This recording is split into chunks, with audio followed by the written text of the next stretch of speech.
really good order. We're going to take just a moment to do something unusual.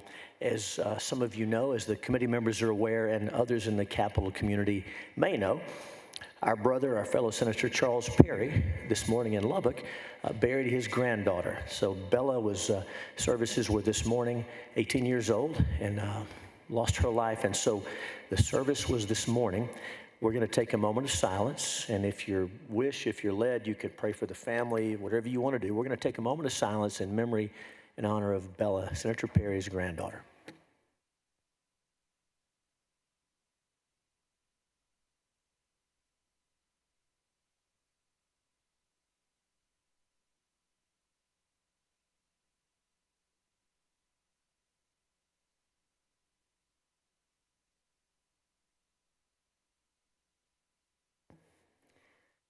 Thank you. Our first order of business, as this is our first meeting of the session, is adoption of the committee rules.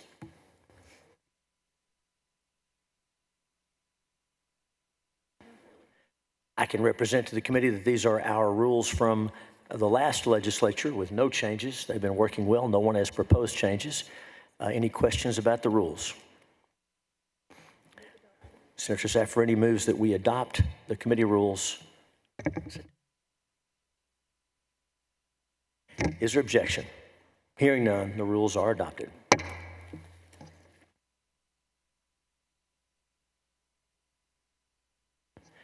A number of people will be in and out for this hearing, and there are witnesses testifying in multiple places. Some of our bills this morning have gotten more media attention than others. Senator Nichols is here with an important bill, and we're going to lay out Senate Bill 992 at this time. Senate Bill 992, and we'll recognize the bill's author, Chairman Nichols. Senator Nichols, welcome. Okay. Thank you, Mr. Chairman and members. 992 establishes a clear time frame for the Office of the Attorney General to approve or deny a state agency's request for outside legal counsel. Currently, state agencies must ask the Attorney General's office for approval to contract for outside services. However, in state statute, there is no time frame in which they must respond. In addition, the bill requires the Attorney General to approve or deny within 25 days, although the standard practice is 10.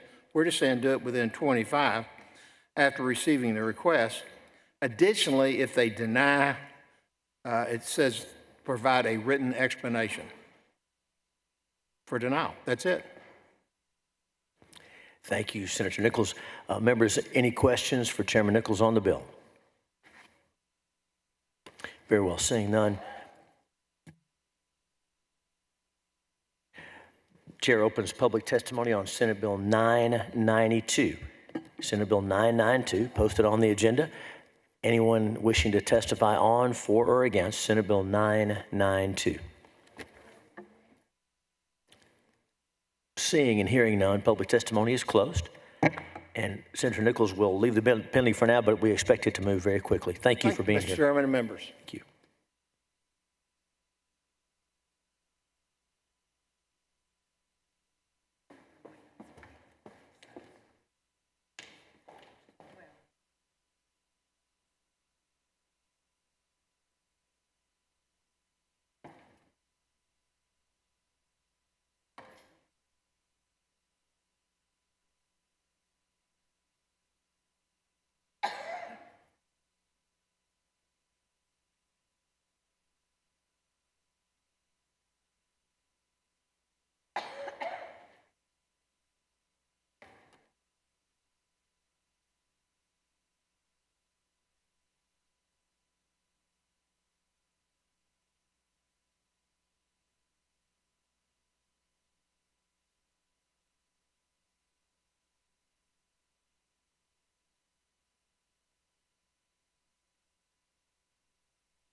Okay. The chair now lays out Senate Bill 28 and recognizes its author, Senator Hall, to explain the measure. Senator Hall. Thank you, Mr. Chairman. Before I begin, members, we handed out a folder that has a number of documents in it that I wanted you to have. So as I reference these as I go through, what is an unusually long layout, because this is a very complicated subject to try to wrap our heads around. And so as I go through it, you have them. You may not read them now, but you will have them. There are letters that we have that have been written from the commission. There are instances of taking place and locations of some of the facilities and so on. They're in there. I'll reference them as I go through this. Okay, thank you, Mr. Chairman and members. Mr. Chair and Vice members, this is a grim and sad day for Texas, and I take no joy in laying out this priority bill, SB 28, to end the ill-conceived Texas Lottery courier operations. I want to thank our Lieutenant Governor Dan Patrick for recognizing the seriousness of the possibility of an organized crime ring being embedded in.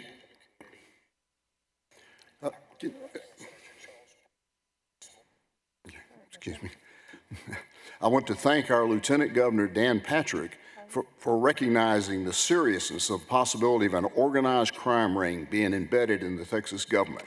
And my sincere thanks to Chair Huffman for allowing the extended questioning that was so helpful in shining a light on what at best appears to be a public-private partnership led by a state agency for a criminal conspiracy to defraud Texans hidden within a state government agency.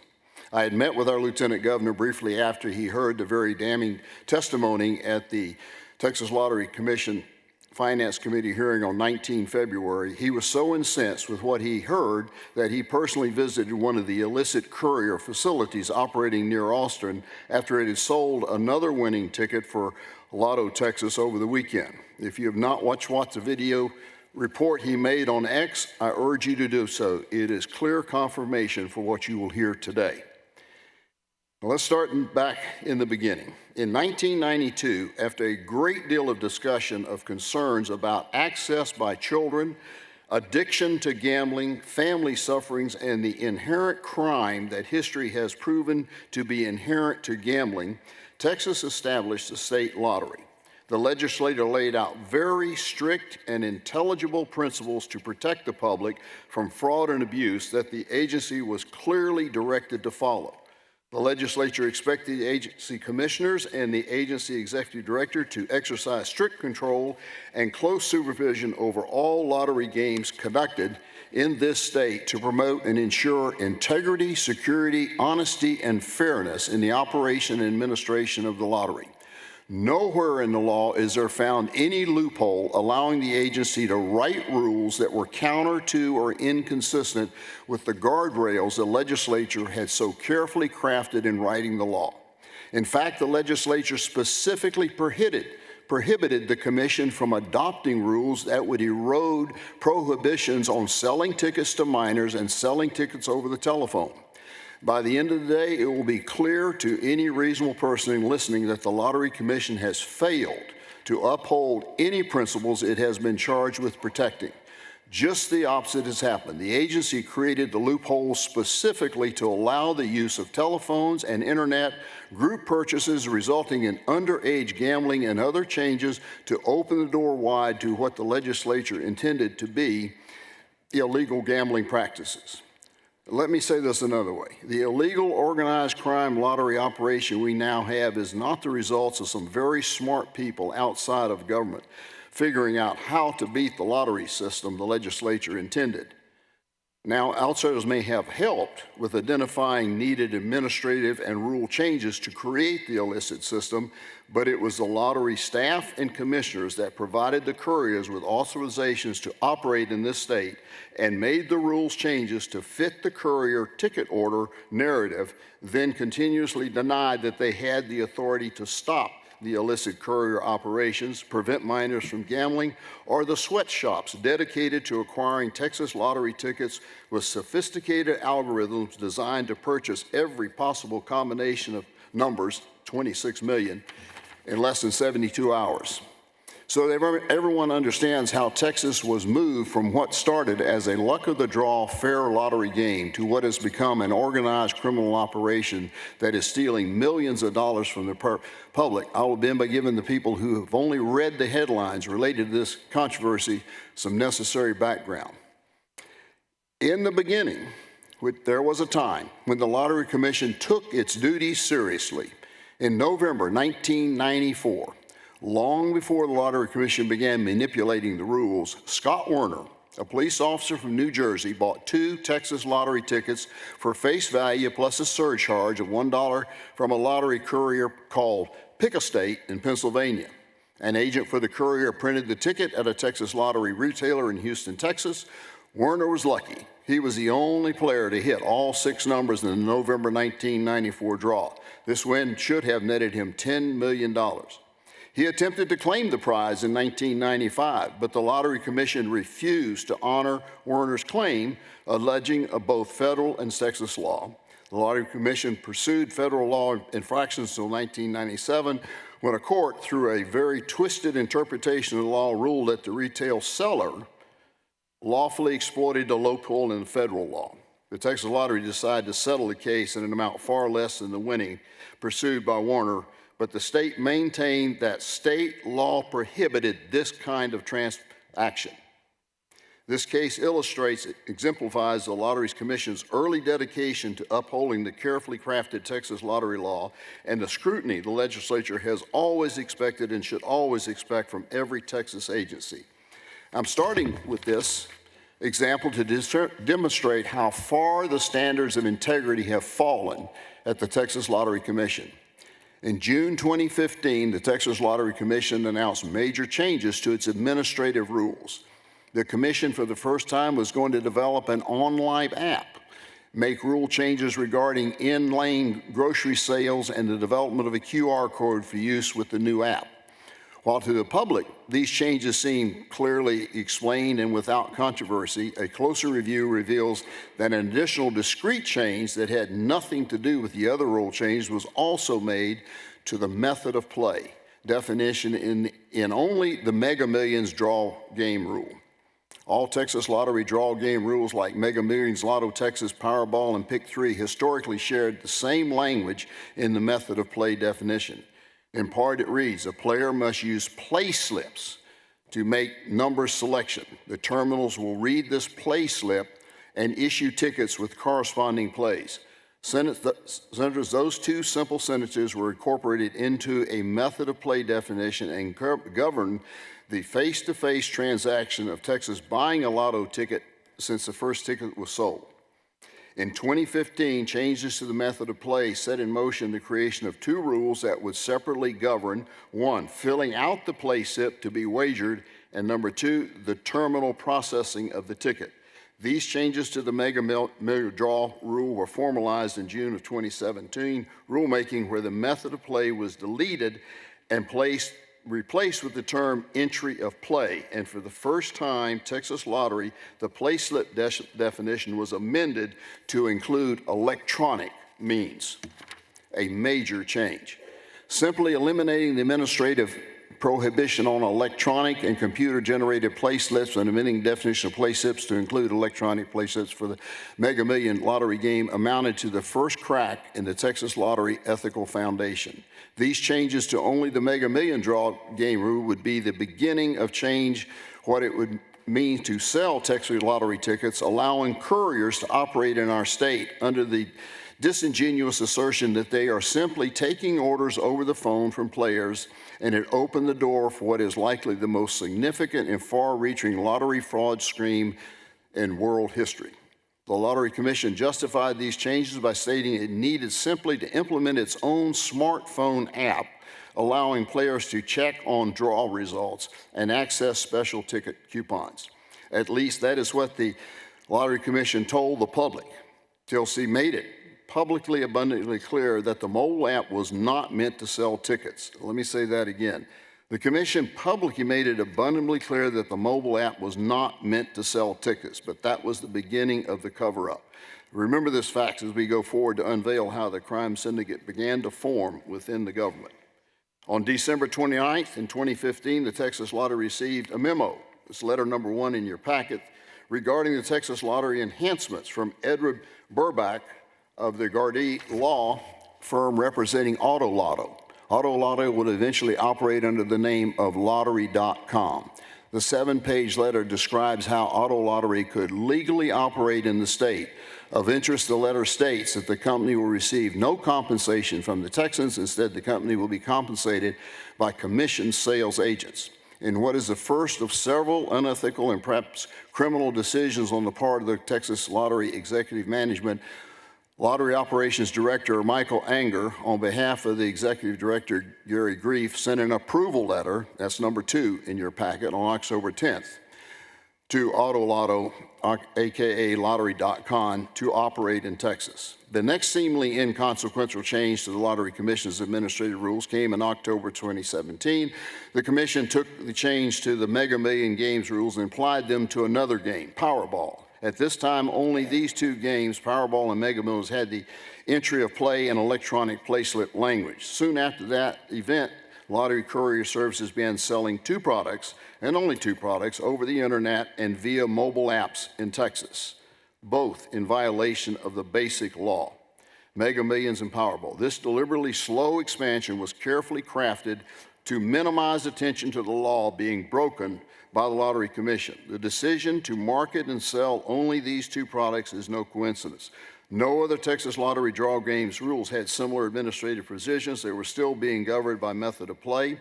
Powerball and Mega Millions are games offered by the Multi-State Lottery Association, and their timely internal rule changes mirrored the courier-friendly approach in Texas as well. By making these changes, Lottery Courier Services covered themselves with a facade of legitimacy, and that facade was provided to them by the Texas Lottery Commission. Again, the public justified this change with simply allowing the Lottery Commission to develop its own smartphone app for outreach to lottery game claims, not for playing the game, just outreach to customers. A very clever cover story. Then on October 8th in 2018, the Texas Lottery received a letter, number 3 in your packet, regarding Jackpot.com operating in Texas as a digital courier from Kerry Comack of Strong Log Firm. Of interest again, the letter states, Jackpot will receive its compensation only from the licensed sales agents.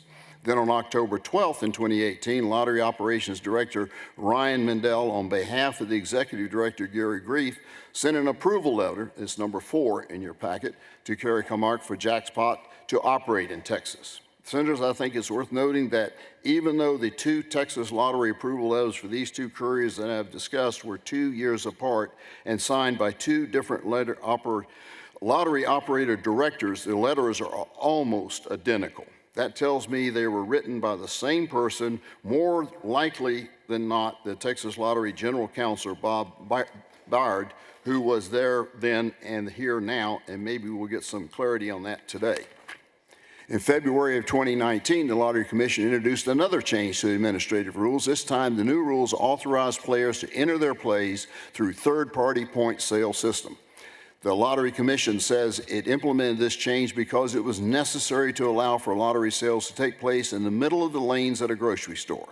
However, it is undeniable that lottery couriers fit perfectly within this framework, and the change directly benefits the courier service. Then on February 25th in 2019, Texas Lottery Executive Gary Grief sent a letter, and it's number 5 in your packet, to Lottery.com CEO Tony D'Amato, approving Lottery.com to sell Powerball tickets in foreign jurisdictions.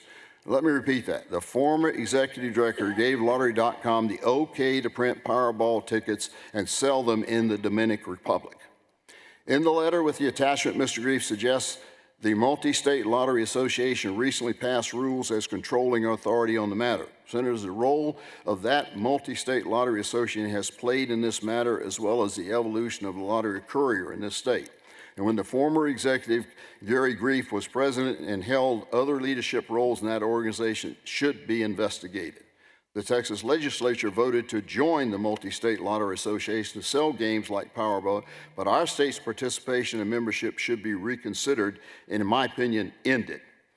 And in probably the most unexplained administrative action taken by the former director, Grief, to help the lottery couriers on April 3rd and April 6th. He sent letters to credit processing and reporting companies, Fiserv and WorldPlay Group listing lottery.com, and that's letter number 6, jackpot.com, letter number 7, and the letter number 8, as merchants of record on behalf of Texas Lottery in Texas in conjunction with processing certain lottery product transitions. These couriers could not operate freely in the state without these, and these other notices should be terminated immediately. This brings us to June 2020, when the Lottery Commission meeting. The meeting was held over a Zoom call during the height of the COVID pandemic. Here, the Commission applied the changes they made to Mega Millions and Powerballs to all draw games. This included Lotto, Texas Cash 5, and other Texas draw games. During the same meeting, the Commissioners dropped a requirement for draw game tickets to be sold only during retail hours. Wow, you catch that? They've changed the rules to allow Texas lottery tickets to be sold 24/7, even when the retail store was closed to the public. That change clearly was in violation of the law requiring in-person purchase in a brick-and-mortar business. Previously, if your doors were closed, you couldn't sell tickets. This change allows for courier service to sell tickets around the clock.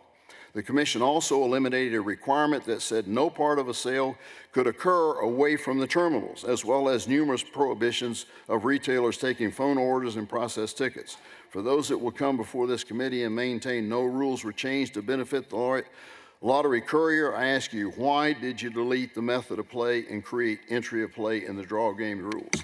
The effect of the change are obvious, and the TLC staff should stop trying to mislead the public. Then in 2022, the final rule change needed to remove all guardrails protection intended by the legislature were removed by the Texas Lottery Commission when they introduced a rule change that said the following: placing play is done at the player's own risk through a, quote, a licensed sales agent who is acting on behalf of the player in entering the player plays. This is the precise language needed to allow a person to play the lottery on a lottery courier telephone app, which telephone had been specifically prohibited by the initial legislation. And now you know the rest of the story. One step at a time, the crime syndicate inside the Texas Lottery Commission completely destroyed what the 1992 Texas legislature intended to be an honest game of chance with specific guardrails to protect minors and addicts. Taken separately, these changes don't amount to much, but taken together as outlined here and intended by the leaders inside the Texas Lottery Commission clearly indicate the intent to facilitate fraud on a massive scale. You don't boil a frog by throwing it into a hot pot. You put it in a pot and gradually turn up the heat, and that's exactly what the Lottery Commission did right here in our state capitol.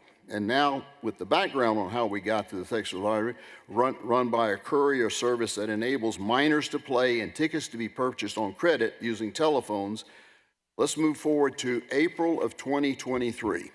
With all the rule changes in place and a few dry runs to check out operations, it was the time to go for the big win. That's attachment 1 to the packet I gave you. It's 9 pages long. The QR code algorithm was loaded on handheld devices developed by the lottery couriers that would generate illegal communications, 26 million unique combinations into the Texas Lottery gaming system for the record $95 million lotto jackpot was running. By that time, there were multiple sweatshop facilities in operation. Sweatshop operation is a facility that has multiple dedicated lottery terminals with telephones and interconnections, but no meaningful walk-in customer business. From the preliminary dry runs, they knew it would take more than one location to process the 26 million buy. Key to it all was the continuing cooperation of the Texas Lottery Commission. The only way they could make it work was by getting the Lottery Commission to provide 10 to 12 lottery machines to 4 lottery locations, licensed retailers' locations. The 4 locations were retailers Hooked on Montana in Colleyville, Lottery.com in Spicewood, Luck Zone in Round Rock, and Alt-Tex Management in Waco. At the direction of the Lottery Commission, IGT, the Texas Lottery operator, was directed to set up the 4 hot sites and also known as sweatshots. They were to provide and install the terminals, provide, install, and configure communications to the TLC gaming mainframe through dedicated circuits, provide paper stock, and provide maintenance and technical support. On April 22nd, 2023, for the first time ever, the $95 million jackpot was won. Almost $11 million worth of tickets were sold at a store counter operation called Hooked on Montana in Colleyville, Texas. The tickets were sold through a courier service. It was later learned that the aforementioned 4 locations was a part of the coordinated effort required to produce close to 26 million unique combinations required to assure a win. In total, nearly 25.8 million tickets were sold in what is to believe by a single purchaser by the sales location. Hooked on Montana sold 10,970,751. Lottery.com sold 5,634,290. Lucky Zone sold 8,150,303, and Alt Text 1,140,775 tickets. Insight into the true sinister nature of this event is revealed when reviewing text messages from current Lottery.com Chief Operating Officer Gregory Potts to Ron Farrar, a person who was living in Florida and who had some role in the stealing of the $95 million jackpot. For example, on April 19th, 2023, after the Wednesday Lotto jackpot was not hit, Potts texts Farrar, "There is no winner," on the phone with the customer about logistics. Another message from Lottery.com, Gregory Potts, back to Farrar during the event of April 21st that reads, "Things are going great in Texas. We may surpass our 8 million goal." Those are in your packet, the copies of those messages. Unfortunately, Mr. Ron Farrar is no longer with us, but the current COO of Lottery.com, Greg Potts, is, and he has information that will be very important in getting to the bottom of what happened. Since there are additional text, attachment 2 in your packet to further substantiate that there is a need for a serious investigation by state and federal authorities. All 4 locations were licensed Texas lottery relayers. However, Lottery.com and Spicewood did not even have a bank account. Let me say that again. One of these did not even have a bank account. When the comptroller attempted to sweep the account, as it does each week, it was empty.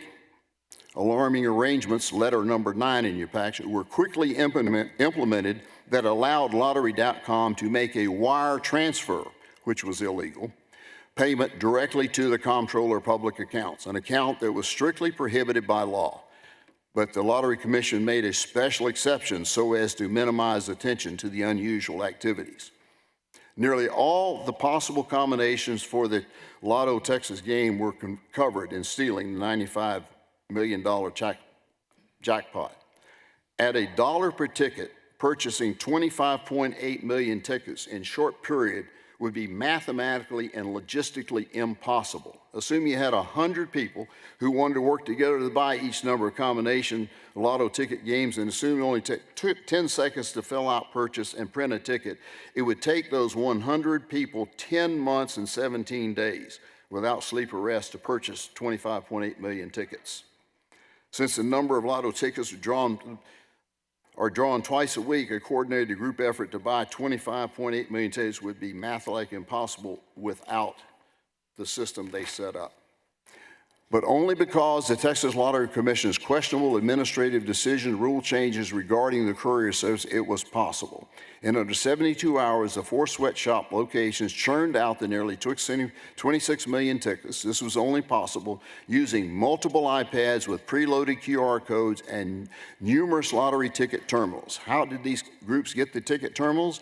They asked the Lottery Commission to send them to them by the dozens, and the Commission didn't ask any questions. The couriers got all the terminals associated with equipment and technical service they needed, and it didn't raise an eyebrow. No one at the IGT said a word, and no one at the Lottery Commission said a word about all the special treatment that the 4 locations received that produced the $95 million fraudulent winner. And if you ask them where the money came from to buy the $26 million lottery tickets, 72 hours, you're already ahead of the Lottery Commission. They never asked. The Lottery Commission never asked about the source of the wire transfer. Some independent investigations said that the money may have come from various sources. Some was transferred directly from a courier company. Some may have resulted from proceeds from a shady sale involving a Mexican company, and another portion of it is thought to have been swindled from a church in California. Truth is, we don't know with certainty at this time, but nobody asked. But what do we do know about this event? Has money laundering opportunities written all over it, and state or federal investigation needs to get to the bottom of it. Then 2 months later, on June 16th and 23, an attorney representing a company called Rook, Texas, what a name, Rook, Texas, delivered the winning ticket to the Lottery Commission. The company had only existed for 2 weeks. And again, this strange timeline raised no alarms at the Lottery Commission. Equally concerning is the fact that the winning ticket should have never been paid because an unauthorized device was connected to the IGT terminals to generate the tickets. The winning ticket should be invalid as a matter of law, and the winning should be returned to the players of Texas. This likely represented the most lucrative money laundering operation ever uncovered. In exchange for the $25.8 million, the winners netted at least $57.7 million, in addition to the other winnings on tickets that had matched 5 out of 6 numbers. Not only did the winners clean their ill-gotten gain, they also more than doubled their investment money. This only was possible because the Lottery Commission ignored the legislature's intent, changed the rules to benefit criminals, shipped ticket terminals to the criminals, and then handed over the winnings. The winners used stolen money to buy the tickets. The courier companies were the middlemen between both groups, and at best, the Lottery Commission officials were deliberately indifferent. At worst, they are co-conspirators in the vastest financial crime since Enron.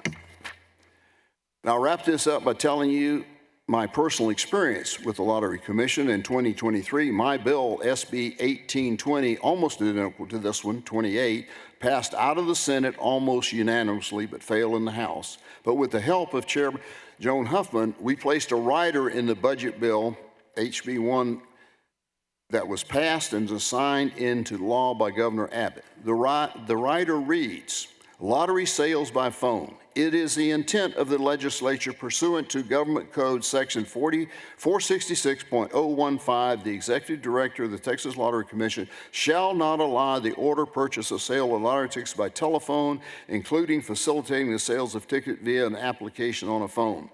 A very clear statement with language and an instruction that is constitutional and consistent with the historical application of the budget bill. Even though the rider remained in the bill as passed, that bill is now law. Yet to date, no one has been able to get an honest answer from the Lottery Commission as to why the rider is being ignored. The Lottery Commission has repeatedly refused to take the action required by the law until this morning. Each time they have been asked, including the finance hearing last week, they have answered by saying they don't have the authority to disengage from the illicit couriers. I don't know what happened to change their mind this morning. That answer is a bald-faced lie, which is confirmed by the language in their PR today. The problem we now have of underage gambling, cash purchases, telephone gambling, 24 access to gambling, and the elimination of in-person cash purchases all have occurred because the rule changes made solely by the Lottery Commission. The legislature has not changed the law. The Lottery Commission went rogue when it ignored the law written and bypassed in 1995 by the legislature and signed into law by Governor Ann Richards, and when they carefully crafted a seemingly simple series of rule changes to usher in organized crime operation in the Texas Lottery. With that, Mr. Chairman, I would be happy to take questions or open it up to invited testimony. Thank you, Senator Hall. And Senator Hall, as you mentioned, a number of things have happened on this topic, even in recent hours. The announcement this morning from the Lottery Commission about the change in policy, and we'll be asking them about that. In a few moments, we'll have the commissioners and the staff of the Lottery Commission to testify. But first, I'll recognize other members. The chair recognizes the vice chair, Senator Paxton. Thank you, Mr. Chairman, and thank you, Senator Hall, for your your diligence and the depth of your research and for following this so closely for a long time and bringing this today. In Section 1 of your bill, the Lottery Commission is mandated with a shall to adopt rules to enforce the prohibitions against facilitating the play of the lottery through courier apps.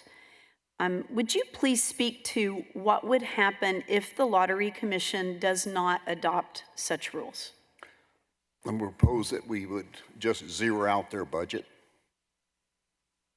Just That's pretty clear. in the budget. It's real easy for them.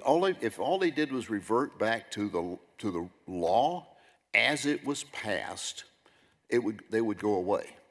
My biggest concern is they've known about this. They've denied that they had the authority multiple times. I think many of you heard this in the Finance Committee hearing last week when the question was asked, and I had them 2 years ago in my office tell me, "Oh, we just don't have the authority," and other times.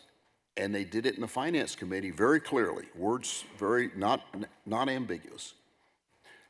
My concern is if we allow them to continue, why in the world would we believe they would follow the law when they haven't followed the law and they have denied their authority to do what they should have been doing in there?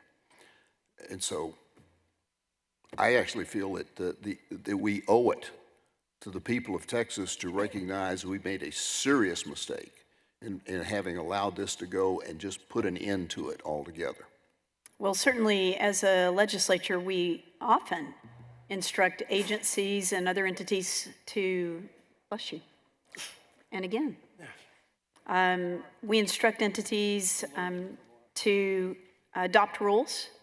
And of course, that is done with the expectation that they do adopt those rules and they follow those rules. And so I appreciate you bringing this forward. Thank you very much. Thank you, Senator Paxton. Senator Bettencourt, you're recognized. Senator Hall, let's go over, I think, some of the really groundbreaking issues here. Okay, so from your layout, we now know that one of the companies involved in this didn't have a bank account at all. Correct. And that was one of the 4 shops that were processing these tickets. That's correct. So they simply had no bank account whatsoever. Well, I'm not sure that there was no money in the bank account. Okay, there was no money in the bank account. All right, now, and then I'm looking at an April 24, 2023 letter. Below are the wiring instructions to wire the Texas Lottery Commission funds for the amount due for an invoice week ending 4/22/2023 of $5,352,779.69. What did you feel when you saw this? Made me sick at my stomach. It makes me sick. Read it. For those that, what Senator Bettencourt just pointed out was they won the lottery and then they paid the money. Right. So you have to understand the cause and an effect here are reversed. So the fact that the bank account was 0 and then they won it, and then money comes in from the Lottery Commission as a result. And what is, when I say sick, sickening is the Lottery Commission was complicit in doing that. They worked with them and not a word was said. Well, this is a letter from the Lottery Commission. That's right. And they're doing wiring instructions, from Texas Lottery Commission funds, Mr. Chairman, Madam Vice Chairman. That's a pretty shocking document.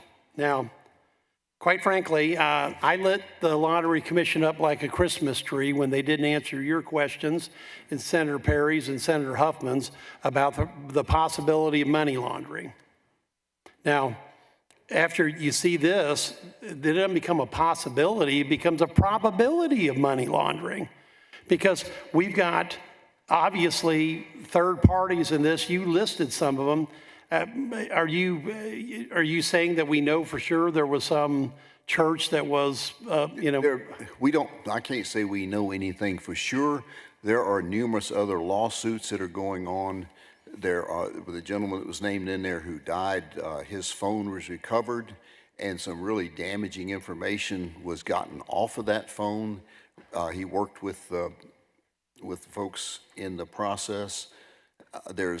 No one's investigated. I mean, there seems to be a lot, and I think you'll hear from some of the testimony we have coming in. We've got a couple of attorneys that are involved in some lawsuits. We've been sent a couple of letters with a lot of details of some very nefarious operations, and the problem is nobody has picked up and done a meaningful investigation. Well, breaking news is, I'm quoting Brandon Walton's Twitter, is that Governor Abbott directs the Texas Rangers to investigate recent lottery scandals. That just came out at 1:39 p.m. this afternoon. This is a quote, today I directed the Texas Rangers to fully investigate these incidents and identify any potential wrongdoing. Texans deserve a lottery that is fair and transparent for everyone. Obviously, there was a reference to both this April 2023 and the excellent gumshoe detective work that Lieutenant Governor Patrick did all on his own last week to follow these courier services. Bob, you probably have the most knowledge of anybody. What do you consider the possibility of money laundering to be from 0 to 100% based upon what you know from the April 2023 transaction? Probably about 90%. About 90%. Mr. Chairman, want to make sure everyone hears that Senator Hall, who studied these documents, believes that there's a 90% chance of money laundering. I tell you what there was a 100% chance of was that the executive director refused to answer my questions 3 times about that very subject at the Finance Committee meeting. Finally got a half answer at best. I won't say as an Aggie what part of a half answer I got. No, that's true, but I'll tell you, right along that line, what I find most disturbing about it was the legislature in 1995 was very diligent in laying out a set of basic ground rules that said, you will have a system that prevents those under 18 from being able to use it. You will have a system that will not be addictive, so you have to sell tickets in a brick and mortar facility for cash only. and they ignored that. And not just that they ignored it, but they specifically wrote rules to allow it to happen and then pretended like they had no power to change it. And that's a terrible message to send to state agencies, that they can do whatever they want to do no matter what the legislature passes. I mean, Senator Hall, not only did they ignore the law, that they wrote rules to bypass the law, and they just didn't take the safeties off. They drove a Mack truck through all the checks and balances. That's right. And as a result, a courier service with in your opinion, a 90% chance of money laundering, obviously bundled a lot of winners, whoever they are, together on $25.8 million worth of investment to get $57.7 million returned to them, including the situation where that one of the bank accounts was at zero, and the Lottery Commission wired $5.352779 million. I mean, I'm not even shocked anymore. I mean, this goes, I wish this was some comedy like, the one part of Casablanca where we're shocked, and out comes somebody that hands the winnings to somebody, because that's really what happened here. That's correct. And think about that, 4 different locations in which machines were taken to them in large numbers. Most retail operators have just one. Some have 2. They took dozens in for this special occasion. And it apparently continued till just last week. Yes. And then now all of a sudden, now I will credit that, Mr. Chairman, after Senator Huffman made the suggestion, we brought up the 3 commissioners that were present, and under questioning, the first one did believe that this was a sign of money laundering. Second one wasn't as sure, but did come around, and the third one agreed. As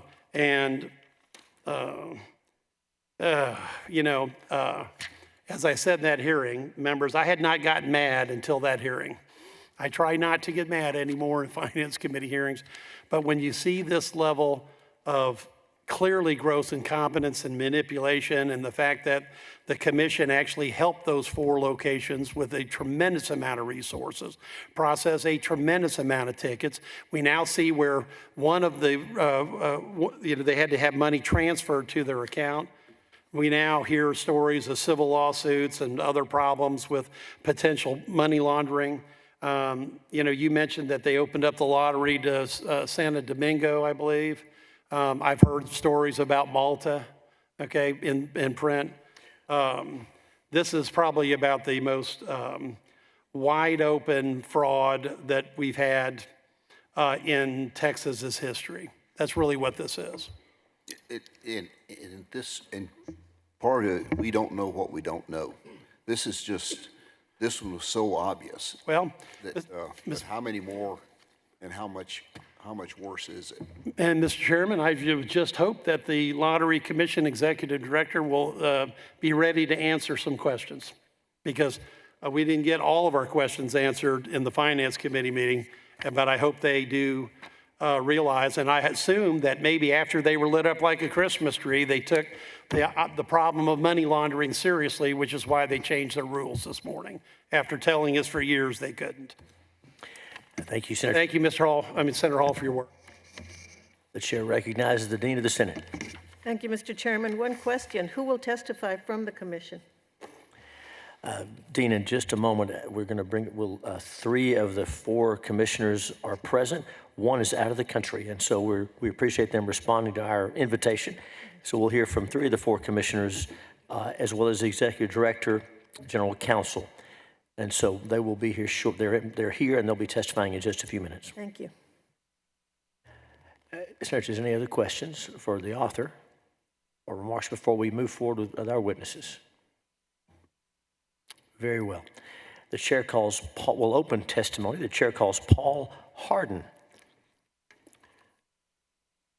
Paul Hardin with Texas Food and Fuel Association. For those watching that may not know, Food and Fuel Association, as he'll tell us, represents what we think of as traditional convenience stores where one thinks of lottery tickets being sold, and certainly the original model. And so I'll let him testify for himself. But Mr. Hardin, welcome. You've been here before. Have a seat. When you're ready, introduce yourself and give us your testimony. Yes, sir. Mr. Chairman and committee members, my name is Paul Hardin, President and CEO of the Texas Food and Fuel Association. Here in support of SB 28, and thank you, Senator Hall, for bringing this forward. We're grateful for you doing that. As Chairman said, we represent the more than 16,000 convenience stores and travel centers throughout the state of Texas, as well as grocery stores. Our retailers, frankly, play a very crucial role in lottery sales. The vast majority, as you know, are the traditional brick and mortar convenience stores that you see in travel centers, travel plazas, and grocery stores. We really feel like that online couriers pose a real risk to the integrity and, what branding that the lottery has built over the years. While convenience stores are required to pay a transaction fee for debit cards, think about that every time that we have to process. We get a nickel on every lottery ticket, every dollar valued lottery ticket. If a fellow Texan uses a debit card, we have to pay a transaction or a swipe fee on that. So now you're down to 2 or 3 cents on probably one of the lowest net profit items in the entire store. If you look at the other side on couriers, not only do they get to charge a service fee, admin fee, whatever it's called today, you look in statute and you can only charge a face value for a lottery ticket. That's in rule or statute right now, that you can only charge face value. Now, if anybody should be allowed to charge an administrative fee or an additional fee, I think it would be our guys, because who bears the brunt of lottery tickets when they're delivered? We have to pay for that full pack of lottery tickets. There's no activation when it's sold. You got to buy them up front. you have theft, you have loss, a lot of things that go along with that. The upkeep, and if you don't sell that whole pack and a new game comes out, you better either figure out a way to sell them real quick or you eat the rest of that pack.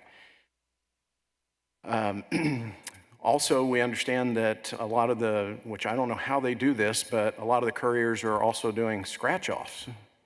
And I don't know if that's been addressed yet or not, but that's a little bit mind-blowing to me of how they can do scratch-offs via the app. So again, in our mind, that little issue alone with charging more than face value should make it illegal as it is. There's been a lot of talk, I guess the topic's grown in popularity lately, of underage sales. And certainly that's important to us. There's no other industry, no other retail outlets that sell more age-restricted products than convenience stores, grocery stores, and travel centers.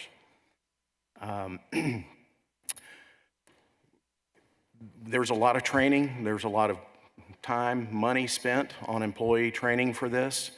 And again, this was not an issue until apps popped up, and now all of a sudden it's such a big issue that Lottery had an emergency rules meeting and passed a one strike and you're out law or rule. And as far as our research can tell, we found, I think, 5 cases in the past 10 years of underage sales, which again, 1 is too many, but obviously it's not been the major problem that all of a sudden now it is. And so we feel that that's just another one of the issues with apps. We take that responsibility seriously, working tirelessly. We've worked with the lottery and tried to come up with a lot of solutions. There's been talk of their contractor as well. We've had, frankly, nothing but good dealings with them. And they've been receptive to a lot of the changes that we've tried to propose. I just mentioned a moment ago the single ticket activation. I mean, to us, lottery tickets should work like that, and I know they're piloting a program like that, and that would take care of a lot of loss. I digress a little bit. Bottom line is we would love to see Senate Bill 28 passed. Happy to help in any way we can, and I'm certainly open to any questions you may have. Thanks for your testimony. Dean Zaffarani, you're recognized. Thank you, Mr. Chairman. Sir, you heard Senator Hughes' layout of this bill, and you know how hard he's worked to develop it, and you certainly support it. But in your opinion, if we were to pass this bill, would the situation be resolved? Only if it's enforced. We have, I think, enough language out there now that it should be enforced, but I think if we pass this bill, it would just come down to enforcement and ensuring that none of the apps are available to operate in the state of Texas. Thank you. Thank you, Mr. Chairman. Thank you, Dean. Senator Hall, do you have questions for this witness? Go ahead, please. You're recognized. Yes, I'd just like to follow up on Senator Zaffarini's question there. Only if the Lottery Commission decided they wanted to follow the law after we pass it. That's my biggest concern. It doesn't matter whether we fix it. But the major difference is, you're familiar with Statute 466. Yes, sir. In there. And it very clearly in there has 3 provisions that were anchored, we're going to have a system where we're not going to be enticing young people in there. And you've been, yes, so 3 people over 10 years. 10 years. 5 people, but yeah. There are oopses there, but not a system. You have a system that prevents that. That's Yes, sir. Specifically part of your operating rules. You've got to prove your age to buy the ticket. Couriers don't do that. Specifically prohibited in very simple terms in 466 is no telephones. Is that not correct? That is correct, sir. That's Tap, stated in there telephone, very facsimile, and a few other. So walk into a convenience store, you don't need to use the telephone. But the couriers, that's the only way they sell them, is over the telephone. And the fee. The 466 specifically prohibits a fee being charged. Yes, Do the sir. couriers make a charge? Yes, sir, they do. And again, And the commission is well aware of that charge. I believe so, yes, sir. Can't speak for the commission. And can they use a credit card in a store? No, sir. 466 is very specific. Very specific. If you're using a telephone, how would you know whether it's a credit card or a debit card? I don't know that you would know, sir. We have 3 basic violations of the law that also I think are referred to as a Class C misdemeanor, or Class A misdemeanor to do. Thank you. Yes, sir. That's it.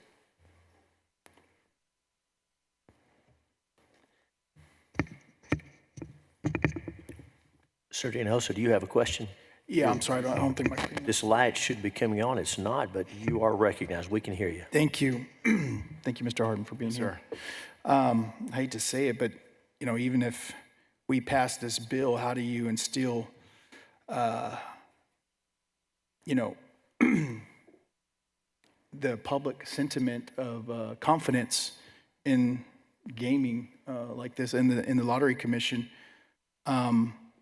I see that you're at a distinct disadvantage. You talked about not being able to utilize credit cards and that kind of thing, but even debit cards, if you do utilize debit cards, you have the transaction fee. Yes, sir. If by some miracle this remains to be a thing, it would help if you were able to at least surcharge the processing fee. If couriers were able to be regulated, I guess is what. Yes, sir. If we were to pass this bill to stop Oh, to couriers, stop couriers. would it be beneficial to the brick and mortars to be able to? Certainly it would. Again, you know, we're the ones that bear all the administrative cost. Whether, you know, again, buying the pack initially, that's a lot of investment. You're out that money immediately, whether you sell a single ticket or not. And then, again, 466 allows use of debit cards, and not unlike a credit card, but it's lesser swipe fees, but it's still swipe fees that cost you money as a business when a consumer swipes that card. And it's And only you may or may not know the answer to this. Senator Hall may be able to help me with this, but what is the bottom line to the state?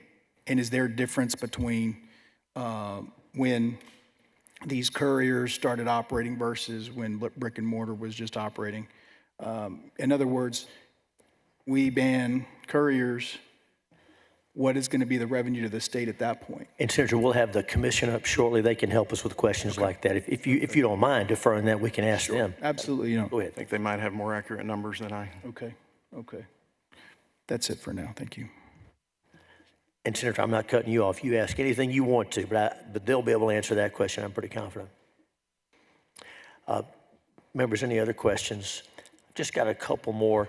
Help us understand a little bit more about the process. You talked about these tickets coming in packets or pack. What was the term you used? Packs, the lottery tickets.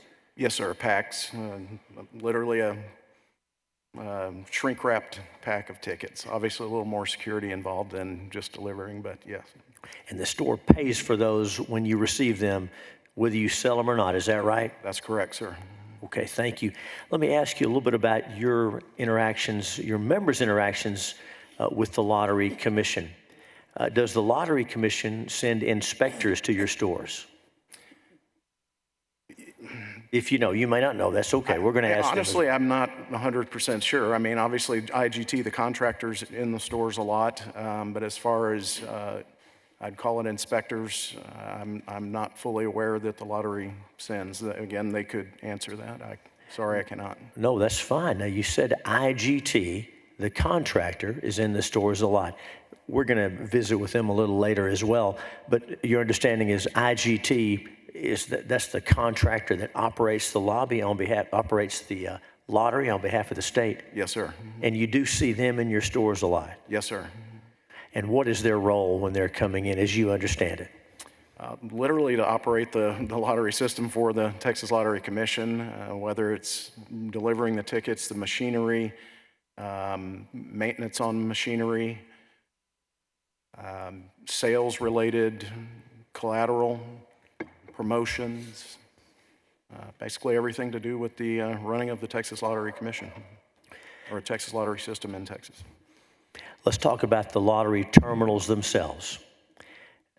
I'm sure you've read and you've followed this, and we're going to hear testimony about a few locations that had dozens of terminals. And by terminal, we're talking about the machine that prints the tickets, right? Yes, sir. So let's talk about your members, traditional convenience stores, travel centers. How many terminals would one of your stores normally have?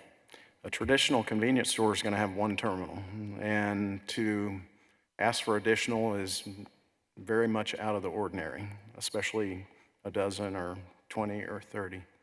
There would really be no reason for a traditional convenience store to make that request. Thank you. Members, any other questions? Thanks for your testimony. Thank you, sir. And you're excused. Thank you, sir.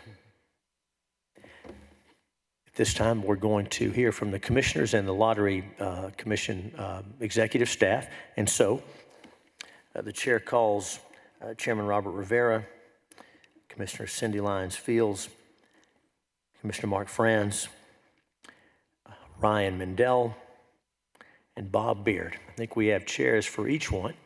Y'all just, and Commissioner, you sit wherever you want to. Whatever, they're all equally comfortable or uncomfortable, but make yourself at home.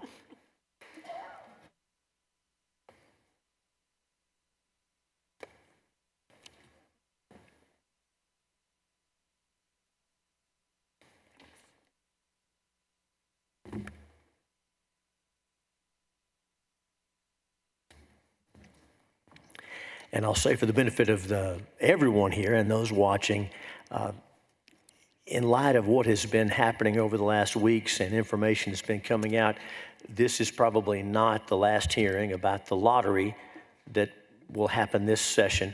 And I'll say to the commissioners, thank you for being here. I know some of us have already been in front of the Finance Committee, and I realize that our commissioners are citizens who have day jobs and who serve the state. Thank you for serving. It's an important role you fulfill that we're going to visit with you about and hear from you about. We sent word on Thursday afternoon about this hearing, and we know that a number of our commissioners changed plans to be here. I understand one commissioner is out of the country, and we certainly understand that. So it's also my impression that there are now 4 lottery commissioners. There were 5 last week, but currently 4 spots are filled. Is that correct? Okay, and there may be some questions about that. So thank you each for being here. We're going to have questions for you. I'll tell you what, I'll give you an opportunity. If anybody wishes to make opening remarks, you certainly may. After that, we'll go into questions. Anybody want to say anything before we get started? Mr. Mendel, you're recognized. Ryan Mendel, Executive Director of the Texas Lottery.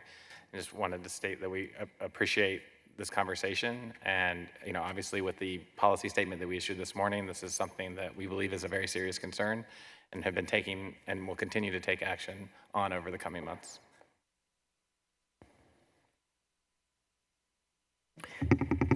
Chair recognizes the Dean of the Senate.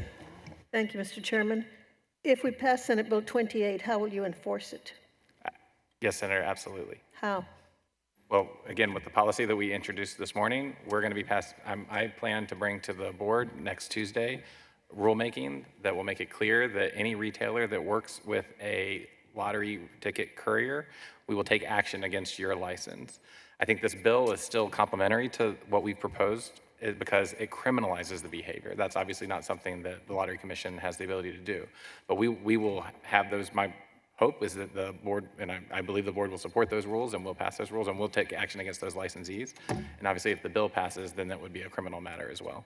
And do you expect to have the resources to enforce it strongly and effectively? Senator, absolutely. Thank you. Thank you, Mr. Chairman. Senator Hall, you're recognized. Thank you. I got enough questions to keep us here until next week, but I'll try to make it a bit brief. The big one I have is, I've asked the question several times. Passed a bill out of the Senate, had a rider put in the budget bill, and you have consistently said you don't have the authority to do anything about the couriers. As early as, and you did it under oath last Wednesday at the Finance Committee hearing. And this morning, I get a press release that says you're now taking action. Please help me understand what magic event took place between then and now that you now feel you have the authority, that you adamantly, not passively, adamantly denied that you had. Thank you, Senator. I appreciate that question. I think it's important to go through the context that you've just laid out. Obviously, in last session, there was your bill, SB 1820, that was proposed, passed the Senate, did not pass the House. It was ultimately the budget rider that was passed, and then the governor issued a signing statement stating that that was an act of general law in the budget bill and was unconstitutional. The agency reviewed the actions in the legislature in last session, and then the governor's signing statement, and we said, we're gonna identify this issue for sunset and try to work with the legislature as a partner as they continue to review this issue. So in my time as executive director, that was post last session, I have followed those mandates. So we've tried to form a courier working group to analyze this issue. We worked with Sunset both on their first report and their second report. What we said is we don't want to get ahead of the legislature on this issue. We want to be a partner. If the legislature decides to ban this issue, ban couriers, then we support that. If they decide to regulate couriers, then we'll enforce that as well. And so the action was, hey, we are trying to be a partner to the legislature as they review this issue. I think at the Senate Finance hearing, there was a lot of good issues raised, and I think one of the quotes on there was to the board was, hey, if you were looking for direction, you have it now.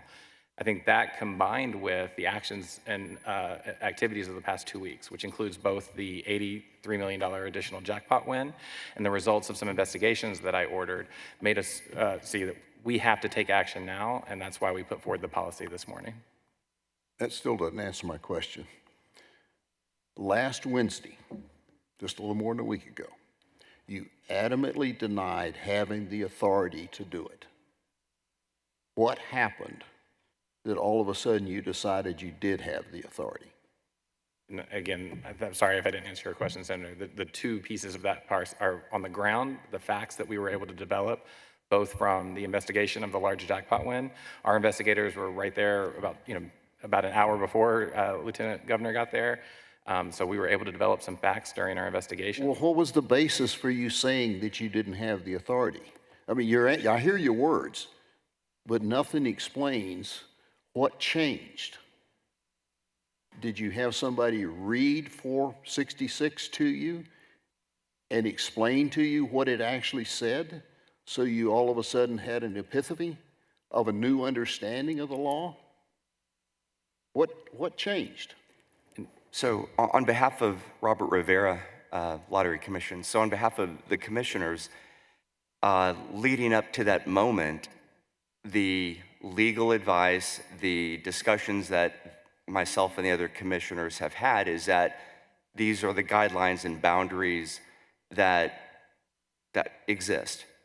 And so at the end of the hearing, Senator Nichols specifically said, I hope that y'all felt that you do now have direction.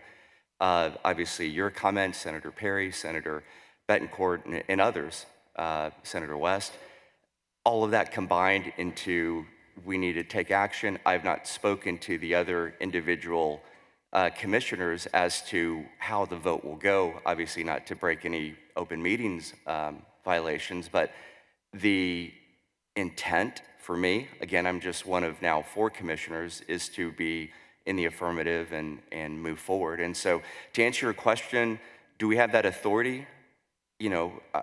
Maybe we do, maybe we don't. But the fact, though, is that I would like to move forward and have that discussion. And so a week from tomorrow, we will officially have that discussion. So again, just from the commissioner's standpoint, all we can do is look at the variables that are in place and make a management decision with the materials and the legal advice provided, given. And so, all I can do is speak for myself that we're doing the best that we can with the information provided, and I'll let the other commissioners speak as well. Was that a commission decision that directed the director not to make any changes? Or did the director suggest that you tell him not to do that? Or did somebody else tell you not to? No, after the finance hearing, I had, my own review, visited with our executive director and suggested this is the plan of action, and he concurred. And so collectively, I'll let Ryan kind of get into the specifics, and then ultimately all of the commissioners will weigh in on this when we meet next week. Okay. Help me understand. All of you are smart people. You wouldn't be where you are if you weren't. Very intelligent.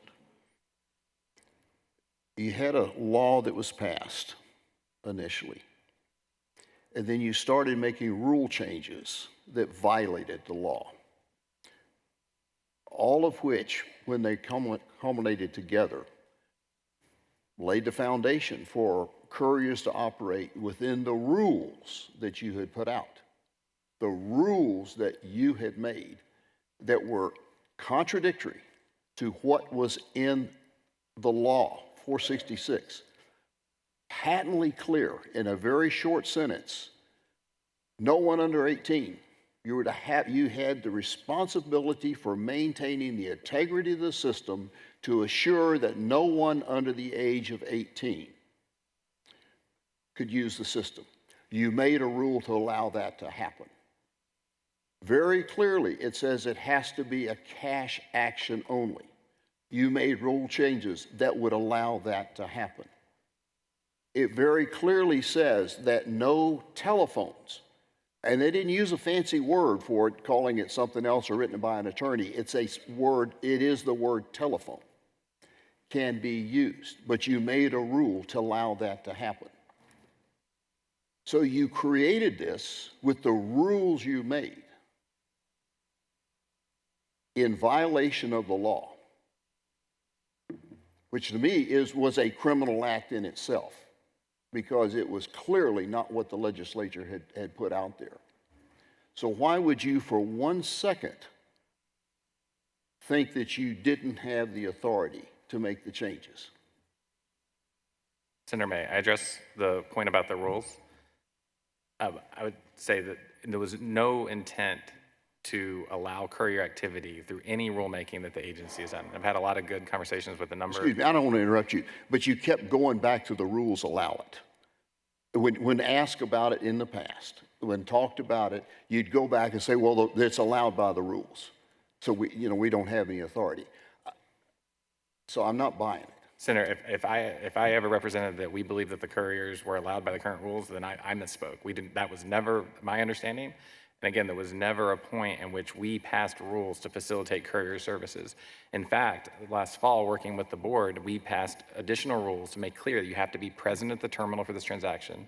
The rules today and have continued to prohibit sales by phone. And so at all points, we believe that the rules prohibited lottery retailers from selling by phone, from lottery retailers from engaging in this type of activity. The regulatory gap occurred downstream of the lottery retailers. And that's what we're addressing with the policy that I announced today and the rulemaking that we're going to initiate next week. But nothing has changed in the last 2 years, except you all of a sudden have the fear that we're really going to take some real action. Because what the problem was brought to your attention, was exposed. That's why the bill was passed last time out of the Senate, because we saw the corruptness that was happening with the rules the way you had written them. But you found a way to just ignore it and keep committing the same things over and over again. And Senator, I would just point to some of the actions that we took place. After I became executive director, we reviewed the bulk purchase event from April 2023. I changed the policy on how we deploy terminals to those retailers. I then put in software changes with our partner IGT to prevent that from happening again. I know for a fact the bulk purchaser that came in April 2023 was attempting to do that again in December. The procedures and software changes that we put in place stopped that. I ordered a number of investigations of these retailers affiliated with couriers. Again, in the past 2 weeks, facts from these investigations has informed our decisions today. But why did somebody at the commission not question when you sent all those machines to those 4 locations, and then you send out a memo giving instructions on how to, oops, your bank account didn't have anything in it. How could you have sold those tickets? But go ahead and wire the money to us. But before that has specifically sent out to the locations 10, 12 machines to each one, which is kind of unusual in there. Why was that not a red flag to somebody in the agency? Did everybody turn a blind eye to it, or was everybody in on the gig? Senator, I completely appreciate that concern. And in fact, that's why one of the first steps I took when I became executive director last year was to investigate how those terminals got deployed in the way we did. And what it comes down to is that under our current contract, those terminals are not a cost to the state. Our vendor has to deploy the terminals regardless, and we don't pay any additional money for that. And this was a once, this activity had never occurred in the state of Texas before. And the approvals of deploying those terminals was done at a very low level. That's something that I saw was inappropriate based on what happened in April 2023, and I changed that last summer. Are you saying that IGT delivered those terminals on their own? Absolutely not. And sorry if I gave you that, if I said that impression.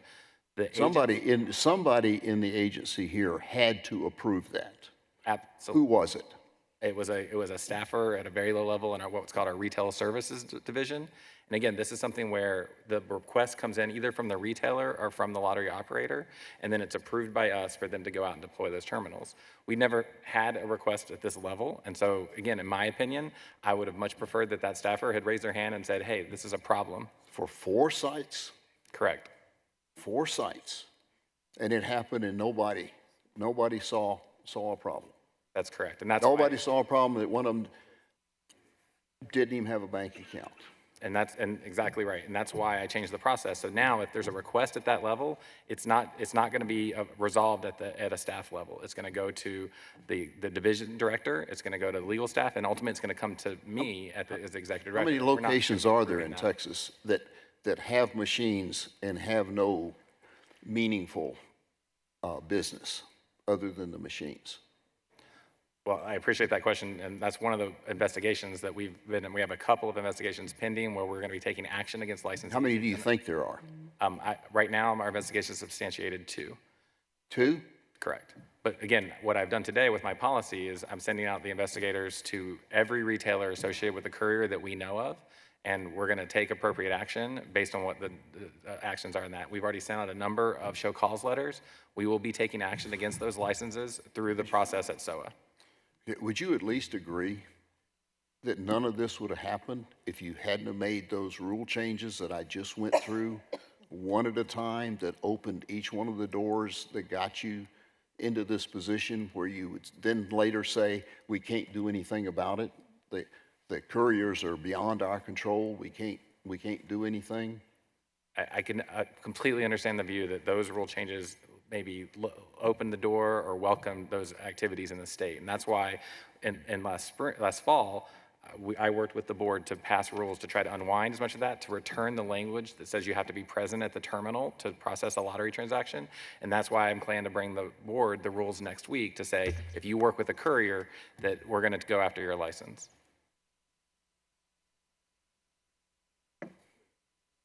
Sure. Mark Franz, Lottery Commission. Those rules that you ran through predated myself and several of the commissioners here.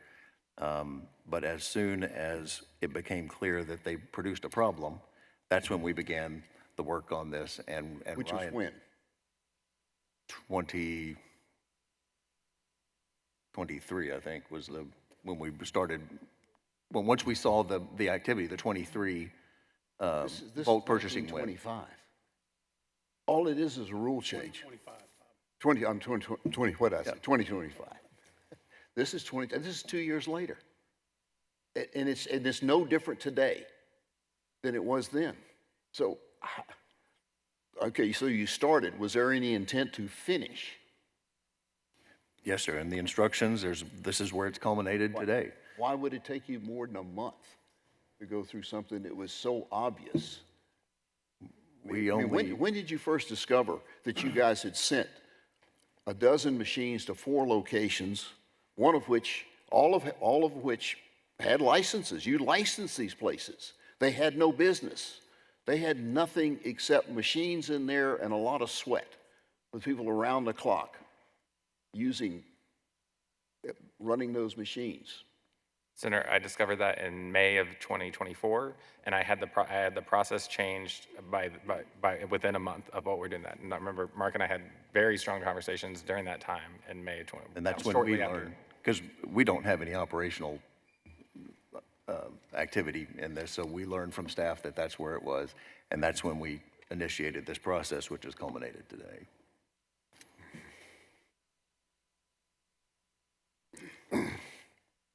Chairman, I give up. Senator Birdwell, you're recognized. Oh, okay. Thank you, Mr. Chairman. I didn't quite recognize it. I thought Senator Middleton had his light on sooner, but I'll go. I just want to make. I can't see the base of the microphones from here, so I'm just, Oh. so whoever gesticulates the most tends to get recognized. Okay, I'll be quick. I just want to respond to your comment very directly. You said that the problem here is the results of the rule changes that have brought about this issue. That's not the problem here.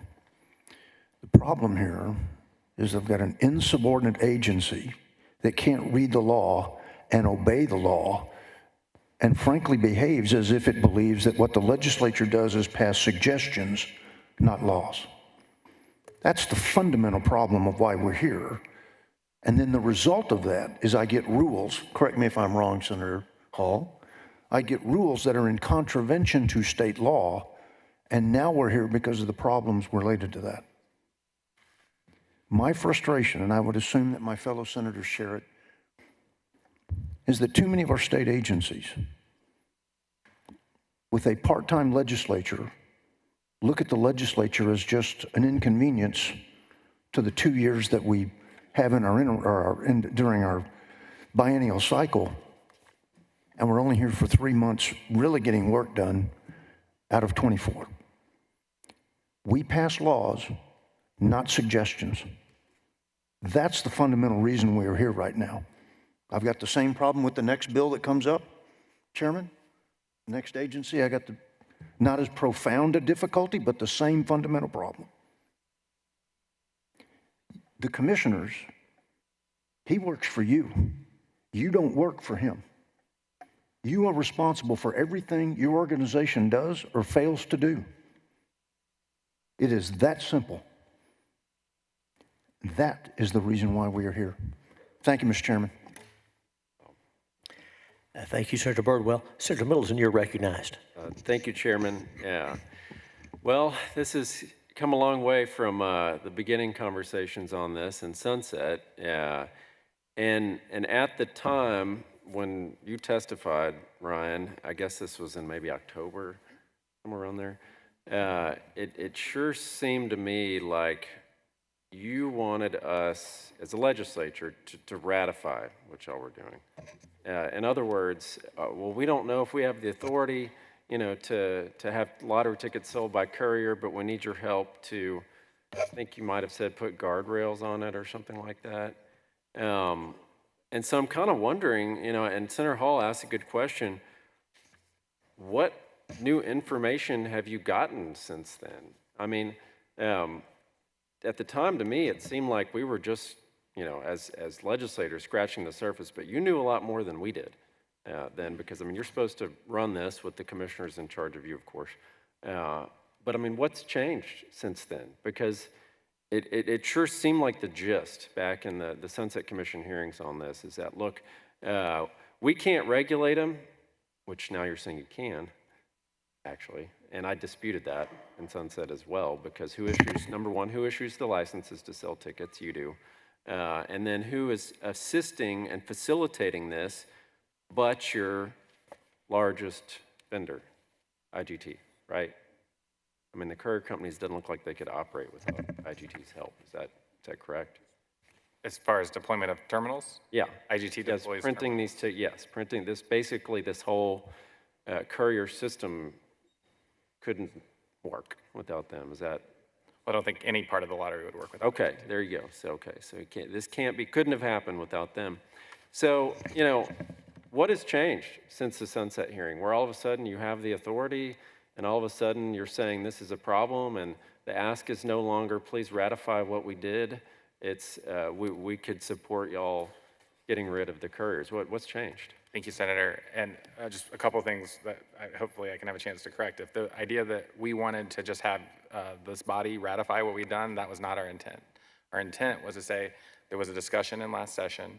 There was ultimately a rider passed. There was a signing statement. And then we were working closely with Sunset and, even in the second review at your direction. And I really appreciated your comments at the September Sunset hearing where you said, hey, if there's a question about your authority, you shouldn't be making those calls. And so this was really, at that point, it was a question of, do we have this authority? Does the legislature agree that we have this authority? I think what we saw over the last 2 weeks, again, at a policy level, we heard loud and clear at Senate Finance, and I very appreciate, it was made clear, this is the direction, and so resolved from that level the policy issue.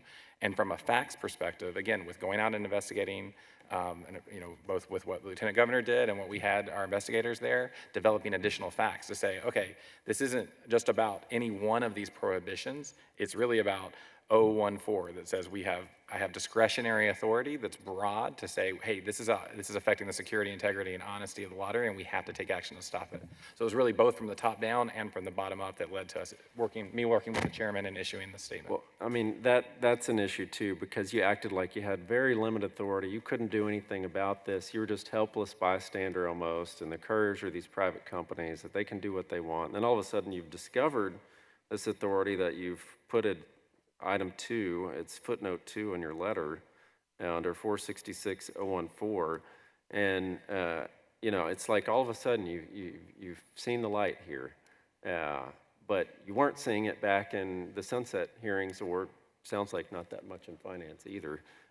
Wasn't on that, but why has that changed? I mean, you still haven't answered that Senator Hall's question. Again, where we thought we had authority at the time, with the bulk purchase, with changing how those terminals are deployed, with changing what we did with Sunset about how miners are doing, what was referenced earlier about the rule change about one strike and you're out. Those were areas where there was no doubt here. With the discussion that happened in last session, we had a concern that we didn't want to get ahead of the legislature that was passed in one house and one in the Senate, and it was not passed in the House. That was ultimately the signing statement on the rider that was passed. And so we did not want to get ahead of the legislature on this issue. Clearly, this authority has existed since the beginning of the lottery. But what happened in the past few previous weeks, again, was the direction given to us in Senate Finance and otherwise, and also the facts that we developed on the ground in the past few weeks. Well, that's not new direction that you were just given. I mean, you look here, and this is in the law, right? This is in the code, right, passed by the legislature, and y'all are an agency that cannot exist but for the legislature creating, right, your agency. I mean, admit that. Senator Birdwell pointed that out really well. Prohibiting playing by telephone, cannot sell tickets by credit card, can't sell to people under 18. You've adopted some rule that prohibits QR codes from entering, and that's a more modern thing. So, it seems like y'all can change things, even though you're saying you can't. That was part of the rule change in 2015. Okay, to keep up, but, hadn't seemed to be able to do that to address the courier issue. So, I mean, the clear intent, like when it says not by phone, well, the clear intent of the legislature is not remotely, right? You can't, so like the scratch-off tickets, that's another one, the virtual scratch-off. Under what authority is that being done? Can you tell me? No, absolutely not. It was very concerning, and that's something we've been researching, and that's part of the reason, the facts that we developed that lead us to developing this policy statement. And so you would say that's the same as the courier companies. There's nothing in the law that allows you to do it, because what I was hearing in Sunset is it almost sounded like, well, it doesn't say it can't be done. Playing in the gray area. And again, I think we heard some testimony about the previous executive director, Gary Grief. Obviously, Senator Middleton, you saw the supplemental Sunset report. I have, and this agency has no intent to play in the gray area. We intend to follow the law, and when bills are passed, we're going to follow them. That's the direction that we've been following for here. This is why we instituted this policy now, having heard directly that this is what is the expectation. This is what we're going to execute on going forward. So, I mean, it's a long list you've got here of, statutory prohibitions or mandates. So let's walk through that about following the law. How many licenses to sell tickets did you suspend in 2023? To suspend? We had a number. Or terminate, revoke. Very few terminations. I thought that was 0. Yes, sir. Okay, that's. I'm sorry. Very few is not. Yeah. I'm sorry. I was trying to understand the year. Okay. Zero. What about 2024? I think, Terminations? I think zero. 0. Oh, okay. And what about terminations this year? Well, we have a number of enforcement actions that are pending to propose revocation against retailers affiliated with couriers. But it's 0 right now. Correct. So we have all these things in the code to protect Texans, right? Because, I mean, you know, when these out-of-state players game the system with their $95 million prize, you know, that helps, obviously, the lottery cartel vendors and the out-of-state investors, but that hurts Texans, right? Major issues, absolutely. Okay, that hurt. We agree with that. So you're saying you're going to be strict and we're going to follow the law, and no licenses to sell tickets have been revoked since Senator Hall's bill, which sent a very clear message, SB 1820, right? I mean, that passed the Senate. Not a secret issue. Y'all are aware of it, right? Okay, you're aware of it. Still no revocations. Again, that bill didn't pass the House, and that was ultimately the writer that had the signing statement. But if we find, we are processing some revocations as well. But these are not typical things. These couriers are a very small number of retailers, and then now we are taking action. We have a number of enforcement actions pending against multiples, and I've now sent out the investigators against the remaining courier-affiliated retailers to see if we can find violations as well. I mean, it sure sounds to me like at first you denied robbing the bank, and then later you said, well, maybe the bank did get robbed, and now the answer is, well, if we give the money back, are we all good? You know, it doesn't work like that. And do you see how abusive this is of the separation of powers, where we pass these laws in the legislature to protect consumers and Texans, and also make sure that this follows the spirit of the law too, because you're a state agency. And then only when the heat turns up and we have to basically do your job for you, you should have been aware of these, because I remember in committee, your first answer was, we don't award licenses to sell tickets to couriers. You told me that in committee. And then the first person that testified after was with Jack Pocket, and I said, do you get licenses from the lottery to sell tickets? And he said, oh yeah. It's like you didn't even know what was going on in your own agency, and that was actually touched on in the Sunset Report. It said that, by and large, the commission defers to the vendor, which is IGT. So they're referenced here in Senator Hall's exhibit. How long has IGT had the contract for the lottery? Since the inception of the lottery. Since the beginning. And how much are they making every year? It's a percent of sales, so it's in the rough ballpark of 2% of sales, and I believe that was in the range of $170 million last year. So they're making $170 to $180 million, somewhere in there, right? And so we've established, because you admitted, that the couriers cannot operate but with IGT's assistance. And then the Sunset Report says that you, as a commission, defer to the lottery operator vendor and how to operate the lottery, right? That's in the Sunset Report. I mean, obviously, they must have seen something that we're seeing right now. And so that begs the question, you know, it almost seems like at this point it's run like organized crime, and somehow this has all just been exposed, and we, by and large, were, you know, that was hidden from us as a legislature. Senator Hall was, you know, obviously aware of this. And now, after you've got caught, is when you're saying, well, we're going to bring accountability to it. And to me, that seems like still you're asking us to just forgive and ratify this bad behavior, because you hid it as long as you could, and then when we found out about it, saying, oh, okay, well, we have the authority to fix it. We suddenly found the authority to fix it. To continue operating the way you are today, because at the end of the day, you know, it's one vendor that's making most of the money off this. Senator, we're certainly not looking to have you ratify what you've already said into law. And I think it's important to note that, again, the Sunset Report clearly identified that the previous executive director was comfortable operating the gray area.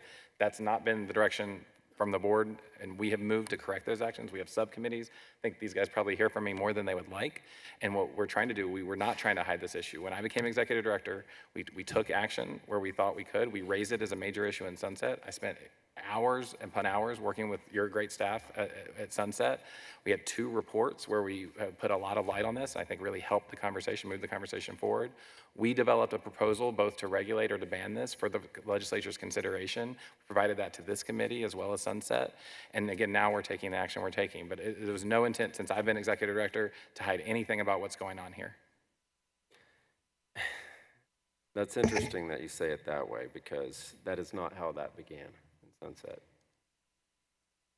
We've established that, there's not a lot new that's changed, but your position has changed significantly since that September hearing because the light got shined on this issue, right? And just to, I think you answered this. How was IGT paid the $170 million? You said it's percentage of sales. It's a percent of lottery sales. Overall, including the courier tickets too, right? Yeah, whether, we have no determination of how, if a ticket is a lottery ticket courier sale or not. Okay, and then the couriers make more money than the traditional convenience stores, right? Some of the lottery ticket retailers that we're proposing to take action and revoke their license are some of the top selling retailers in the state. Again, for me and the staff I've talked to the commissioners, this is not about revenue. There's nothing here that no action was motivated or done because this created lottery sales. This is a very small and insignificant amount of the total lottery sales. Well, it's not that small, because they extracted $95 million from Texas lottery players, right? I mean, so that's from the money that y'all have in your account with the comptrollers, and that's money that by and large was put there by Texans and exported out of state due to gaming the system, and gaming the system in a way that you were aware of, and you claimed you had no authority to stop until all of a sudden, as today, you have the authority to stop it, all of a sudden. Senator, if I may, the $95 million jackpot is a related but separate issue, which we would call bulk purchasing. So that was not, those tickets were not purchased through the app. Those tickets were bought in the stores. And, for instance, a couple of the top retailers, like the one that sold the ticket recently, would not work with those people. So this was this $95 million was a separate issue that, again, when I became executive director, I immediately took action to stop. And we know that it did stop that activity because they tried to do that again in December and were unable to. And you were there in September of 22 is when you started? I became deputy executive director in September 2022. You were there when this happened? In the bulk purchase event Yes. in April? Yes, absolutely. With the stores that don't have logos or signs or anything on them, it looks like maybe one does, not a very legitimate operation. It was very concerning. That's why I started an investigation and changed the process as soon as I became executive director. Okay, well, I mean, I think this goes down to separation of powers issue and how state government is supposed to work, where, it's the legislature is supposed to tell our state agencies how they're supposed to operate. And this has happened before. I know you initially claimed that this wasn't as bad as what the Racing Commission did, with where they were illegally expanding gambling with the slot machines. And that was actually recommended to be eliminated, I think, by the Sunset Commission. But to me, it's actually worse than that, a whole lot worse than that, because it's the vendors y'all have been working with that the Sunset Commission says are directing how this agency is run. It's been hurting Texans, and it's been disregarding the laws that we've passed, where it's like cafeteria style. That's really what it is we're going to take what we like in the state code and leave what we don't like, and we're going to treat our laws cafeteria style, like leave it on the shelf. I want that, I don't want that. We're going to enforce what we like and don't like. So it's been really disappointing to see this, and we got to have more accountability here, and it sends a terrible message to our other state agencies if we just let this go, ratify this behavior.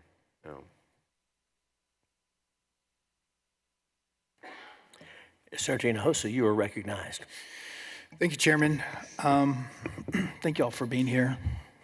I'm new here, so I'd appreciate some just very succinct answers to these questions. I'd like for each of you to answer this just on record here. Do you believe that these couriers are subject to fraud and money laundering? I mean, given the recent events that have occurred and the news that we've gotten, do you believe that, there's loopholes there that allow for that kind of activity? Simple yes or no. Yes, sir. The group that did the bulk purchasing, clearly subject to potential money laundering. Absolutely. Yeah.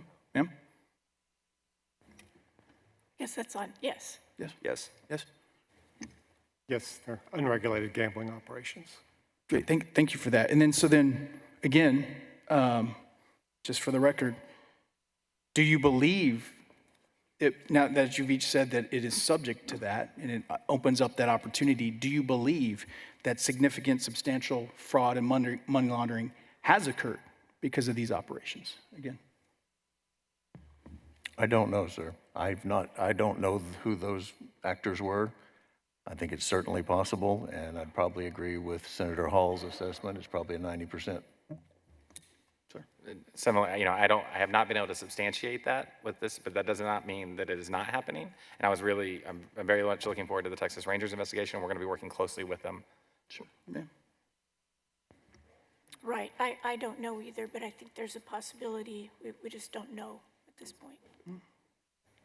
Definitely looking forward to the Ranger investigation, and obviously whatever level of transparency and assistance that the lottery can provide, we absolutely will. The accusations, they're unacceptable, and these are definitely, it's frustrating to say the least. Yes, it requires and deserves a thorough investigation because it's definitely a red flag. I believe this is the appropriate time to ask. Hopefully, y'all have the answers to my previous question. How much revenue do you have information on? How much revenue was generated from your brick and mortar versus when couriers came online and started operating versus to what the amount of revenue is now with those operating? Well, again, we don't have the ability to differentiate from a ticket that comes in through the front door versus a ticket that might be sold through the. Have you seen an uptick of sales since the couriers came online? There- And if so, how much? Roughly? Sales were certainly on an upward trend across the lottery industry, and we saw sales increase before courier activity, and that trend continued, especially through the COVID pandemic. Has it been substantial? Absolutely. Okay, guess ballpark? Well, I can say, before the pandemic, our sales were averaging the range of $5 billion a year, and now our sales are $8 billion a year. So about roughly a $3 billion a year increase. Again, most of that is not allocated to even retailers suspected affiliating with couriers. Okay, and then, and how much of that net comes to the state? About $2 billion a year.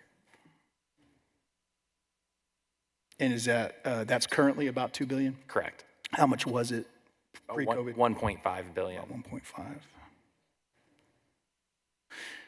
So here's my question. How do you restore the public confidence in it?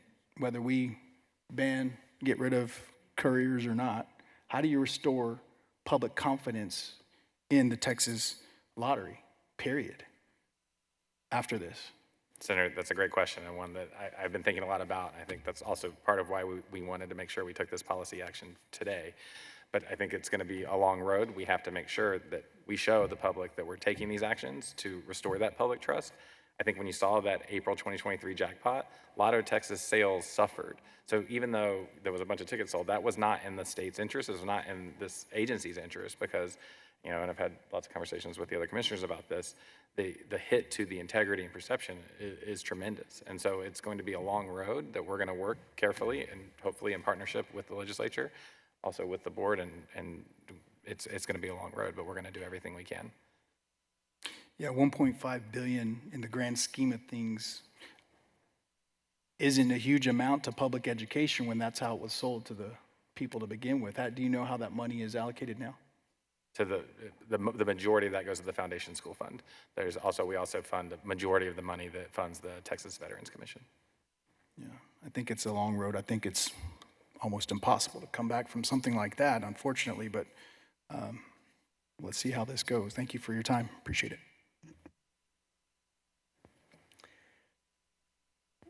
Senator Betancourt, did you wish to be recognized? I certainly do, Mr. Chairman. Thank you. I think it's important, Mr. Chairman, I read a statement that Lieutenant Governor Patrick just sent out into the record. Last Tuesday, after I paid a surprise visit to the combined lottery, courier, and retail location that sold the 83 million jackpot lottery ticket last week, I left with more questions than when I arrived. The next day, I told Governor Abbott that we may need a Texas Ranger investigation in the lottery. I'm very pleased that the governor announced a call for the Texas Rangers investigation into 2 jackpot winning drawings. However, based upon the new admission by the Texas Lottery Commission today in public statements and testimony before the House Committee on Appropriations, as well as their testimony before the Senate Finance Committee 2 weeks ago, and Senator Bob Hall's meticulous layout of today of troubling facts going back to 2016 when the Lottery Commission began to allow to couriers, it's clear this investigation needs to be broadened, covering every aspect of what the Texas Lottery Commission has done since that time. Therefore, I will be sending a letter to the Texas Rangers to add to what Governor Abbott has already asked, asking them to expand their investigation to any and all matters related to the Lottery Commission, first allowing lottery couriers into Texas, and any and all possible crimes internally or externally arising from the Lottery Commission's actions or failures to act. Lottery Commission Executive Director Ryan Bendel admitted in testimony for the House today that there have been other attempts to buy large amounts of lottery tickets, not just in April of 2023. To give confidence to Texans who play the lottery in the future, we must have this expansive investigation going back to 2016 in addition to the governor's request. Lieutenant Governor Dan Patrick, State of Texas.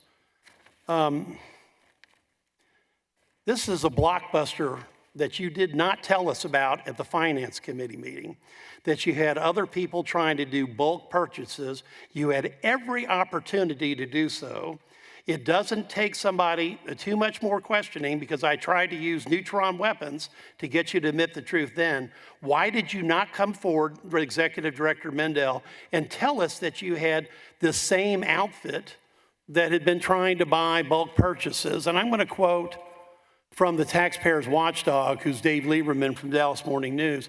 As first reported by the Houston Chronicle, that was the groundbreaking story on this, financiers in London and Malta paid for most of the tickets, spending $25 million and winning $58 million after taxes.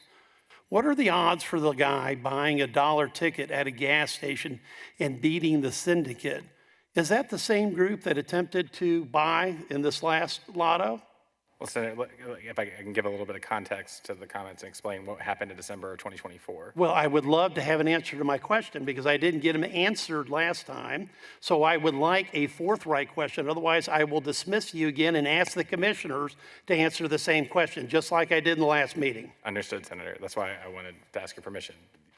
My understanding is that that group, or someone substantially affiliated with that group, was planning and preparing to buy a substantial number of tickets in December 2024. I heard that because we had our retailer contacts that said that that same group was talking to them. They were going to work with 30 to 40 retailers. As soon as I found out about that, I instructed IGT to initiate an emergency code release, and I also went and briefed many of the members of Sunset and of State Affairs. I was in the Capitol for a significant amount of time on that day in December. Executive Director, did you not feel like this was worthy of a discussion at the Finance Committee? Senator, I definitely did, and that's when I talked about how we put measures in place to stop that. That's what I was referring to. Yeah, but you didn't refer to the fact that the same group attempted to try again. And I'm sorry, Senator, I thought when I said that the efforts, the guardrails that we put in place stopped it from happening. Again, I had briefed a number of the offices. Well, because this goes to the heart of my questioning, sir, about money laundering. Does it not? Absolutely. The question that you refused to answer twice, okay? This outfit, who is financiers in London and Malta, easily could be bundling in monies, but yet you refused to answer the question. It took 3 times, and still I didn't get an answer. So you already knew that that specific group had tried again, and yet you refused to answer the question of whether or not there was a substantial probability of money laundering. So what's your current opinion? Have you upgraded your opinion? And thank you for having the chance to redo that. I thought about that a lot. If the question was, do I have evidence that they're money laundering? I'm under oath, and I cannot tell you that I have evidence that they're money laundering. Is it an indication? Is it a concern? Is that what informed the concerns that led to our policy statement? Absolutely. I share your concern, and that's why I put the measures in place that stopped them from doing this in December 2024. When I'm asking, and an agency head is before the Finance Committee, and other senators have, including the chairman, and they're asking whether or not, these behaviors are potentially fraudulent, money laundering. This is probably the greatest fraud perpetrated on the state of Texas by any group ever.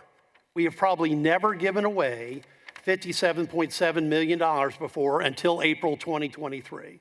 Is that a pretty good statement? We have not had a bulk purchase event before that day. We've had higher jackpots. That's So we gave up probably on a fraudulent win, $57.7 million. Now, the problem I have with your leadership, sir, is that instead of sitting here and parsing words with me, okay, you should have taken that immediately and the same answer that your commissioner gave, which is yes, I believe there's substantial indication of money laundering. Instead, you still do the same thing here. Quite frankly, if I was on your board, I'd vote to fire you because I have no confidence in what you're telling us. You've been through this, you've been through multiple questioning by multiple senators, and instead of giving us the recognition of leadership, a positive lock on the answer, I don't get it. Is there some reason why you can't forthrightly answer these questions? Senator, I assure you, I'm trying to forthrightly answer your question. Well then, why did you not tell us that this same group was the group that was trying again? Because that's also an indicator of money laundering, true or false? I'm sorry, I want to make sure I understand. Sure. They tried it once, they were successful, and they came back to try it again. Is that not an indication of money laundering? Absolutely. Well, it's nice to hear, especially as one senator put it from a rural county, $57 million of horses went out the door. And I will tell you this, what Lieutenant Governor Patrick saw was another 83 million. Because there were no real people in that store. They may not have had any real customers. They have machines in the back, but they're not processing what motor vehicle fuels companies do, which is one transaction at a time. They're just blitzing the system with millions of dollars of courier money, which quite frankly, you have to assume that there's a very high potential. Senator Hall said 90% that there's laundering money in this. Now, I want to direct this to the commissioners. Did that questioning and answering help you all clarify what leadership we need to stop this from occurring? Yes. Yes, sir. Yes. Well, I'm glad we're 3 for 3. Mr. Mendel, I strongly suggest you change your communication strategy. Because if senators ask questions, we expect direct answers and not obfuscated, not parsed, want the full story, don't want to wait for the next hearing to say the same group tried again. That is a bombshell that you just lit off in the House here today. And yet you didn't tell us when you had the opportunity. Because quite frankly, that would have proven it was money laundering or that a 90% chance occurred. And that's what is so disappointing about this. And that's why I don't have any confidence in your leadership at this point. Because I'm not seeing that communication style that's going to be necessary to restore the average Texan's trust in this whole game, this situation. I can only hope that you reconsider what you're doing and why. Thank you, Mr. Chairman. Thank you, Senator. Senator Hall, you're recognized. Chairman, I'd like to follow up on this burning question I've got is what really changed, or what did you know when you knew it? I'm sure you're familiar with 466. Absolutely. I believe, .014 says the commission and executive directors, this is powers and duties of commission and executive director. That's everybody. The commission and executives have broad authority and shall exercise strict control and close supervision over all lottery games conducted in this state to promote and ensure integrity, security, honesty, and fairness in the operation and administration of the lottery. And then they go on to talk about the things that you make sure don't happen, which to me would be an indication that somebody is improperly selling tickets. So with the operations with the couriers, when did you first speculate even that they could possibly be selling them to people under 18 years of age? At the August sunset hearing, When? the August 2024 sunset hearing. Not till a sunset hearing? They've been doing it for years, and you never thought by telephones and no control and no oversight over them that they just might be selling them to people underage until then? That's correct. When did you first suspect that they were using telephones?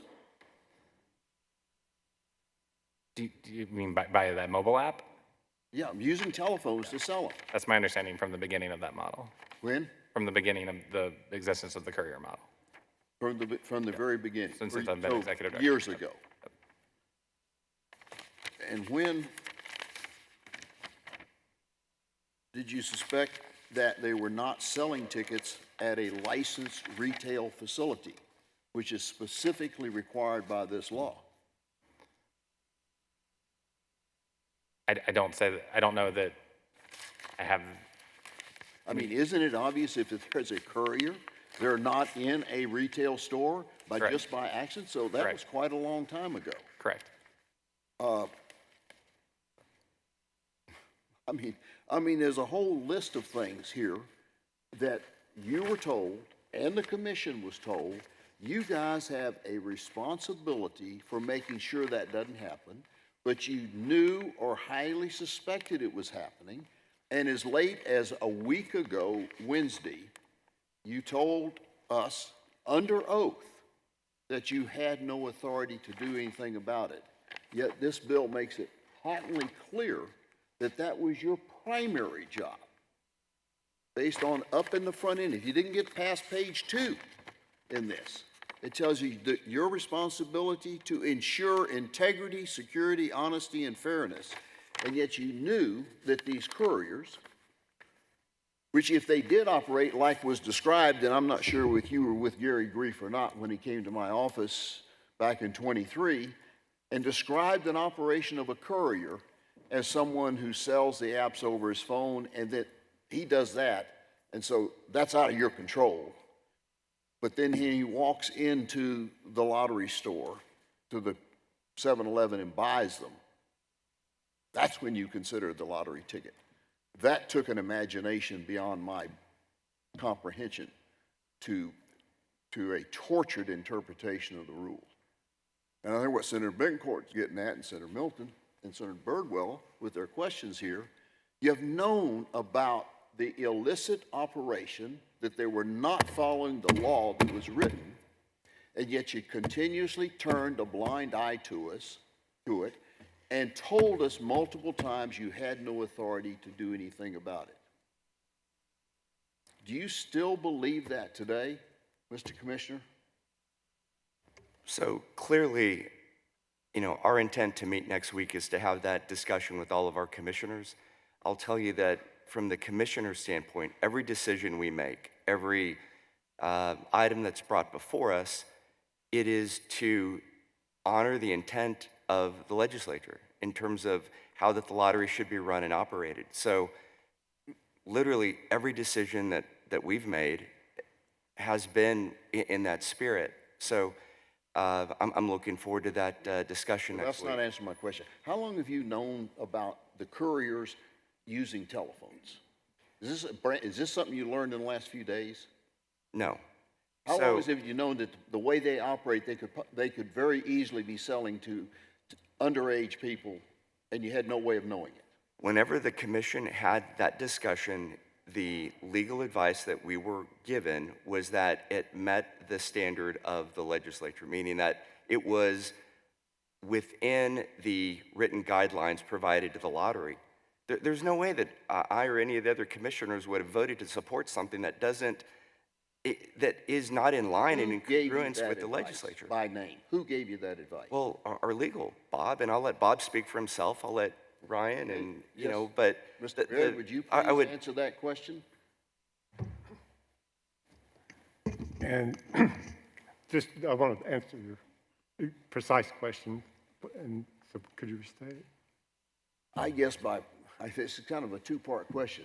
By what tortured process can you interpret that that a courier operating, selling tickets outside of a retail facility, charging a fee to do so, could be most likely, because there's no oversight, selling to underage people and doing it on credit? Any one of those would be enough to say, hey, we've got to stop that operation because it violates the law that we were given to enforce. And yet you gave them advice that we can pretend it doesn't exist, it's not happening? No, sir. That's what he just told me. This answer requires me to go back in time a little bit. If you want to go back to 2015, I can go back to when the courier model was first presented to the agency. It was under the prior executive director, Gary Grief. We were presented with a legal opinion that came from a Las Vegas, Nevada professor and an attorney who had looked at the law and had drafted an opinion and asked if we would say whether that's a legal business model. And at that time, me and one of my attorneys put together an analysis that flagged this as a risky business and that we could get into a lot of trouble going this direction. I had several pages of statutes that could be violated with this business model. I said it's against legislative intent. If asked, the Attorney General could find it's not authorized. There could be negative legislative consequences for the Lottery Commission for proceeding in this direction, and then followed with analysis of a number of changes. And these documents were all given to the Sunset Commission. And certainly You're telling me you came to the conclusion it's okay if somebody's selling these lottery tickets, No. charging an extra fee and selling them to minors and doing it on credit? I said there was you could get in trouble for stopping them from doing I that? said there's a lot of problems with it. His specific question to me is that didn't comply with the What state problem would it lottery. be to prevent somebody telling that there's breaking the law, that they have to stop breaking the law? My answer was that this was fraught with all kinds of risk. Shouldn't go advance this to the executive directors. What kind of risk? You're giving me gibberish legal garbage. Okay. What would be the problem in telling someone they could not continue breaking the law? It was not my decision to make. Whose decision was it? Gary Grief's decision, the prior executive director. His specific question to me is like, I see all your concerns about frustrating the intent of the legislature. All I want to know from you, and this is the restrictions under which my job position has been. So Gary Grief told you what answer to give him, and you gave it to him. His specific question to me was, is this argument, not considering legislative intent, not considering state policy, is this an argument that would be laughed out of court? Is it an argument that is completely frivolous? And I said, well, my advice is that this could be violating law by doing this. It's circumventing, by creating a separate legal entity. I mean, it's certainly violating the spirit of the law. He said, that's not my question. My question is could an attorney make this argument with a straight face? And I couldn't tell him no. I told him, yes, but doesn't change my advice and analysis of this. And he said, that's the direction, but that's still the direction I want to go. Because there's two legal entities there. Texas law, a legal entity is a separate person under the law, and they craftily created this business model so that it would avoid the intent of the law by filling I in. can't imagine what could have possibly been written to says that this is okay to sell to teenagers, or possibly sell on credit, or sell not in a brick and mortar store. It's in here in words of one syllable. It's not complicated to read it, and it's clear that it was being violated. Yeah. How in the world could any legal advice say, I don't care, Mr. Grief, whatever you want me to say, I'm telling you, you're breaking the law by not doing something about this. You're not following your responsibility. And what I don't understand is when he was gone and other people stepped in, or the other commissioners didn't step up and say, hey, we got to quit this. Or why other people didn't bring this up. That's why it's a conspiracy. And this bill specifically addresses the issue of conspiracy, because this is not something that could happen all by itself. And we didn't even get around to talking about some of the other issues, like a single individual actually winning the lottery 147 times. That isn't a conspiracy, but that's in the operation. So, Mr. Chairman, how could that happen? We believe that that person was claiming on behalf of others, and we've initiated an investigation. When did you initiate that investigation? When we got the allegation in the Breyer letter. Give me a month. January. January of this year. Correct. When did it happen? I believe it was lottery.com. It was a couple of years ago. And you don't have a system that would pick up the fact that a single individual, do you consider that to be a little odd? It's certainly uncommon. Uncommon? Yeah. I think most people think winning it once is uncommon. We have 147, but It's mathematically. Senator Betancourt, you're recognized. Sorry, Mr. Chairman. Director, it is almost beyond my ability to calculate the odds that one person could win this 147 times. Was this somebody directly connected as a lottery employee, or were they just affiliated? No, thank you, Senator. This was a principle of lottery.com, and what we believe is that in their courier operations, instead of passing off the ticket to the winner, he was claiming it on their behalf. And so that's what we've looked at to make a criminal investigation on, a referral. Another red flag. I can't even tell you how many red flags are up. It's like there's a forest of them, and they're all burning, and everybody can see it, except you. Why? I can absolutely see it, and this is why we took the action we took today, and that's why. Yeah, but the fact that it took till January to recognize that somebody had won 147 times. I mean, the math of that is billions and billions to one. I mean, I'm not even sure. Maybe it's a quadrillion. I don't know. I haven't calculated it. I'm just astonished. You had somebody win 147 times and you wouldn't start an investigation until January?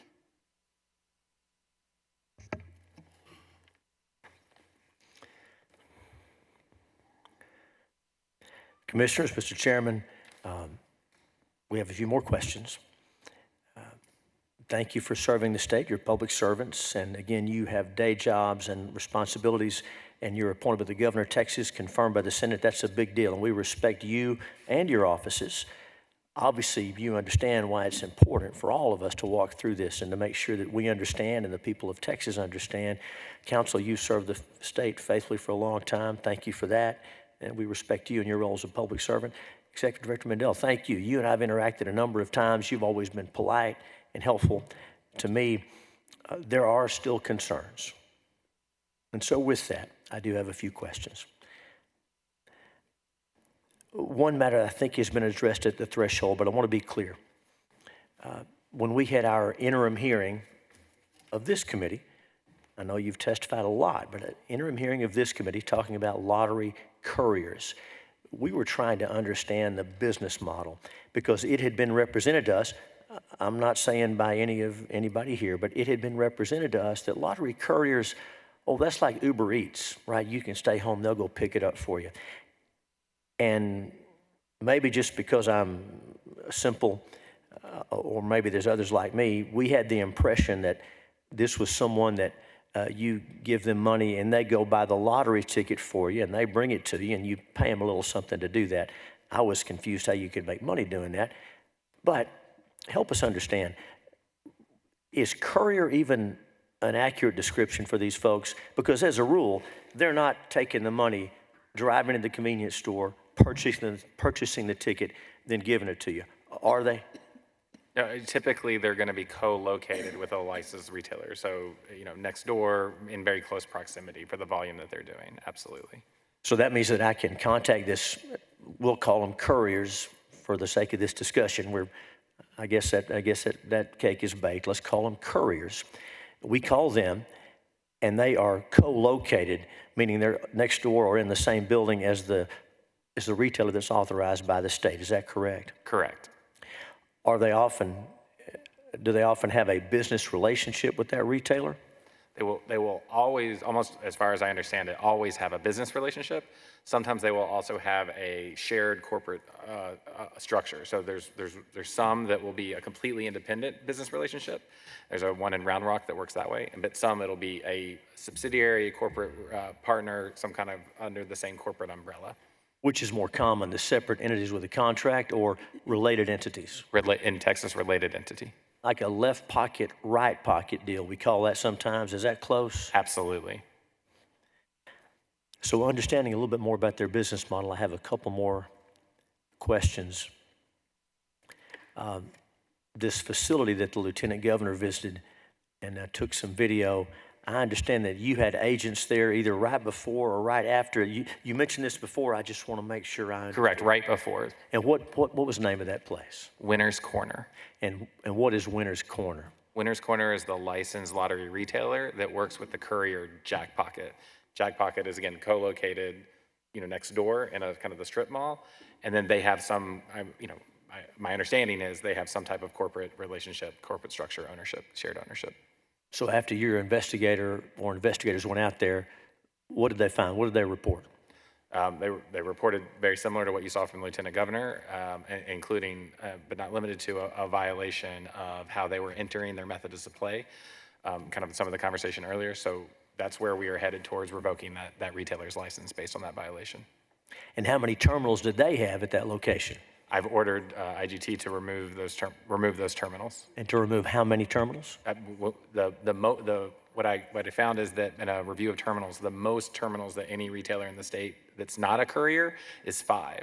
And so I ordered that as an initial step with our new policy today, we want to bring all the, no one should have more than 5, and then we're going to continue to review that. And obviously, we're trying to take action against their license as well. I wanted to ask you about that. Thank you. And sometimes my questions aren't clear, and I apologize. I'm curious now about that specific location where your agents went out at Winner's Corner. How many terminals did they have, if you know? It's a number. It was more than 16, but I don't remember the exact number. I remember it was way too many, and that's one of a whole bunch. A whole bunch. Okay, and we heard from the representative of the convenience stores that convenience stores have 1, maybe 2. I don't want to misrepresent what he said, but was that your impression? Yeah, and again, that's when I reviewed. We do have grocery stores, some gas stations. If they're I think Buc-ee's isn't a licensed retailer, but you imagine large grocery stores might have more. So most retailers will have 1 or 2. We have a handful of retailers with 3, 4, or 5.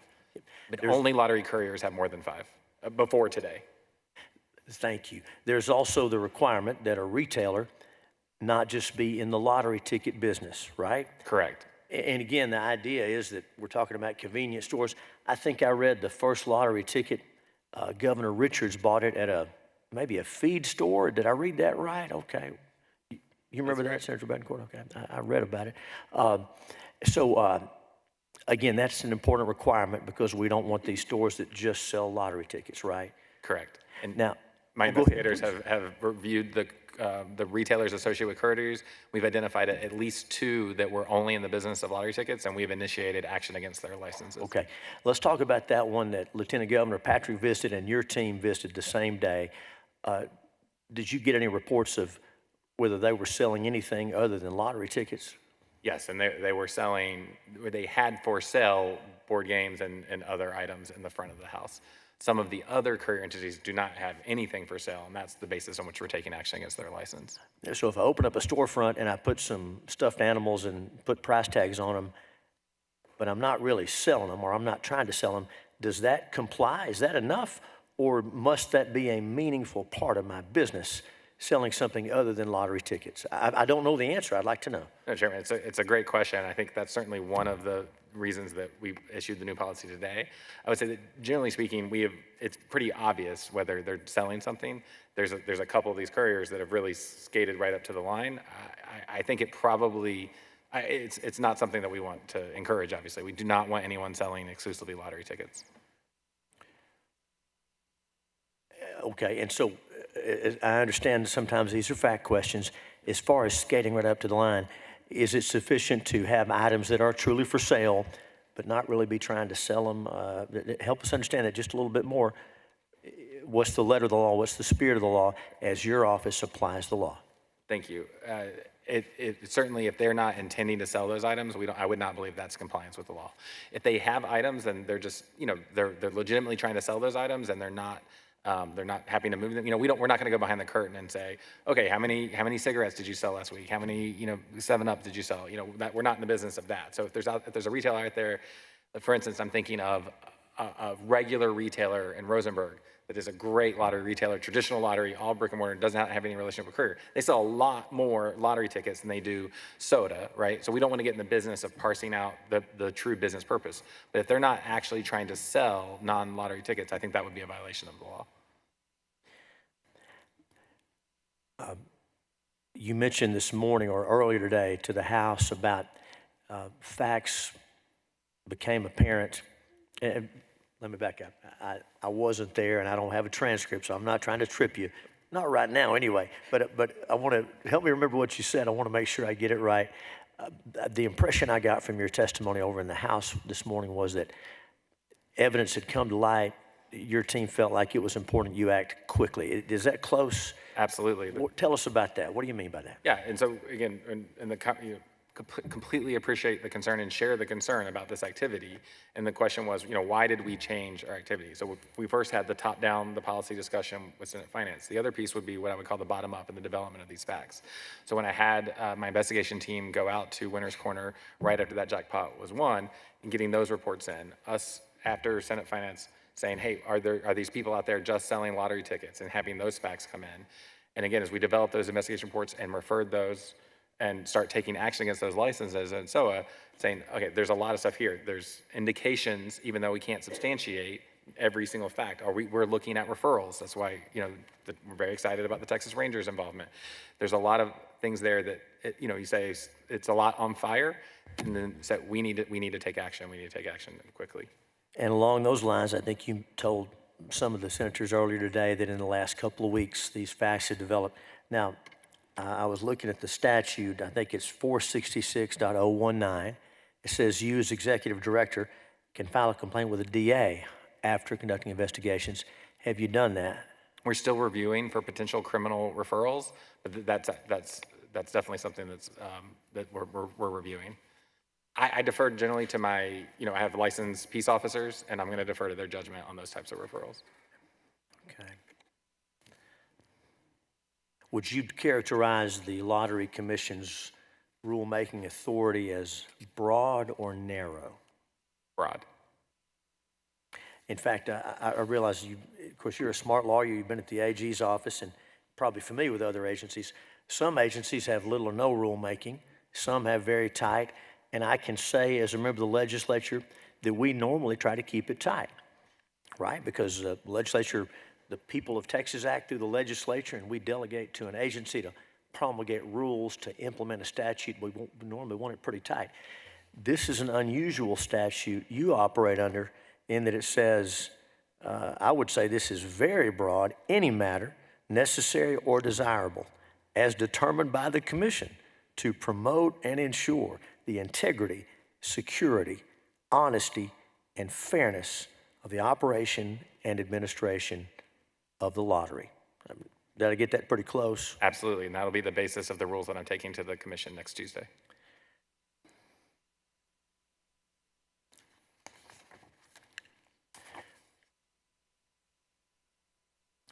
Now, along with that authority, you have full access to the records of lottery sales agents, don't you?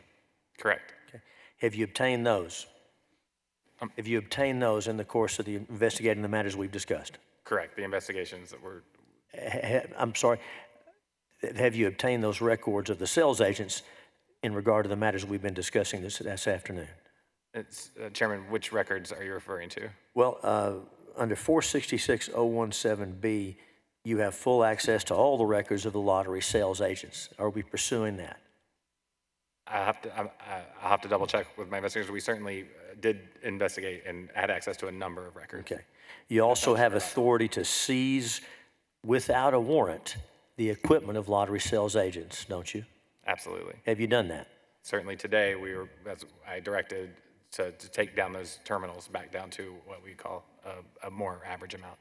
And once we get the activity through taking action against their license, we'll obviously take all the terminals away. You have the authority to suspend or revoke a sales agent license, yes? Correct, and that's the action we're pursuing against most of these retailers. So I haven't done that yet, but I don't want to put words in your mouth. Is that in process?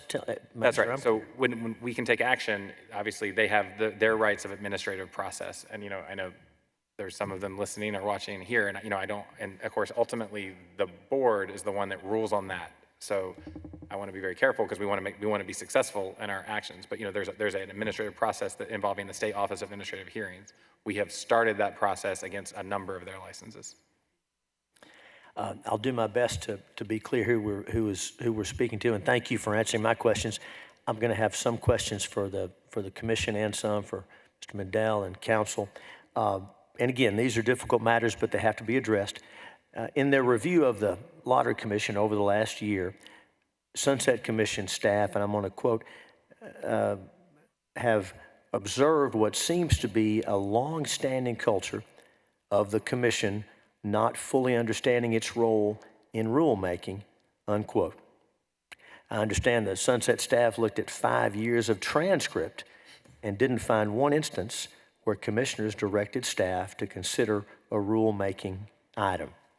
Is that consistent with everybody's understanding of what's happened over the last 5 years? And again, I'm not fussing at you, but we need to know, do y'all consider that a problem? Are you concerned about that, commissioners? Sir, the way we've operated in my tenure has been that we take proposed rules, review them as presented by staff, review them, either pass or decline, or tell them to go back and try again. That's been our process. Cindy Fields, excuse me, my voice is not very good. We're not made up of people from industry like a lot of commissions are. So we don't necessarily hear, we just don't hear problems, concerns of people that own convenience stores and stuff like that. That doesn't come to us like it would another commission that has members of industry that make up the commission. So that's one of the reasons why we rely on legal counsel and others to bring these rules to us to make us aware of it. Thank you, Mr. Chairman. So the bulk of what the commission discusses is again brought forward by staff, by legal, and the commissioners again do our best to do what we believe is the statute and what we believe are the very strict guidelines that we believe exist. Obviously, all of the things that have been discussed really since Sunset, all of them, every item is incredibly concerning. I will say that since the Sunset hearing, that the commissioners have taken a lot of proactive steps. We've enacted our committee structure, which was a sunset item that they suggested, which we enacted almost immediately. An item that was discussed in earnest at the sunset hearing was the item on minors. At our next meeting, the commissioners voted all in favor of basically going to a zero tolerance. And that is something that we, had not done previously. And so I know that it appears that we are reactionary on some items, but again, we, as Cindy mentioned, we're not industry professionals. And so we have to do our best to take in information and move forward, collectively whenever we do meet. So, I know there's a lot of work to be done collectively, and we have been and are doing our best to address all of these issues, with the material and the ability that we do have. So we're grateful for your concern, your suggestions, your thoughts, your input, because we don't have access to your experience, to your knowledge, to your oversight, to your history and knowledge of how this agency, should perform. So we are grateful, and we know that this is a very serious matter, and we do appreciate the serious tone of all of the questions and everything that has been said. Yes, Mr. Chairman.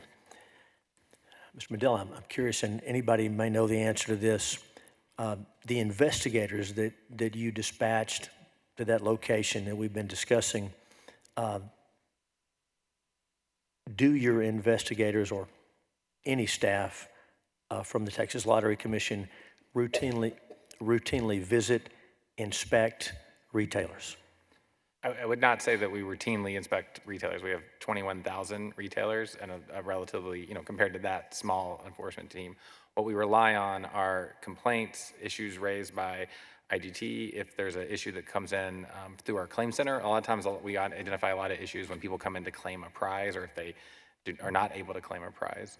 And so it's more when it comes in, then we initiate investigations. The enforcement team also supports the bingo division, which is another function of our agency. And you mentioned some of the complaints or information will come through IGT, and that's the contractor that operates the lottery we've been talking about. That's exactly right. It's a public-private partnership. So the sales team, which is over 150 or so employees of IGTs, are the ones that visit on a regularly, at least every month, and oftentimes more frequent than that. So the sales team are in every retailer, and that's their contractual requirement. We then will, if there's an issue or there's something, that's when we get involved. A lot's been said about the rule changes and circumstances under which they took place. I want to make sure that we don't get lost on what some of those specifics were. So if you'll allow me, I'd like to walk through a couple of those with you. Thank you for your patience. And again, we discussed this with the State Affairs Committee over the interim. So refresh my memory, in 2020, did the commission adopt rule changes related to the sale of tickets? I believe the answer is yes. In 2020, did the commission make rule changes related to the sale of tickets? Yes, Chairman. Okay. And you gave a summary of those changes to our committee, and a number of paragraphs of amended text are described as non-substantive and not changing, quote, the requirement that all lottery tickets must be purchased in person. Do you remember that? Absolutely. Okay. Yeah. Now, this may have been just a typo or something got edited wrong, but one of those changes was the deletion of the entire definition of present at the terminal. Remember that? Yes, Chairman. And that definition, I've got it here, present at the terminal, I'm quoting, a player remains physically present at the terminal from the time the player's order for the purchase of draw game tickets is paid for and accepted by the retailer until the processing of the order is completed and the tickets are delivered to the player at the retailer terminal location, unquote. Now, I can represent to you that that's one of those rules that was deleted. Does that sound right? Absolutely. Okay, and so now that definition wasn't replaced with anything else, was it? That's correct. At the time, it was not replaced with anything else. The definition only appeared one time in the rules. But after the concern, and again, appreciate the conversations with your office, that's what we worked with the commission, and we reinserted that in our October 2024 rulemaking. Well, thank you for that. And as you may recall, there were 12 more rule deletions that coincidentally or intentionally had the effect of undermining the physical presence requirement. For example, one was deleted that says, the retailer shall not accept telephone or mail-in request to issue a ticket. The use of mechanical, electronic, computer-generated, or any other non-manual method of marking a payslip is prohibited, 401.315. Now, if that had been in place, had that rule not been deleted, wouldn't it have been harder for this foreign cartel to purchase those millions of tickets and run them through in the swift, systematic way they did? Chairman, absolutely. I will say that we have substantiated violations of the current rules and are taking action against that licensee based on those violations. So absolutely, would that have buttressed our case? Without a doubt.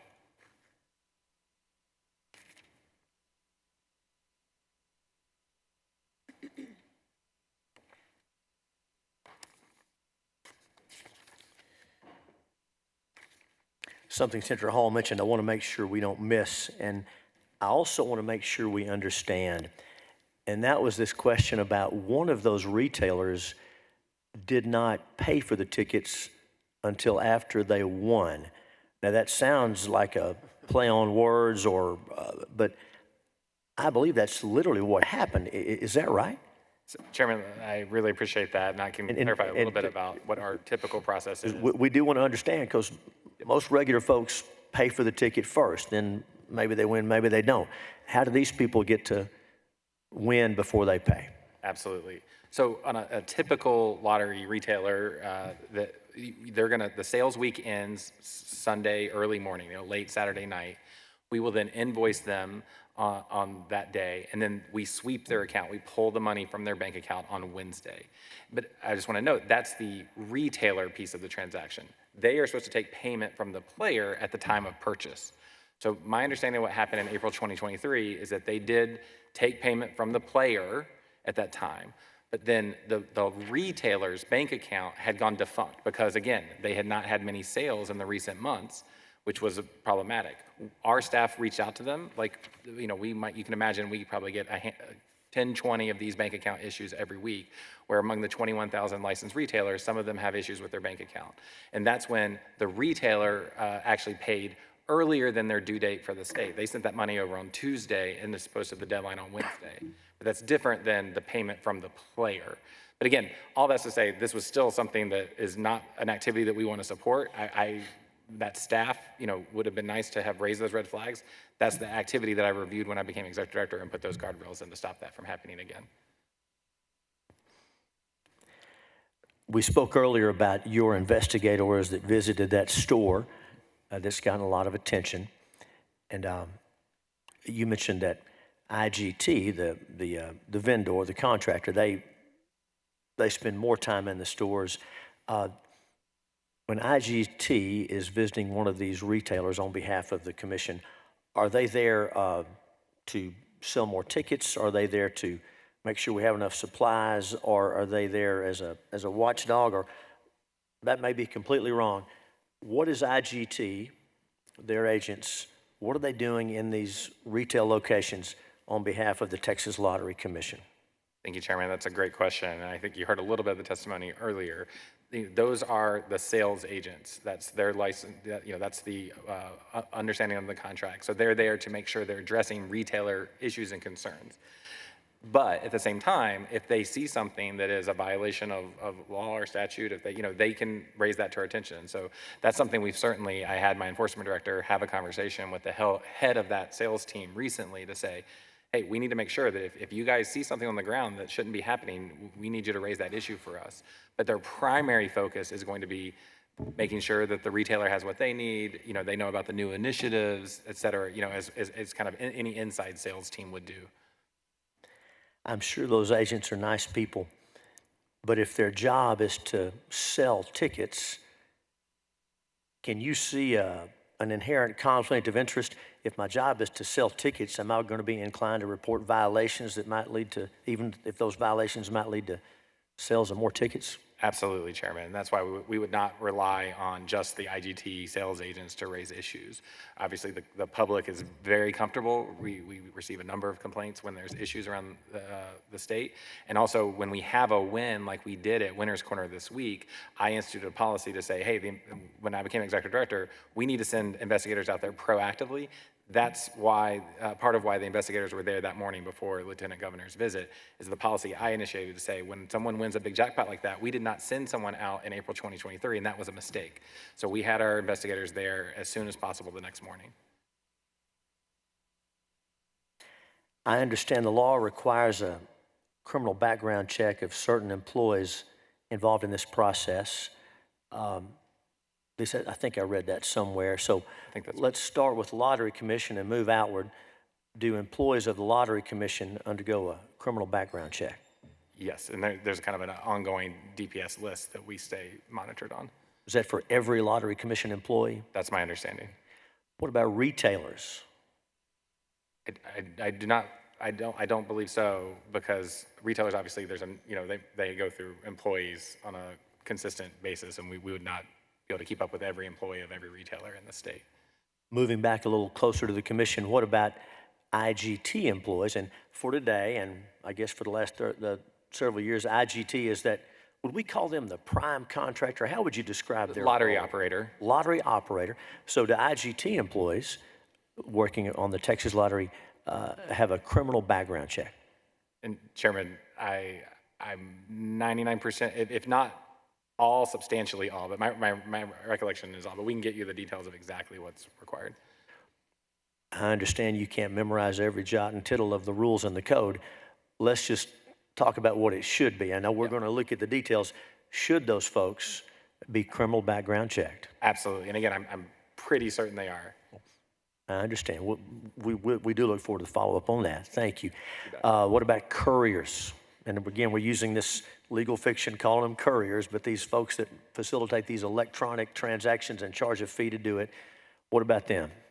Absolutely not. We have no ability to know who their employees are, to be able to do any background checks on them, and have no ability on that. And that's, again, one of those concerns that led to the issue of the policy today. And then let me jump back. Did I cut you off? Nope. Okay, let me jump back to retailers. We understand that retailers have retail employees, and sometimes they move through quickly. But what about the ownership of the retail sales agent itself? What about that?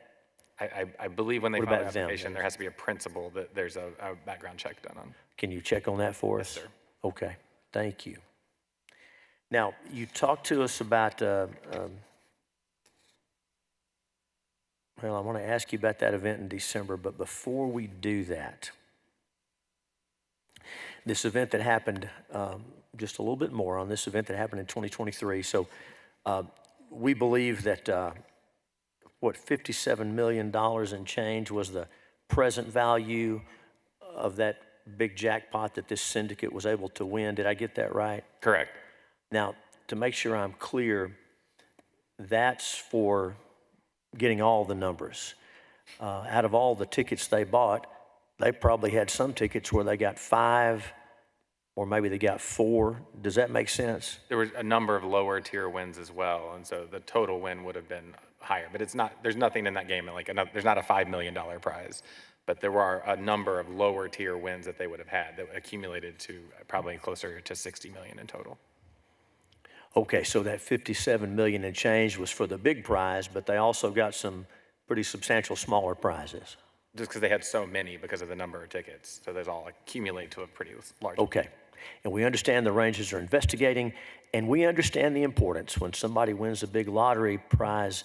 We want to protect, if one of Central Hall's constituents buys a ticket and wins a big prize, we don't want their lives to be ruined. We don't want their safety to be in danger, so we want to protect their identity. We get that. We understand that. And that's fine for being released to the public. But help us understand how we don't know. In the age of know your client, know your customer, in the age of everything being tracked and so much scrutiny on money moving around and on banking and financial transactions, this is a legit question. I'm not trying to be dramatic. How do we not know who these people are that gamed the system, that cheated and stole that money? That's a great question, Chairman, and that goes back to the lottery ticket is a bearer instrument. And so when that comes into the claim center, we process the player that is before us. Statutorily, we check for things like unpaid child support and other issues like that. But, you know, we don't, if they, you know, if you were a money launderer, right, you wouldn't have the money launderer come in and claim it. You'd have, you know, the other person go into it. So, you know, unfortunately, our ability to differentiate between the bad actors and the good actors is limited at times. In order for the purse or the prize to get up to $95 million, a lot of people had to buy those tickets. And at this point, I'm not talking about the people who cheated and bought every possibility. I'm talking about real people back home. A lot of people had to buy those tickets. Absolutely. How many people do you think you can probably, if you don't know off the top of your head, you could probably extrapolate for us, but how many Texans had to spend their dollars or their $5 or $10 bills to get that prize up that high in the hope, thinking they had a chance of winning it? So two issues, thank you, Chairman. There's two issues there. One is that jackpot was rolling over a substantial amount of time. Yes, it was. So there could have been a Texan that bought for the Wednesday drawing and then bought on the Saturday. So I can't ever determine, you know, we don't know who, you know, I can't tell how many different people, but we can get you the number of total tickets, but it would have been in the count of millions of tickets were purchased for that jackpot outside of the entity that ended up winning. So probably thousands of people, maybe millions of people. I'm not going to hold you to it, but you're the lottery expert. I want to get a sense. I mean, I see people in line buying lottery tickets, and I want to get a sense for how many people likely contributed to that, and let's say contributed in good faith, thinking they had a chance. How many people are we talking about? Hundreds of thousands, if not millions, I would say. Okay, thank you for that. A lot of times we have a budget and we vote on the budget. Many members of this committee are on that committee, and that money doesn't belong to us. It belongs to the people of Texas for whom we all work. So the money we spend up here, it's really their money. But in a very real way, this money, man, this came right out of their pockets. I know that's important to you. It's really important to us. So thank you for helping us all remember that.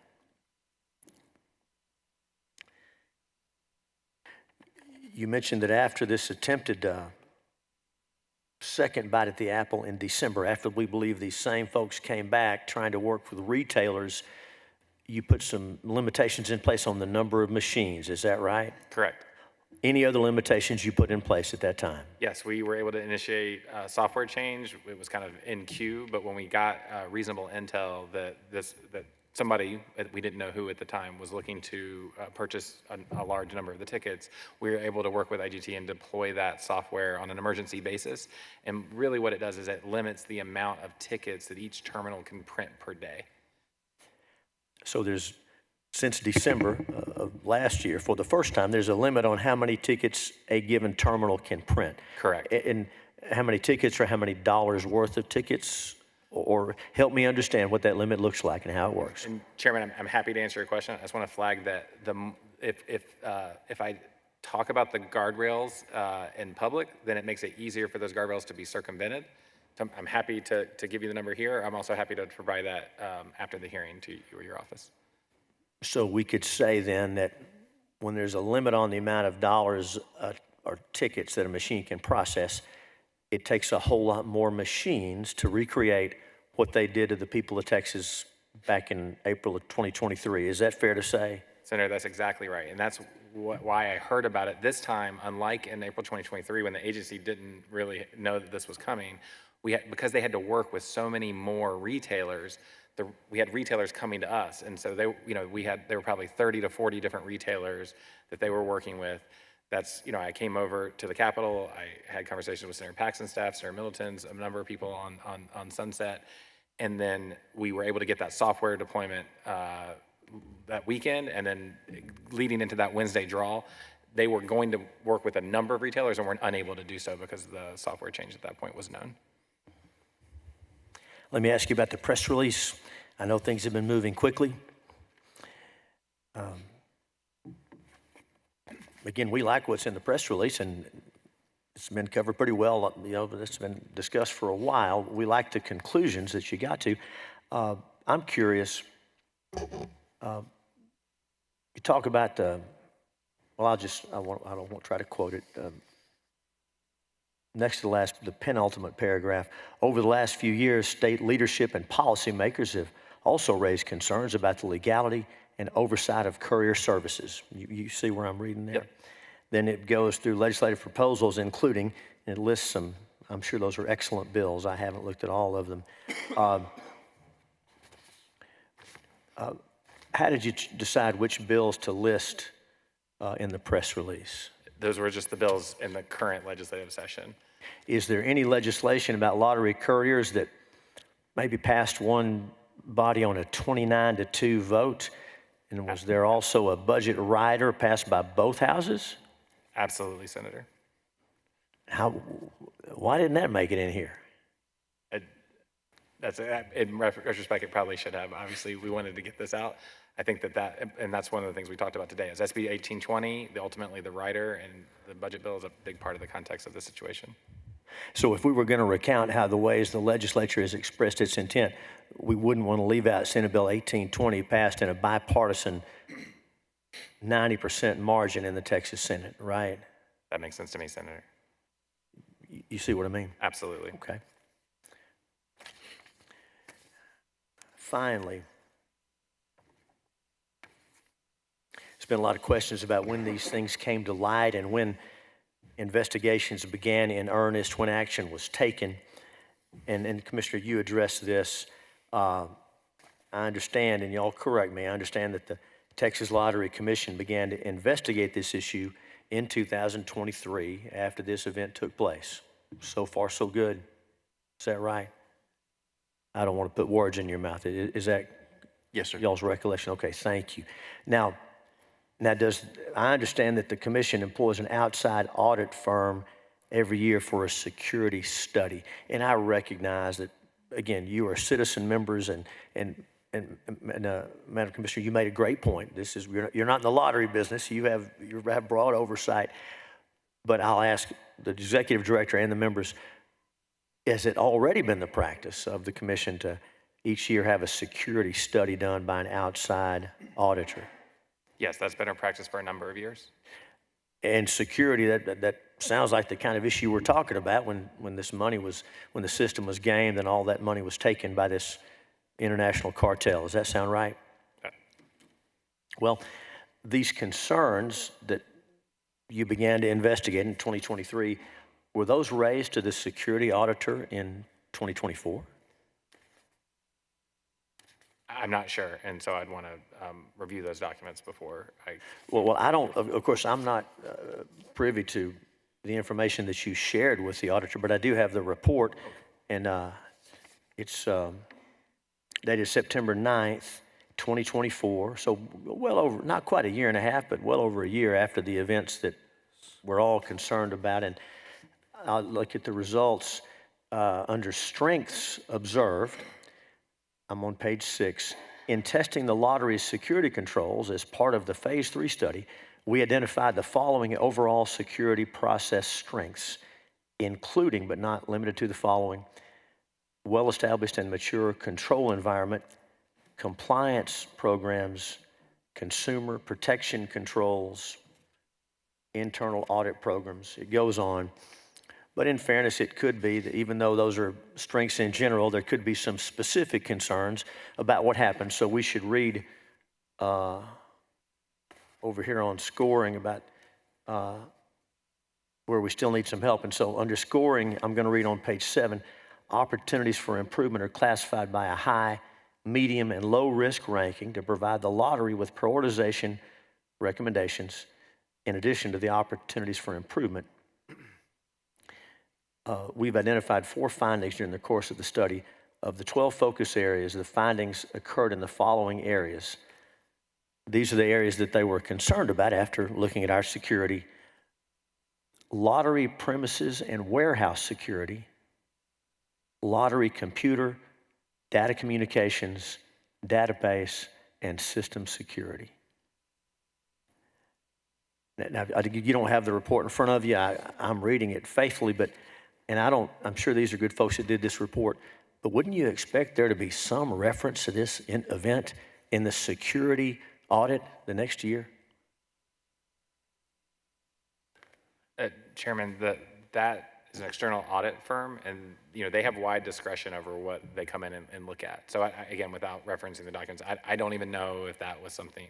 It's certainly something. I know they're familiar with couriers. I know they're familiar with couriers as an industry across the lottery industry. I just don't know if they looked at the bulk purchasing event at that time. Again, a lot of these facts were developed after I ordered the investigations later. Members, any other questions for these witnesses? Senator Hall, you're recognized. Thank you, Mr. Chairman. There's some excellent questions there, and they raise a couple other questions. How can a non-human win the lottery? I'm sorry, I don't understand the question, Senator. How can a non-human win the lottery?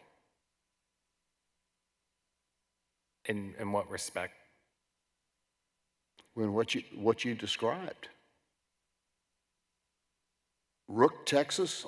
Is that a nickname for someone? Sorry, I understand your question now. Yes, legal entities like a trust can claim tickets, and so that's something that. So how do you check for debt owed to the state, like child support?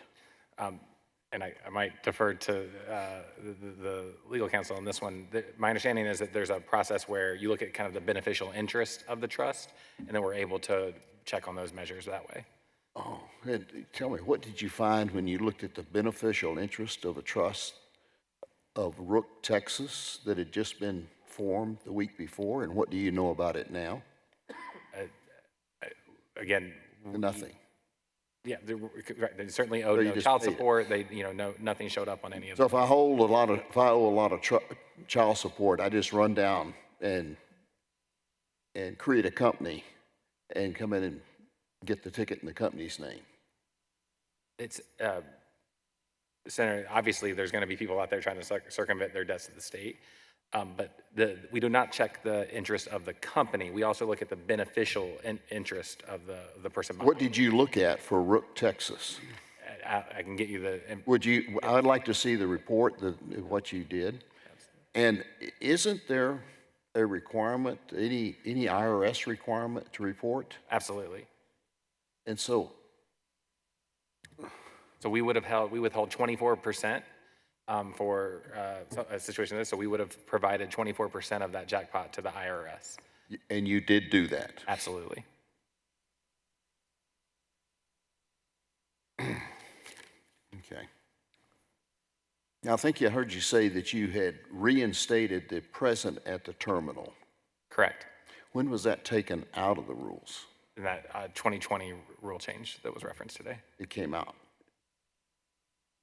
So with that not in there, it opened the door for the sweatshop courier operations. My understanding is that there was still language that said all elements of the transaction had to take place in person, but certainly the idea that they But you never worried about enforcing that? I was very much worried about it, and that's why I ordered that it go back into the rule. I proposed. Yeah, but that's recent worry about it. You weren't worried about it in 2023 when you delivered 4 dozen machines to 4 different locations that had no business. Again, Senator, I was very concerned. But you weren't with the commission then? I was, but that's not a process that I was involved in. And as soon as I found out about that, I ordered the process change. So when did this go back into effect? I believe the board just voted to approve those rules in February, so they'll be going into effect. So they're not in effect now? I believe they're probably in effect. Yeah. Pardon? They would have. Yes, they should be in effect today. They are in effect. Correct. When was the first day they were in effect? We'd have to check. We'd have to check, but it'd be, there's a period after the board votes to implement those rules, then there's a little bit of a waiting period, so it's not always. Any chance they were in effect last week? When the 85 million was won? I'm not sure, but again, when our investigation did substantiate violations of other rules, and that's where we're going to take action against that license. What are you going to do about paying? If it was sold fraudulently, don't you have an obligation to not pay it? It's something we're going to look very That's what the carefully at. commission said back in 1995 to the officer from New Jersey. He said, you bought it over the telephone. That's against the rules. We're not going to pay it. We're going to look at that very carefully when that claim comes in. Have you paid it? Nope. I do hope you look at that very closely. Thank you, Mr. Chairman. I think we've heard all we need to know. Oh, one last question. Do we need to pass this law, SB 28, or are you just going to do what SB said? It's a lot of trouble to finish the effort to pass it. I think if you pass this bill, what it will do is add criminalization to it, which I think is a goal that obviously you could pursue. We are going to pursue. But if it doesn't pass, are you going to do all of what's in here anyhow? I will not, except with the exception of the criminalization. I can't. Thank you. Senator Middleton, you are recognized. Thank you, Chairman. So commissioners, I'm forgetting your name, sorry. Cindy, you said you're not industry, so you're not in this line of work, and you defer to kind of to staff, and then you said others. Who are the others you're deferring to? I think that's what you said, others. For rule changes? And overseeing this agency, which, ultimately the commissioners, the buck stops with y'all. I mean, right? Legal? The buck stops with the commissioner, or does it not think it does? We literally don't have people come up to us on the street and say, you need to change this law. We don't. So we hear about it through rule review. We hear about it when it's brought up to anybody in the agency from some other source. So my point in saying we're not in industry like a lot of other commission members is that we don't own gas stations. We don't hear about issues. But who are you deferring to, right? You said and that was in the I'm not Sunset. sure what your question. So the Sunset Report pointed that out, and you said something very similar a second ago, is we're not in the industry, or we look to others. I forget the exact word you said, but. We do. We look to, if a suggestion comes our direction from any place, we'll certainly consider it.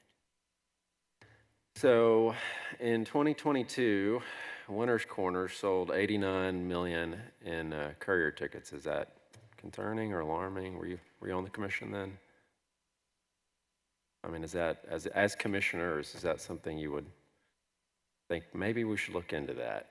That's a lot of tickets in one location. And that was the year before Senator Hall filed his bill. Yeah. I'm not sure we get those statistics that a single location sold X amount of tickets. Y'all don't get that. Not that I recall. How can you oversee the agency when that's all you do? Sell tickets, scratch-offs, and We do get sales information. bingo, of course. We get sales information, but it's by type of item sold. It's not by location. So it's just all aggregated.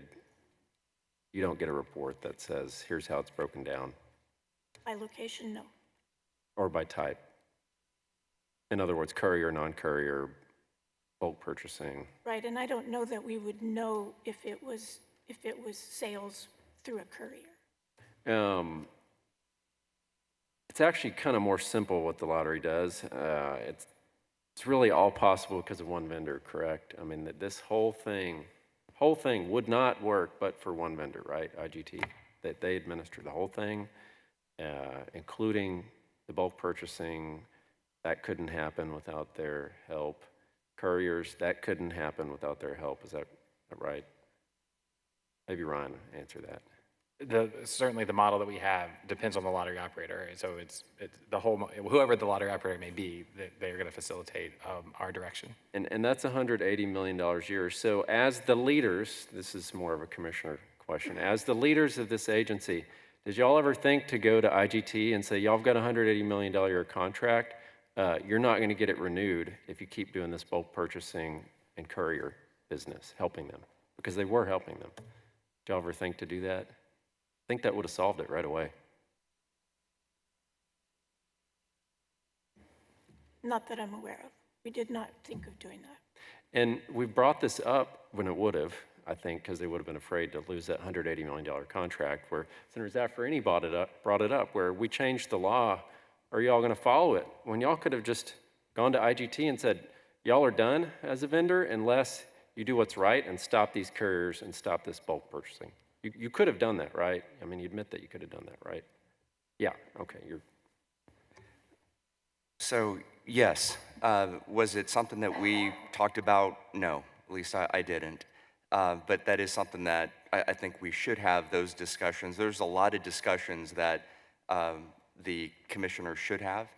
And to go back to Senator Hall's point about the payout here coming up, that we will absolutely take a look at that $83 million and just ensure that, again, the law is followed.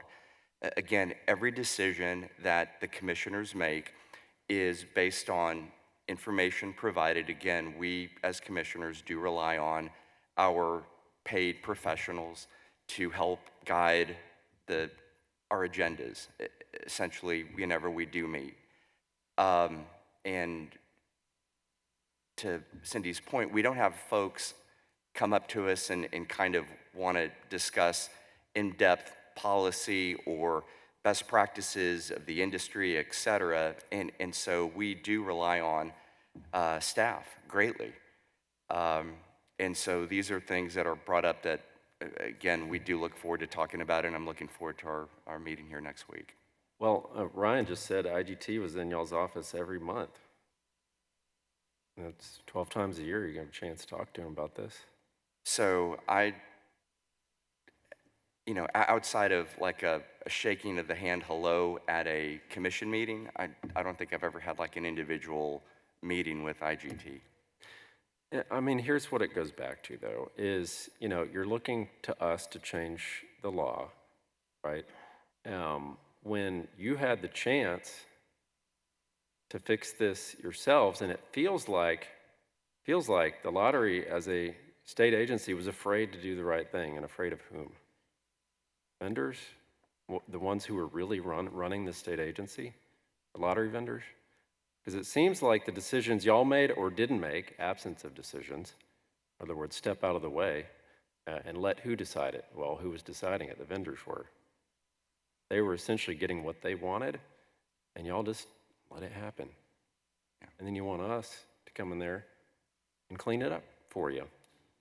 And it just proves the point, I think. And that was, this rule here from the other day is an admission of guilt of what we've been saying the whole time. It is. And so finally, you're saying, trust us, we want to clean this up. Do you see why that would be hard for us to do? When you have deferred to the gambling lobby to run this?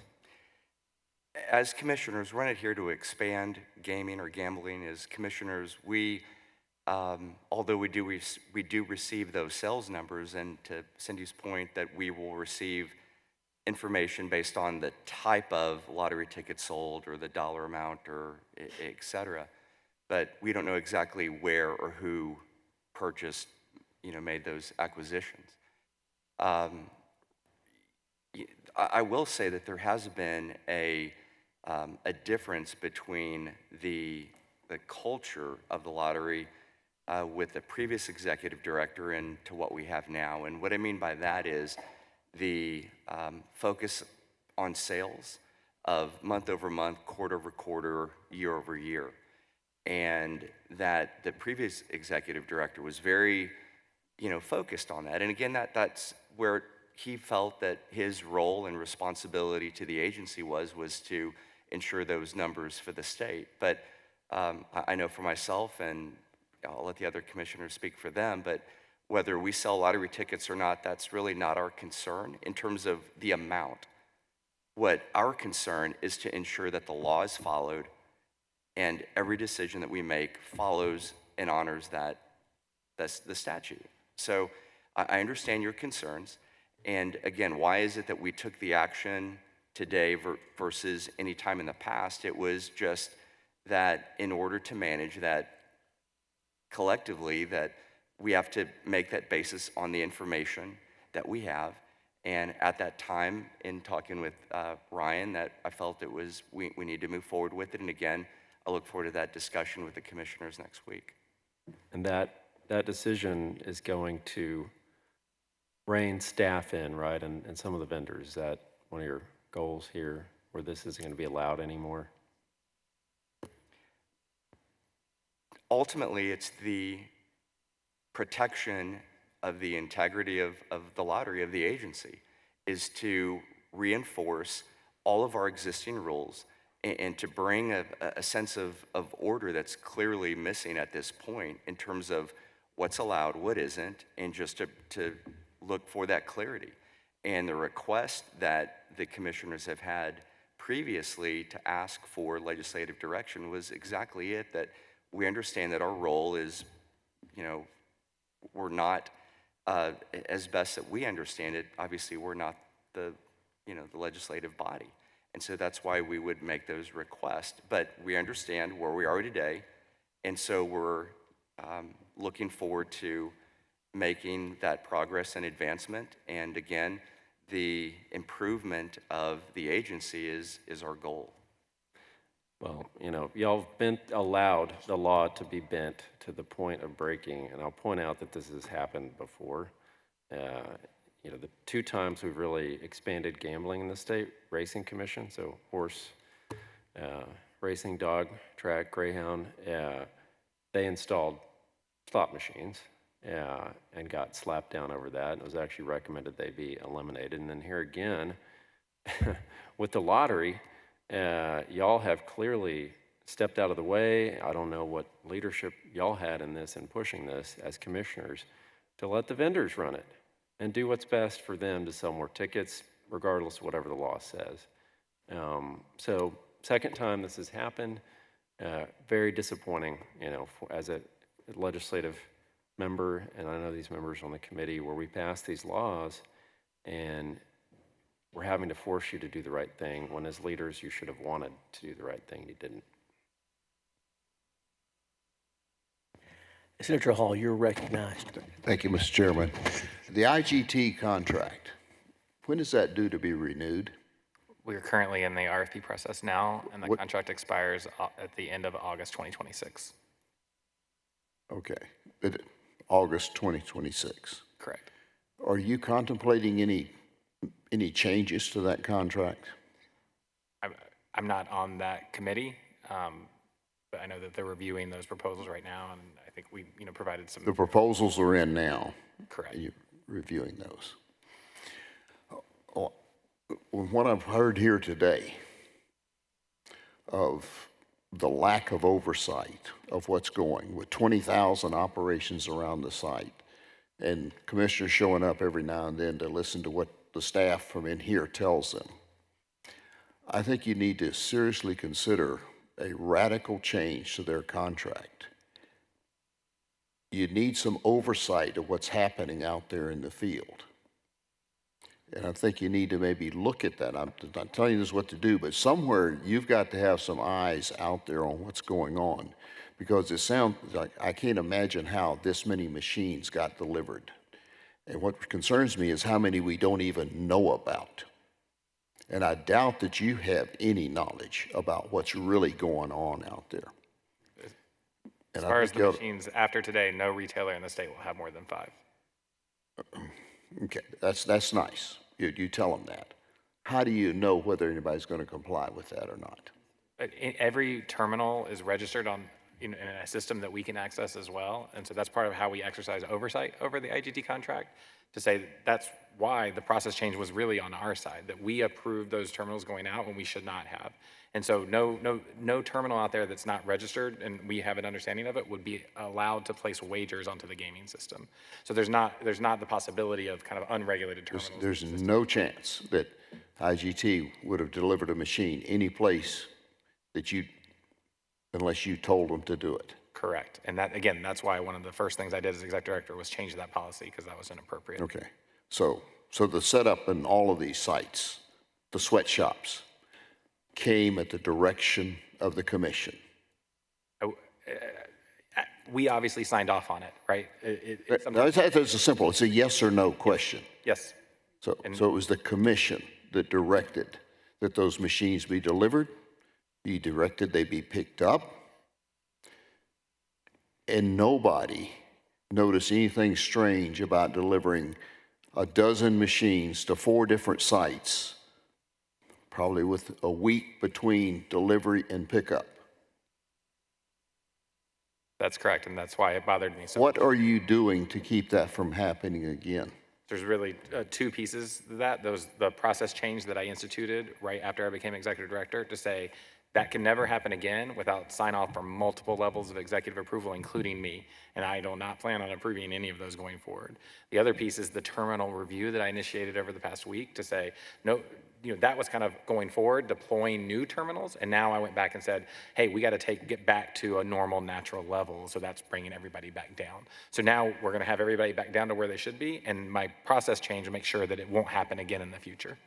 If we end up not taking any action from the legislature this session, when can we expect that the concept of the couriers, as you have been allowing to happen, to have ended? We have a number of license actions in flight now. Once the rule, if the rule is approved by the board, we will take additional licensing actions if there's anybody out there that wasn't captured by our first sweep. No, knowing that they're violating the rules, why can't you just turn the switch off now? And that's why we're taking those terminals down. But again, what I don't want to open us up to is a lawsuit that would make that process take even longer. So I'm trying to make sure we follow the law and take the steps with the State Office of Administrative Hearings. We don't want to. Okay. All right. Senators, any other questions for these witnesses? Thank you for being here. You're excused. Thank you, Chairman. And I know you have busy lives and work to do. You'll probably hear from us again before the session's over, but help us get this right. So thank you very much. Thank you all. Thanks for working with us. The chair calls Joseph Lipinski, Kenneth Broughton with IGT.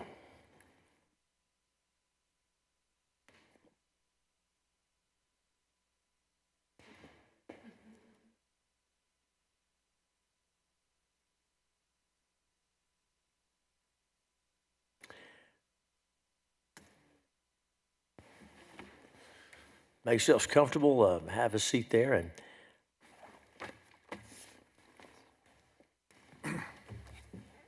when you're ready, introduce yourself, tell us who you represent, and then we'll recognize you one at a time to offer your testimony. We'll have questions. Go ahead. Okay, great. Good afternoon, Chairman Hughes and members of the committee. Thanks for inviting me here today for this testimony. My name is Joseph Lipinski. I'm a senior director at International Gaming Technology, or IGT, manage our Texas operations for the company. IGT is neutral on this bill, Senate Bill 28, and we're here to be a resource for the committee. Just to be clear, IGT is not a courier, and IGT does not actually sell lottery tickets, but we do serve, as been discussed, as the lottery operator for the Texas Lottery. And in that role, we provide technology, we provide logistics support. As discussed, we provide a field force to represent the lottery around the state with their 20,000 retailers. We provide, as been noted, the terminals that those retailers use to sell lottery tickets. And we also provide the roll stock and paper they use to print tickets throughout all 20,000 locations in the state. And I'm happy to answer any questions that you have today. Thank you, Mr. Lipinski. Appreciate you being here. Please introduce yourself and give us your testimony. Thank you. I'm Kenneth Broughton. I'm with the law firm of Reed Smith. We have offices in Austin, Dallas, and Houston. I live in Rockwall. Can you move a little closer? Thank you. Sure. Sorry. Should I start over? Yes. Okay. My name is Kenneth Broughton.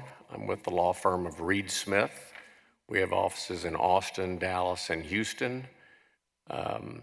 I've represented IGT in They've been sued very few times, but I've represented them a few times over the years. I live in Rockwall, and office in Dallas. And I'm really just here as a resource to answer any questions that you may have. Thank you for being here. We all appreciate it. Members, are there any questions? Senator Hall, you're recognized. Thank you. Would you just give us a little brief overview of what you do as the contractor? Absolutely. So IGT provides, like I said, technology, logistics, and a field sales force for the lottery. So that involves delivering a central system that captures all lottery transactions, processes those wagers for the state. That includes not just software, but the hardware and the data center operation of that system. In addition, we provide all the retail hardware the retailers require to sell lottery. So that includes lottery terminals. And in addition to the terminals, there's marketing signage like jackpot signs and digital displays, dispensers for scratch tickets, So all of the equipment that a retailer requires to sell lottery is provided by the vendor. Those terminals are connected to a central system through a network, a communications network that, again, we are obligated to supply and operate. In Texas, that's a combination of both satellite and cellular technology. For scratch tickets, we store all lottery scratch tickets in 2 different warehouse locations here in Austin. One primary. Within that primary warehouse, we also fulfill orders for scratch tickets to go out to lottery retailers. And then finally, we provide the field support for all that equipment, as well as a sales force that represents the lottery, visits retailers throughout the state. Those sales reps not only promote the brand best practices, they train retailers on how to operate equipment, how to conduct a business. They serve as a resource for those retailers and place point-of-sale material and deliver other materials to retailers as prescribed by the lottery. And then we also recruit retailers for the lottery. So while we don't recruit all retailers, we are required to make best efforts to recruit retailers. And in that role, they submit license applications, but ultimately the lottery enters into a license agreement with them. We have no business relationship with the retailers. Okay. And you have been the sole contractor since the beginning of the lottery? That's correct. It gets recompeted how often? We've gone through 3 competitive procurements. The most recent, I believe, was in 2010. And in all 3 procurements, IGT was the low price bidder, as well as received the highest scores in terms of technical capability. You said 2010? Was the last procurement, correct? That was 15 years ago. Yes, sir. Okay. All right. And I assume in doing this that you're very familiar with 466, the law that put the Lottery Commission into business, the law under which you operate. I have to say, sir, I have not spent time reading or reviewing that law on a regular basis. We do have legal resources within the company that we would rely upon. I'm talking about your business. Yes. Did you know that you received a contract and the laws under which that contract was issued? Correct. Are what you're supposed to operate? Yes. Okay. And so, in that, the law, it prohibits the use of telephones. When did you first realize that couriers were using telephones? First became aware of couriers, I would say, around the 2015-16 timeframe. That's based on my recollection. I may be wrong, but I believe it was what ultimately was the Jackpocket app, and so it'd be in that timeframe. Did you ever raise the question? Is this legal? Can this be done? Did you ever ask the question? Had those discussions been had, and again, the lottery directed us that yes, they had no jurisdiction over the apps, that the lottery contract and our obligations on the contract were as we are obligated to serve licensed retailers. That was legal, but there was no authority beyond that. So we were obligated under our contract, under the direction of the lottery, to service those licensed retailers that may have had a courier affiliation, as we did the other licensed retailers in the state. Okay. Let's talk a little bit about April of 2023. Yes, sir. I believe you received an order from the commission to deliver some machines to 4 locations. One in Colleyville, Spicewood, Round Rock, and Waco that were not retail stores. That were, excuse me, were not retail. I believe they were all licensed retailers, sir. They were licensed, but they were not a racetrack or a 7-Eleven. They had the appearance. It's correct. They were locations that were not typical convenience store locations. Was that a typical number of machines that you were asked to deliver? That would not be unusual for a courier-affiliated retailer. Okay, but for over the 20,000 retailers, it was not a normal convenience store would receive. No. With 1 or 2, so a dozen, 10 or 12 machines to a single location would be an unusual request. For a convenience store, yes. For anyone. How many locations would you estimate there are in the state that had 10 machines? Less than 10. Less than 10. So out of 20,000, that would be unusual, wouldn't it? In that context, yes. Okay. And so when you deliver them, how long do they normally stay in that location? Usually as long as that retailer remains in business. Months, years? So, for most retailers, years. Okay. How long do these machines remain at each of these 4 locations? Just several weeks. Just several, was it several weeks? Yes. Okay. And why did you go pick them up? Again, at the direction of the lottery, they directed us to pick those up. It was clear those locations no longer required those terminals to meet. How do they do that? They just pick up the phone call and say, here's an address, go deliver these machines, and then call you later and say, go back and pick them up? No, sir. There's a process where the lottery will initiate under the retailer record a change in a terminal ID, and those retailer records then trigger our staff to issue a work order to take action at the retailer. So for an install or removal, it is the retailer's action on the system that will then trigger a notification to our team to take action and remove or install. So you don't get your direction directly from the commission. You just respond when a retailer says they want them. No, we respond to the commission's changes that they make on the system for that retailer. Okay. So there's a terminal ID. If we're going to install a retailer, they will input a terminal ID specific for that retailer, or if it's going to be multiple terminals, there'll be multiple terminal IDs. The present of those new terminal IDs will notify our staff, and then our staff will take the action to do the install. And again, the agency again will make a change to the retailer record so that our staff will recognize they need to remove a terminal as well. You keep those records? Yes, we do. Okay. Can I get a copy of the instructions you had to deliver and the instructions to pick up those machines? What we have is a record of the change in the retailer record that then our team would recognize as, okay, there's new terminals added to that retailer record. We need to issue a work order and install a new terminal. Okay. Does it tell you who authorized that? Yeah, well, there's a user ID associated with each one of those entries into the system, yes. I'm talking about who authorized it from the commission.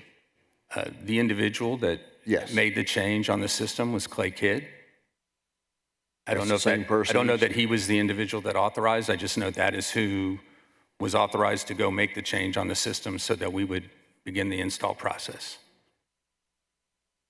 Okay. I'd still like to see what you received and reacted to in terms of install and pickup for each of those 4 locations. When was the first time you got, you normally out taking one machine, maybe two to something like an HEB that has a service station and then, a big operation, so you might take 2, but generally 1. When was the first time you got instructions to take multiple machines to a location?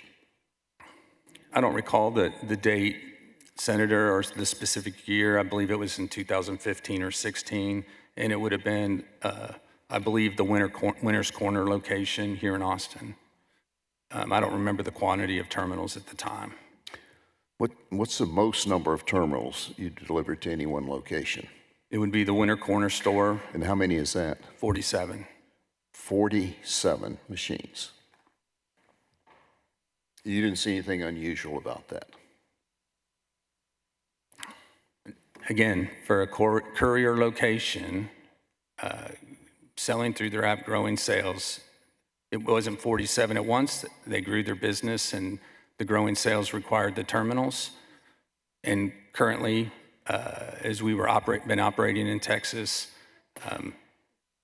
that was the direction we were given from the agency, and we were given no indication that it was illegal for these retailers to be operating as licensed retailers. So who was it that told you that these courier operations, which were clearly in violation of what you'd been doing for years before with retailers, all of a sudden you're now delivering multiple machines to a location? That was not a red flag, or what did they do to convince you that what you were doing was was legal and what you were supposed to be doing? So, I guess in the industry, these operate in 20 states. Same business models, same activity that we see here in Texas. So as an industry, these are regular occurrences, normal occurrences, and normal activity. But as it pertains to Texas, again, the lottery licenses these retailers and indicates to us that it is appropriate, and in fact directs us to install terminals, provide the necessary supplies and equipment for these retailers to sell. And again, I had received no legal opinion or guidance from anyone that this was illegal. We saw it as what we were obligated to do under the contract, and if we failed to act, we'd be subject to penalty or sanction. Okay. But you never questioned. You said a radical change in the business model. All of a sudden, we're going from one, and now we're going to 10, 12, 40. But that seemed to be perfectly okay. And the use of telephones, which was specifically outlawed, made illegal in the bill. Excuse me, Senator? And specifically the use of telephones in the process. So, clearly this has been a gray area and a controversy in the state as far as the couriers themselves. But again, our obligation was to service the licensed retailer entity. We took that obligation seriously. And again, I was given no information or no legal opinion or no guidance that it was illegal, and in fact was assured by the agency that it was. Okay, but I would like to have the orders on those 4 units that you received to deploy and you received to pick up, and anything in between. Okay. Okay. I'll have my staff pull that together. Okay, thank you. Senator Middleton, you're recognized. Thank you, Chairman. So I'm trying to figure out y'all's relationship with the commissioners and staff. And the ED said y'all go in every month. So it varies. We are contractually required to visit essentially half our retailers twice a month and half on a once a month frequency. And the retailers that are subject to those visits, generally higher volume, higher potential selling retailers will get multiple visits a month. The lower level retailers may get the one, and that is reviewed periodically with the lottery so that we're in an alignment on how those visits are allocated. But yes, we're in there on a regular basis and a recurring basis. And y'all are installing all the machines, that licensed ticket sales. That's y'all. Y'all are in charge of that because you have the contract. Of installing the equipment? Bringing them in, the paper, right? Yes, sir. Okay. Have you ever, are you aware that IGT's ever brought any concerns about some of the ticket sales entities that y'all work with? Have you ever reported anything that, hey, y'all should look into this, or we think something's wrong, or this doesn't look right to us? Have y'all ever made any report to either commissioners or staff at the lottery? Has IGT made a report? Yeah, because you see it. You're the vendor. I mean, you're there. Yes. So, I guess what I would say, I guess I'm not clear what specifically you would have expected us to report in terms of the courier operations, having the terminals in the store, the volume of sales. I believe the lottery not only was aware, but had visited some of the locations as well. So, knowing that, again, they saw everything as proper in accordance with the rules, we saw nothing illegal or improper about what the couriers were doing either. So y'all reported no concerns to the commissioners or staff at the lottery? No. None? Okay. Did they ever ask you to look into anything?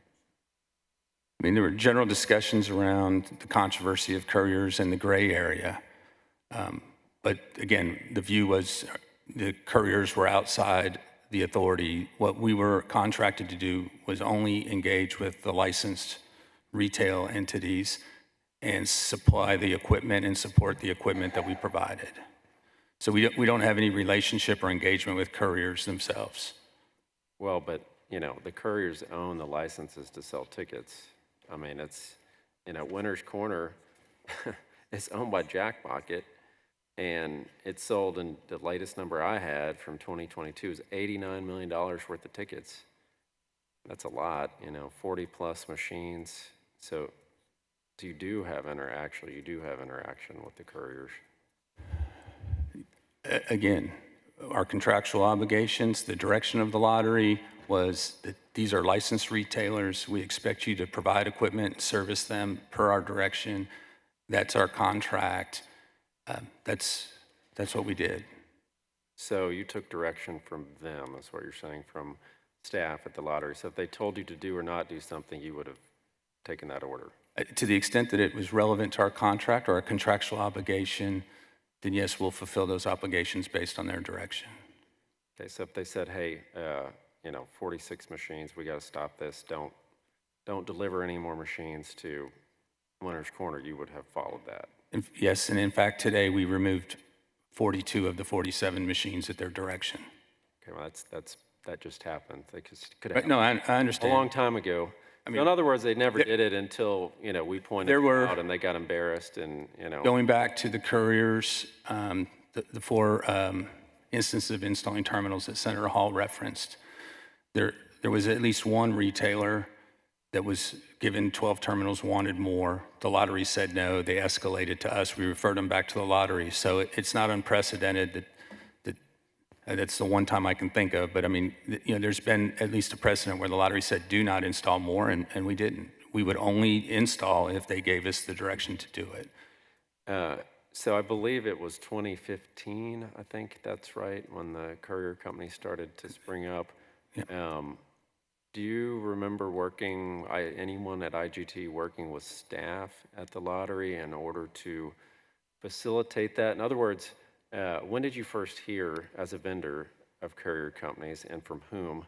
And then who worked with whom to facilitate that and make that happen? In other words, deploy the machines to the fake storefronts. I mean, that's what they are, And they have a license, I get that. Lottery's awarding them the license, and y'all are delivering them because they have a license.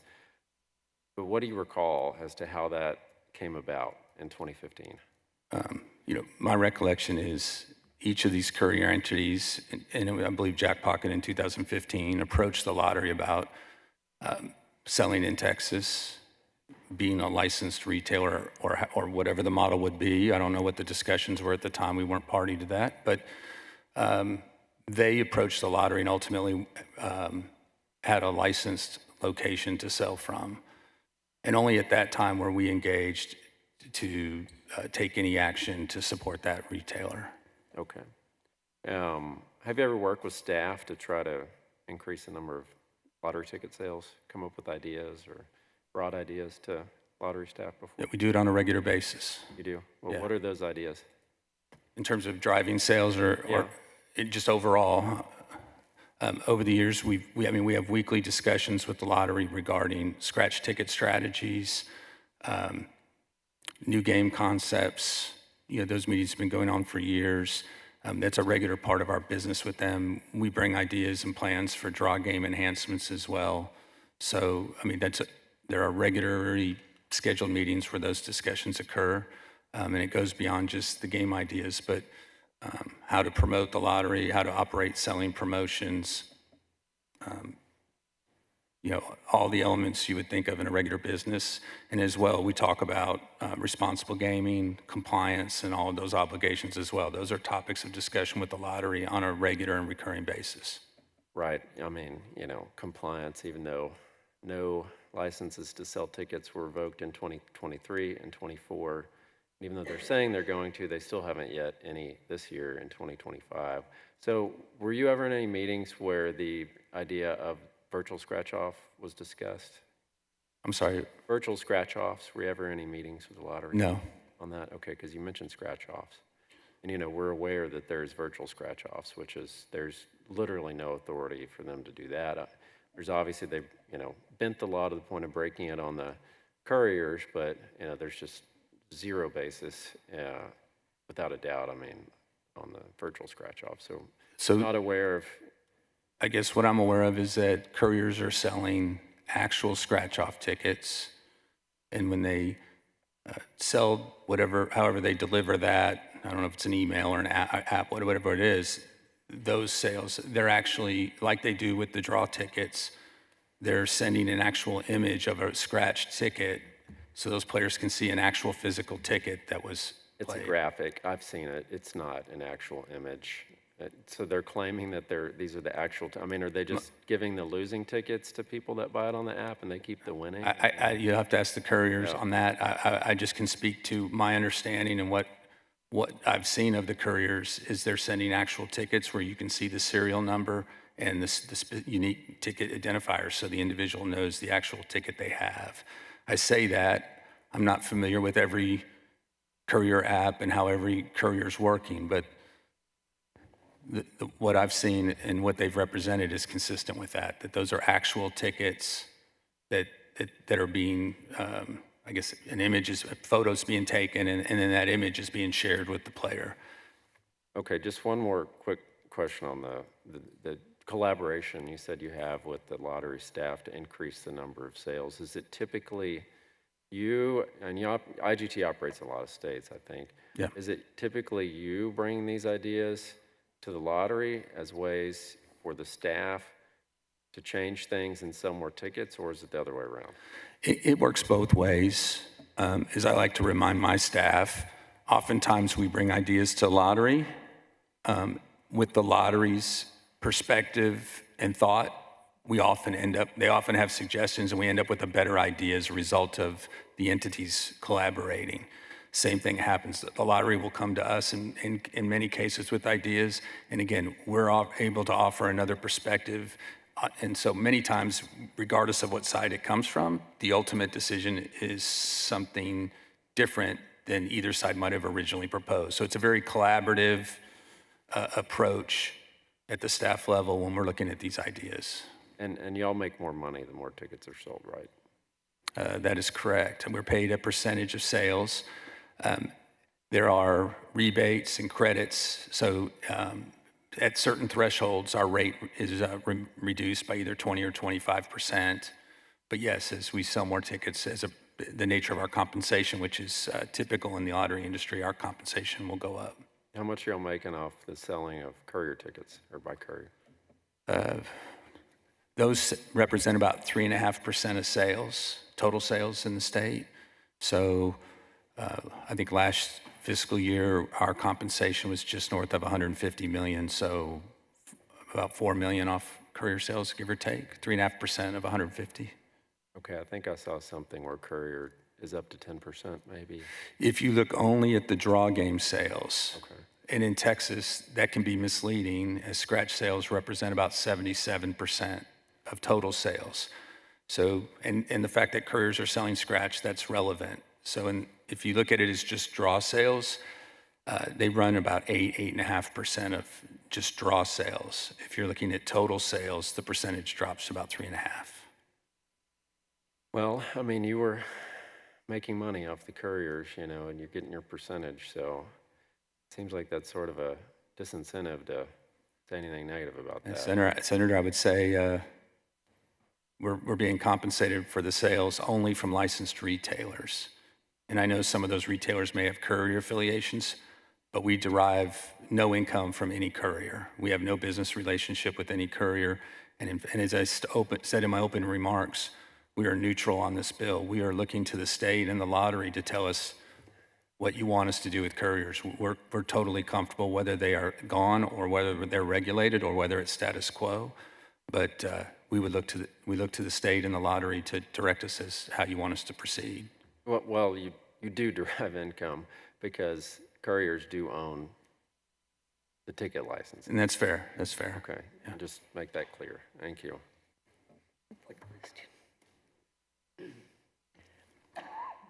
The Dean of the Senate is recognized. Thank you.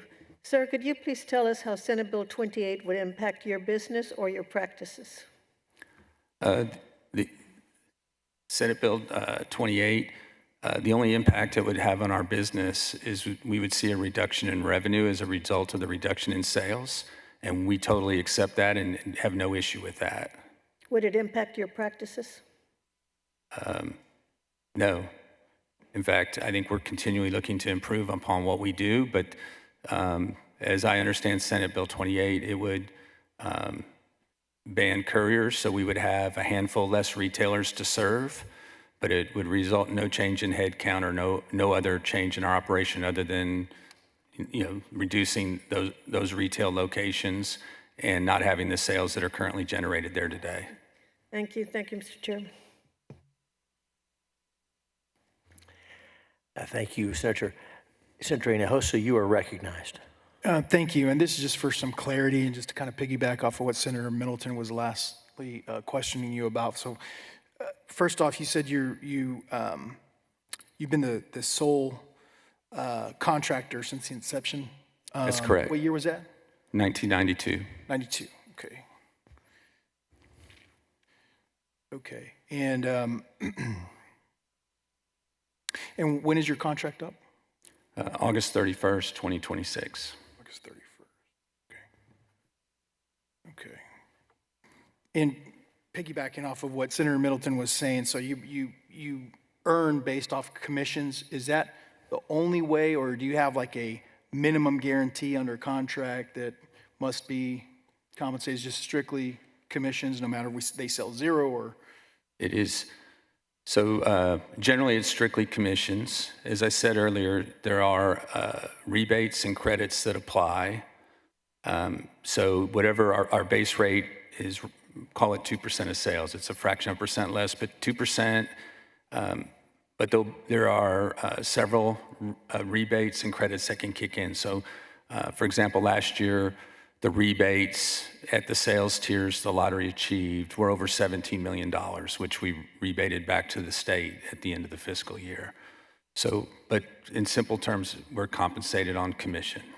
But to be clear, it's strictly commission. So, you know, if you know, the commission were to be sunset or it were to be, you know, abolished or anything, your contract in 2026, you'd get zero compensation from that point forward. There was no minimum requirement. In fact, in our contract, yes, if our contract were terminated, the lottery were ended, whatever would happen tomorrow, our revenue would cease. As soon as sales cease, we would derive no revenue. Okay, and the fact that you've been based off of commissions, I was going to go back just for a second. You said that you delivered 47 terminals to Winners Corner store in what year again? I'd have to go look at the records. Roughly. There weren't 47 on day one. Okay. Right, so as they started, it was a smaller number. As their sales grew and they required additional terminals, we were directed to install additional terminals over time. So today, well, as of this morning, they had 47. Currently, they have 5. Okay. Yeah. So I guess that being said, and then, I know there was a COVID time when this really, I guess, grew quite a bit, I guess, is from my understanding. Yes. With couriers.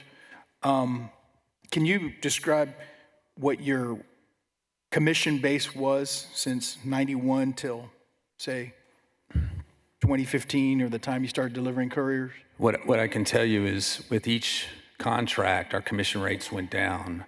I wasn't in Texas or with the company early on in 92. I joined the company in 2000. At that point, our commission rate was around 3%. We signed a new contract in 2001. I don't remember the exact rate, but it fell below the 3% range. And then the current contract was bid just over 2% base rate. So at a 3% commission rate early on, call it 2000 when you join, your commission at a higher percentage in 2000, is that lower or higher than what you currently make now? Okay, I think in So terms of just gross 2000 dollars, are we yeah. generating more dollars today than we Yes. were at those higher rates previously? Yes, we are. So you're generating more dollars now, even though the rate is lower. The commission rate is lower. You're generating more dollars today than you did in 2000 when it was a higher commission rate percentage. Is that fair? That's correct. Okay. And I can tell you that that's a function that sales have grown. I think in 2000, sales were less than half of what they are today. The retailer base was much less. So there was much less equipment, capital, payroll, everything. Yeah, I'd say as the 47 retailer base terminals grows, and- our costs grow, yeah. Yeah, I'd say 47 terminals at one location is going to increase revenue, I would imagine. Sales, Well, probably. at the end of the day, is I tell people our terminals are basically cash registers. The retailers sell tickets, but the terminals are just there to facilitate it. So the number of terminals isn't always an indicator. Okay, that's fair. But the amount of money that you're making, you described that it's more today than it was when it first started. Obviously, sales have increased. How much greater is it today than it was back then, just roughly? I want to say it was in the neighborhood of, call it 90 to 100 million a year. I'd be happy to get back to you with the actual figures in 2000. Today, it's running about 150 million. Okay, so say that again. It was back then. It was about what? I want to say around 90 million, maybe just north of 90 90 to now million. about 150. Yes, but please don't quote me on 2000. Like I said, I'll be happy to get back to your office with the precise figures. Is there yeah, and that's fine. I look forward to that. But is there a substantial difference between 2015, as you started to see these couriers exist, or even after COVID in 2020? Like, what was that? What was the amount of money in 2015 approximate versus 2020 versus today? How much So I can tell you that at the beginning of this contract in 2012, sales were around $4 billion annually. And for fiscal 24, sales were about $8.4 billion. So, over that time frame, sales have doubled. The most significant period of growth was post-COVID. And in 2020, 2021 timeframe, the industry saw, pretty much every lottery saw dramatic sales growth. And if you look at that and you think about what were the essential retail businesses that were still open, they were convenience stores and grocery stores and Walmarts, which are our retailer base. Okay. Thank you. Appreciate you. Yes, sir. Senators, any other questions? Thank you for being here. You're excused.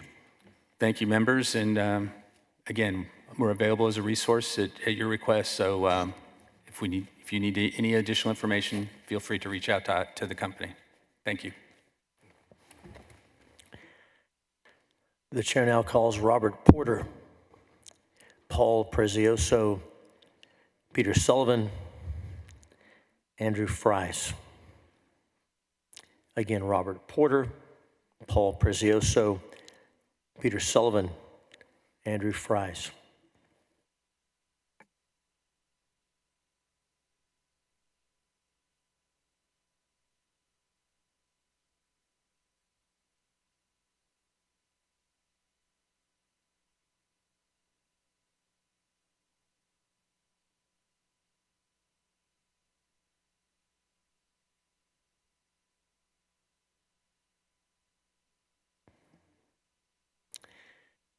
All right, we'll ask you each to introduce yourself, tell us who you represent, and then give us your testimony. And then after you've each finished, we'll have questions for you. Go ahead. Thank you very much. My name is Rob Porter. I'm the Chief Legal Counsel for Lotto.com. My name is Paul Prezioso. I'm the Vice President of Legal, Compliance, and Regulatory Affairs for lottery courier service Jackpot.com. My name is Peter Sullivan. I am the SVP of Lottery at DraftKings, and I was formerly the CEO and founder of Jackpocket.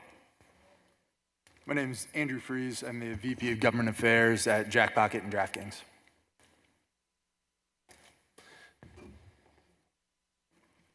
And with we'll your have some questions for you, but if you'd like to offer some remarks initially, please go ahead. Thank you so much. I'm going to start with remarks, and I believe that Paul is also going to do the same. We've also submitted written testimony that's being circled around, but I appreciate your time. I'm Rob Porter. I'm with Lotto.com. We're here in opposition to the lottery courier ban contained in Senate Bill 28. Some clarification at the outset. I work for Lotto.com. You've heard a lot of testimony today about Lottery.com. It is not the same company. We don't have anything to do with them. I'm not here today to try and speak for Lottery.com or Hooked on Montana. I'm not going to defend some outside entity that swooped in trying to guarantee a jackpot. We weren't involved in that, and the couriers at the table don't support that. I can only speak for the people that are sitting here at this table. Lotto.com is a founding member of the Coalition of Texas Lottery Couriers. The representatives of those couriers are here at this table. I know there's been a lot of questions about couriers and how they operate. We do have a coalition website. The address is txlotterycouriers.com. It has quite a bit of information. We're also here and happy to answer the questions you have today. I think it's worth noting that everyone sitting here at this table holds lottery courier licenses in the states that offer them. So we've all gone through criminal background checks. We've all disclosed our employee lists to the lotteries that require us to do so. We all follow courier regulations that have been passed by lotteries across the country that apply to us. And we're all in commitment to upholding the law and the reputation of the state lottery we ultimately serve. By way of background, I've spent most of my career in government service. I was an assistant attorney general representing state agencies in my home state of Iowa. I also spent several years as vice president and general counsel of the Iowa Lottery. While working for the Iowa Lottery, my colleagues and I won an international award for unraveling what was called the largest lottery fraud of all time. Now, I'm not mentioning that today trying to seek credit for the past. I'm mentioning it because I recognize the importance for the future. Lotteries have to be operated with integrity. Only adults can be allowed to participate in the lottery. Every player needs to have a chance to win, a fair chance to win. Now, I've heard the concerns raised by the Lieutenant Governor. I've heard the statements made by Senator Hall and his colleagues. I completely understand them. You're leaders, you're guided by faith and principle. You have my respect.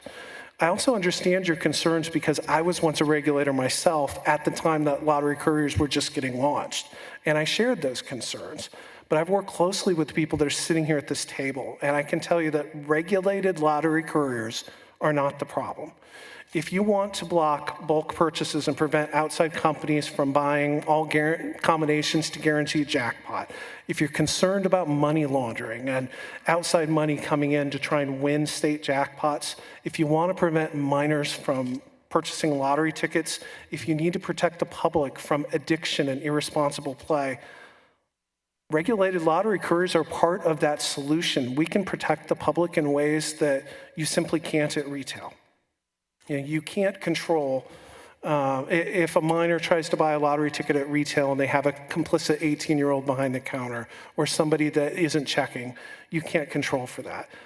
We have systems designed to verify our customers' identity. We check millions and millions of records and the materials they submit in so that we make sure they are who they say they are and they're old enough to actually order a lottery ticket. Now, while you might not have the ability to control problem gambling at retail, you can't prevent somebody from spending more than they should. We absolutely can as regulated couriers. We have daily, weekly, and monthly limits to make sure people play with their heads, not above it. And similarly, those limits would have prevented the sort of bulk purchases that happen at retail and that we've heard so much testimony on. So every company up here spent millions of dollars creating systems that are responsible, they're secure, they're legal. You're going to hear a lot more about those systems from Paul. Now, 1 in every 3 lottery states is served by a lottery courier in this country, by one of the companies sitting here at this table. This includes states red and blue, large and small. And the one thing they have in common is traditionally lottery customers are aging. People are becoming accustomed to online transactions. They order from Amazon.com, Walmart.com, their prescriptions get delivered, their grocery and food goes to their front door. They're not standing in line today to order traditional lottery tickets. That's where responsible, lawful couriers come in. We can reach them and we can make sure that we continue to honor the promises that have been made to lottery proceeds recipients across the country. In other states, in 19 other states, lottery couriers run licensed, audited, and secure operations. Instead of a ban in Senate Bill 28, we just ask that you regulate us to ensure appropriate consumer protections. Thank you. I note that it looks like we're out of time. The red light's blinking. So I would just like to refer you to the written testimony that I provided, and I'll let that speak for itself. I will just state at a high level that it... Go ahead, and even though you introduced yourself, go ahead and introduce yourself again and then give your testimony. Apologies. Paul Prezioso, Vice President of Legal, Compliance, and Regulatory Affairs with Jackpot.com. I know it's been a long hearing already, and you've got a lot of questions. So I just want to state for the record that we did submit some written testimony. It addresses a lot of the misconceptions that are out there and that have been raised at this committee today about lottery courier services and how we operate. I want to state equivocally, and we go into detail here, I won't do it unless you ask me to during the question and answer portion, that we do not sell tickets to underage persons. We do not engage in bulk ticket purchasing. We are not part of some organized crime syndicate. We actually, as Rob mentioned in his opening statement, we've undergone background investigations by the New York State Gaming Commission as well as the New Jersey Division of Gaming Enforcement. We had to submit to fingerprints in both those jurisdictions. They have thoroughly vetted our operations. They've thoroughly vetted every single management employee that is part of our courier operation, and they've determined that we are not a threat to public security and that we're good actors and that we would advance the interests of the state lotteries that we operate in. You can rest assured that all of the regulatory practices that we adhere to in those states, we do adhere to in Texas as well. We only sell tickets within the state of Texas. Again, there's more detail in my letter, and I would urge you to read it. I will just end by stating that we believe that a regulated courier industry is a net positive for the state of Texas. You can weed out the bad actors. You can prevent the types of issues that have happened over the past. And you can ensure that we can continue to generate, hundreds of millions of dollars of revenue for the Texas Lottery in a responsible and safe way while protecting consumers and ensuring integrity. Thank you. Introduce yourself again. Give us your testimony, please. Welcome. Yes, my name is Peter Sullivan. I'm currently the SVP of Lottery at DraftKings. I was formerly the CEO and the founder of Jackpocket, and I know Jackpocket has come up a lot today, so I'm here to answer any questions that you guys have, but I do want to let everyone know, the couriers that are up here today, we offer a convenient, secure, and safe way for people of age, over the age of 18, that's verified, to be able to order lottery tickets. These are real people winning. So this has all been spun up due to the fact that there was an $83.5 million winner. I have personally been in contact with the winner. They are a long-term Texas resident. They have been playing on the app for over 5 years. So I just want to let you know these are real people behind. And we just recently had our biggest winner. It was actually out of the state of Arizona. It was a Mega Millions ticket, and it was just last month. $112 million won. And on Thursday night, as I was giving my little kid a bath, I got an unsolicited text from the winner. And I just want to read it. It's just 2 texts, but I think it's pretty powerful. It says, "Hi, Peter. Today is the day your platform changed many people's lives. Thank you for creating such an amazing community." So I responded, "I really appreciate that. I hope the best for you and your family. Extremely happy for you. I hope we provided you great customer service throughout the entire process." And their final response was, "It was such an amazing experience. I'm still in awe that you reached out to reassure me that the experience was real. I hope to meet you someday. Thank you for how you changed my life." And I want to let you know that's why people are playing the lottery. They have a dream, they want to be able to play, and what we do is help facilitate that. And we've been doing it transparently for many years with the lottery's knowledge. And we're here just to be an open book and answer any questions that you guys have about the operation. I appreciate your time. Thank you. Go ahead. Andrew Fries, I'm VP of Lottery at Jackpocket and DraftKings. Very good. Senator Zaffarini, you are recognized. Thank you, Mr. Chairman. Mr. Porter, on page 2 of your written testimony, you talk specifically about being able to protect the public in ways that just can't happen at retail. What are some of those ways? So a couple of things, and I alluded to them in my opening statement. First of all, responsible play. Transactions at retail occur anonymously. They're purchases in cash. Individuals can walk up and purchase entire books of scratch tickets if they want to. There isn't a good mechanism for individuals to be prevented from spending irresponsibly at the retail level. You can, in some states, have ability to self-exclude from a lottery process, but it's misleading. When a lottery says you can self-exclude, that means essentially you can never claim a prize above $600, because if you try to, the lottery will find you on their list and not pay the prize. It doesn't mean you can never buy tickets, and people on self-exclusion lists across the country can continue to buy tickets at retail, and that's a problem. We don't want that any more than you want that. That's not good for our business. It's not good for the lotteries that we serve. So we have daily, weekly, and monthly limits that are set. Customers can lower them, or customers can self-exclude from our platform entirely. And when they do that, because we know who they are, because we know how they access these tickets, they can't go on our platform and order more. They're not going to get marketing messages. They're not going to be able to order. And we can do that in ways that you just can't do at retail. That is one example of several. I alluded to the fact that you can't necessarily control for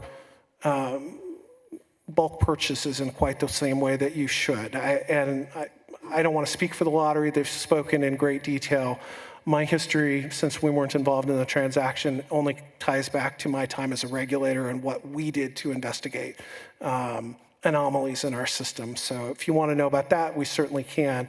But what I can say is we do track for discrepancies. We do track for anything unusual on our system, and we investigate it. And we also, because of those daily, weekly, and monthly limits, we don't have somebody on there trying to buy $20 million worth of tickets. They're going to hit the $200 limit pretty quickly.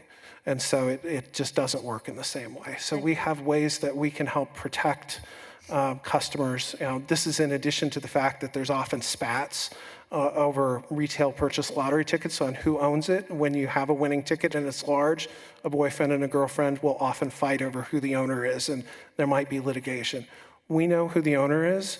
We have a record of the device of where it was purchased and exactly where their location was.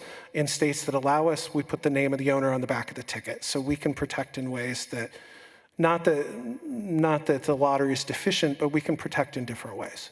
Thank you. Also on page 2, you write that regulated couriers are part of the solution.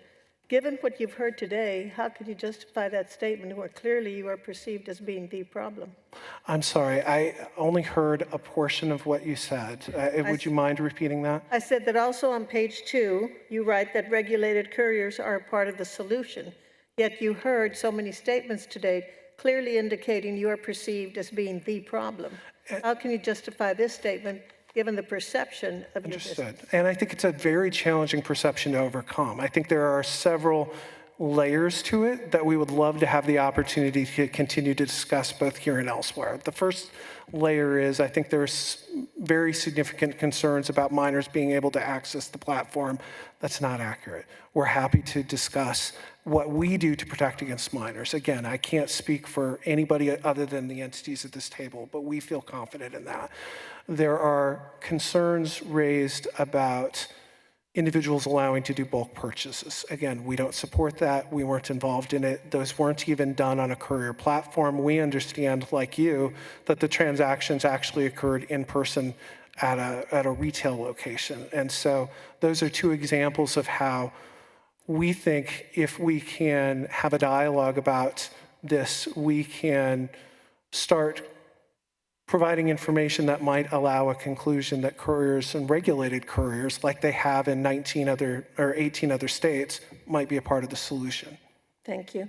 Mr. Precioso, on your page 1 of your testimony, you have 2 columns that begin there on that page and continue to page 2, and you titled them Fiction and Fact. How can there be such a gap between our reality that you call fiction? Yeah, thank you for the question, Senator. And, you know, it's a fiction as it applies to our company, is what I'm saying here. I'm not saying it's a fiction that there might be couriers that are operating in the state of Texas that engage in this sort of activity. I'm just saying that the 3 of us up here, my company specifically is what this is talking about, that reality does not apply to what we do in the state of Texas. Well, that certainly clarifies that. So you're not saying that this is fiction related to all couriers, just to your company? Correct. All right, then I won't ask my other questions I had planned for you. Thank you. Senator Hall, you're recognized. Thank you, Mr. Chairman. Are there any other states that each of you operate in besides Texas? Yes, we operate in 19 jurisdictions, and we've been fully licensed in 2 that offer it, which is New York and New Jersey. We are currently operating in 8 jurisdictions. We are also licensed in New York and New Jersey, and we also hold a registration in the state of Arkansas. So in addition to Texas, we operate in 11 other jurisdictions. We also hold the licenses in New York and New Jersey and the registration in Arkansas, as does Jackpocket. Ever been shut down in any other state? We have not, sir. We have not. We seized operations in the state of New York while we went through a regulatory process, which we created a framework for couriers to go through and become licensed in that jurisdiction. Okay. I see that you go through a rather elaborate description of how you assure that you do not sell to underage folks, but you do it over the telephone, right? We use a platform that can be reached electronically through a smartphone or a device. Yes, sir. Okay. So how do you know the person using is telling the truth? So there's a couple of different protections in there relating to the KYC system. We often use some of the same systems that state lotteries use themselves. First of all, they have to take the records that are coming in from the customer and they cross-reference it against millions of other records. If there's discrepancies between them, it's immediately going to raise a red flag and slow the process. There's also notifications anytime somebody gets and accesses the app. It will send notifications to email, notifications to phones, and so that way it makes sure that if I am the account holder and somebody logs into my account, it's going to ping me and reach me to make sure that I maintain control over that account. So there are no teenagers that are smart enough to get their aunt or uncle or somebody else's ID and open an account in their name on their phone? Well, if they would go through that process, they'd still have to go through a couple of layers of verification to get through that process if they got their hands on somebody's ID. What is the foolproof? Yeah, it's using the biometrics. So what we can do is ensure that the person that's actually, as they place the order, it's recognizing your face, unlocking the phone, and confirming with the biometrics that have been supplied. The same thing can happen when you're actually verifying an ID. So you could scan your ID and also have your biometrics checked. Okay. And you don't accept credit cards? No, sir. We utilize what's called the BIN number. It's the bank identification number. It's the first 5 numbers on your credit card or debit card, that indicates to us whether it is a credit card or debit card, and we will not allow users in the state of Texas to order using a credit card. We only accept debit card, which can also be used at any retailer in the state of Texas. Okay.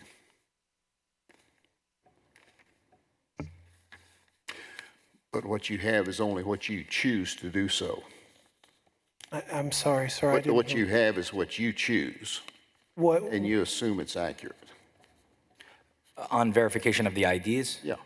We use a third-party service that goes and checks state and local records to verify. So it's not just us doing it, we use a third party. You got any suggestions how you write a law that requires people to be responsible? Do we have suggestions? Yes, we do. And we've had to actually implement responsible gambling inside the app. So how do you write a law that requires people who work for the state enforcing the law actually have to follow the law themselves?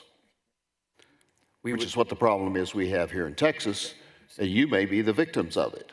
But we have a law that's very clear in what was to be done.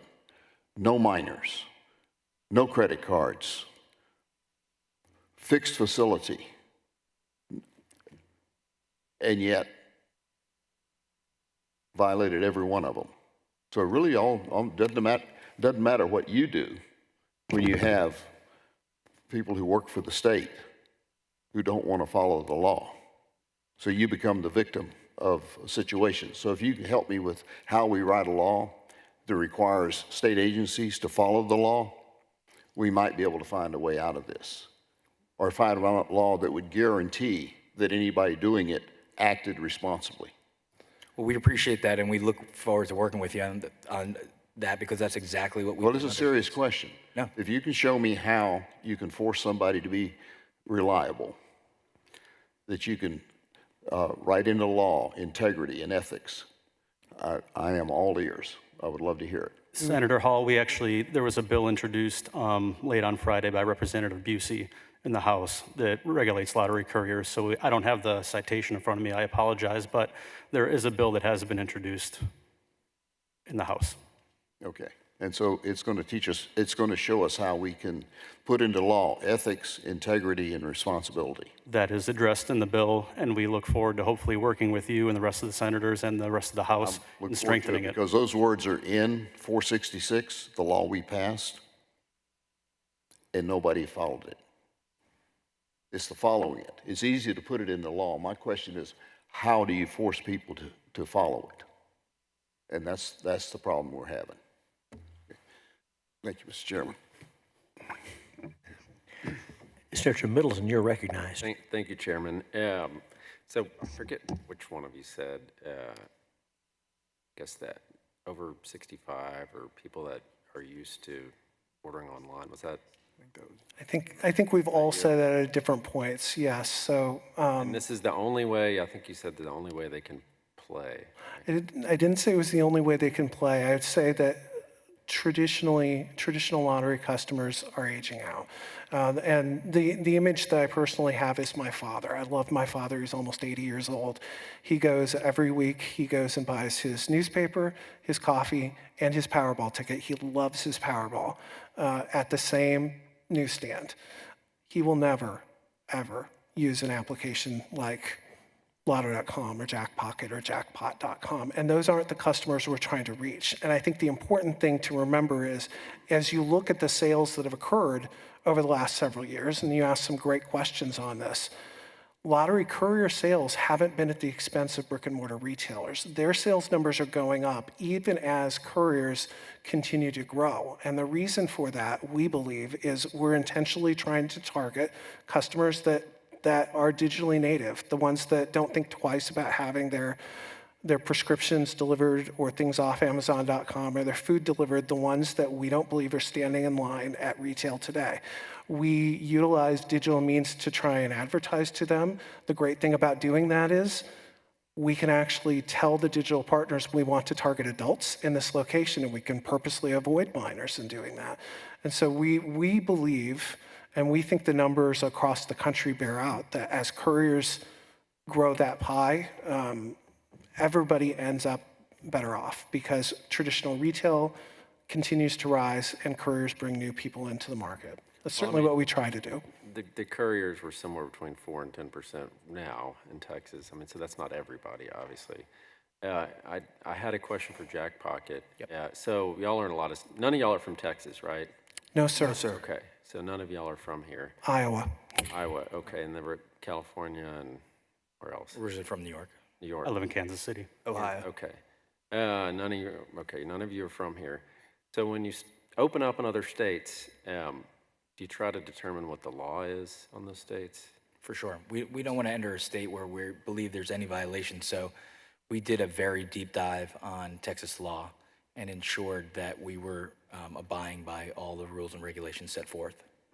So you asked the question, is this legal? How is it legal to sell virtual scratch-offs? So I can walk you through how the scratch-offs work. So just like a courier is basically this premise where you say... No, I mean, I know how it works. Yep. So how does do you know the section of code that authorizes you to do that? No, I don't. Is there a section of code? There's nothing that prohibits it.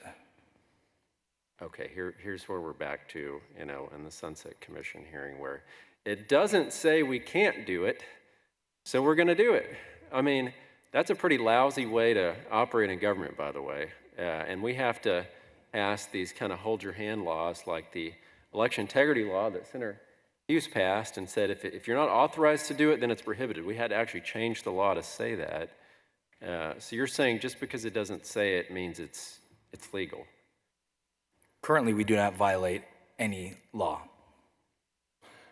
And this is exactly why we would like to have a regulation and a clear regulation, because ultimately not every courier state allows for the delivery of a physical scratch ticket. And the states that don't allow it, we don't do it. And so we would love to have clear lines like that so that we understand what the state's expectations are on those things. Because if we had clear directives that scratch is not permissible in Texas, we wouldn't do it. So in your deep dive into the laws of each state, if it doesn't say you can't do it, you take that as authority to do it? We do a legal analysis to ensure that we are not violating any statutes in each state. And every state is different. The lottery rules, regulations, or statutes are different. So we take an analysis of each and every state before we operate in those states. I'm happy to answer your question about scratch as well. Yeah, I mean, it's an image. It's like a virtual, I've seen one where it's not the actual, it's not like a video or something. No, it's a scan of the actual scratch card. It's cartoonish. It's not, I've seen the video. This is not like an image, a video of you right here on my iPhone. It's got some graphic design on it. This is an image, a representation of the ticket. It's not the actual ticket. No, on our applications, it is an actual physical ticket that was available at retail. I'm not sure what you saw, but what we offer... Well, I've seen a video. I can show it to you. We would love to see it, yeah. but No, it's not. Just to let you know how it actually... I promise you it's not. Because it's scratching itself. Someone invented invisibility, I guess, to scratch the ticket off. Because it's being scratched off and there's no hand or... No, the way it works... I don't know how that, how's that work in real life? Yeah, I'm happy to explain. Okay, how? A user places an order. Sequentially, the next user that gets that order, we scan the scratch off with the latex on. We then provide the user with accountability that they are getting the serial number. We then remove the latex off of the card, rescan it, match it back to the consumer so they have the ability to see the image of the ticket with latex on it, image with the latex removed, and from removing the latex, we can then validate the ticket to understand if it's a winner. Inside the app, we place the first scan on top of the second scan, and a user then can go and remove the image or erase it or reveal it. They can see the front of the ticket, the back of the ticket, the ticket before the latex was removed, an image of the ticket after the latex was removed, as well as the validated receipt that was provided through the terminal. So full chain of custody for the entirety from the time that the order was placed until the time that the ticket was redeemed, until the time that the user was notified about the outcome of that ticket. Okay, where are they buying them? The user is placing an order within the state of Texas. The courier is receiving that order at the fulfillment center and purchasing at the retailer, in our case, Winter's Corner. Okay, so y'all are having IGT deliver these scratch-offs to y'all? Correct, they're the supplier. Okay, yeah, well, you know, the commission did change their rules on the courier services, but they did not on the virtual scratch-off, so. As of this morning, although we believe differently that we still are not violating any rule, we have ceased taking orders as of this morning. Stop taking orders. Well, why would you do that if it's perfectly innocent and legal? We believe it's legal, but obviously the commission had a change of perception and said it was issued immediately. So we did that. We wanted to show you that we're here to work with you, and we ceased operations. Thank you. Senator Hinojosa, you're recognized. Thank you, Chairman. Just a couple quick questions. Do you surcharge processing fees for a debit card transaction? So when we get an order from a customer, we absolutely have to pay processing fees to a processor just like a retailer does. And so any compensation we get has to be reduced by the fact that we're paying the same processing fees that they do. To answer your question more explicitly, no, we do not increase prices to our customers who use debit card. We eat that fee. So you're not charging the customer still the same $1, $2, or whatever the... So we charge a convenience fee to recoup the cost of scanning, storing, and delivering the tickets because these are physical tickets. Every lottery in the country has a statute that says you can't increase the price of a ticket, but 19 lottery jurisdictions have recognized couriers as legal. And in those jurisdictions, they have concluded that the convenience fee does not add to the price of the ticket. 2 of those states actually added that to their administrative rules. And so we do charge a convenience fee. That's how we make money, because we have to recoup the cost of physically scanning and storing those tickets. But we don't charge an extra fee on top of that for the surcharge of debit cards, if that makes sense. Okay, so it's a surcharge. So it's basically you're recouping that fee, but it's through this workaround through calling it a surcharge versus calling it a processing fee. We operate slightly differently. So when looking at different models to regulate this, the way that we do it is when users add funds to their account, there's a fee that's charged because, as mentioned, we're going to get hit with a transaction. Sure.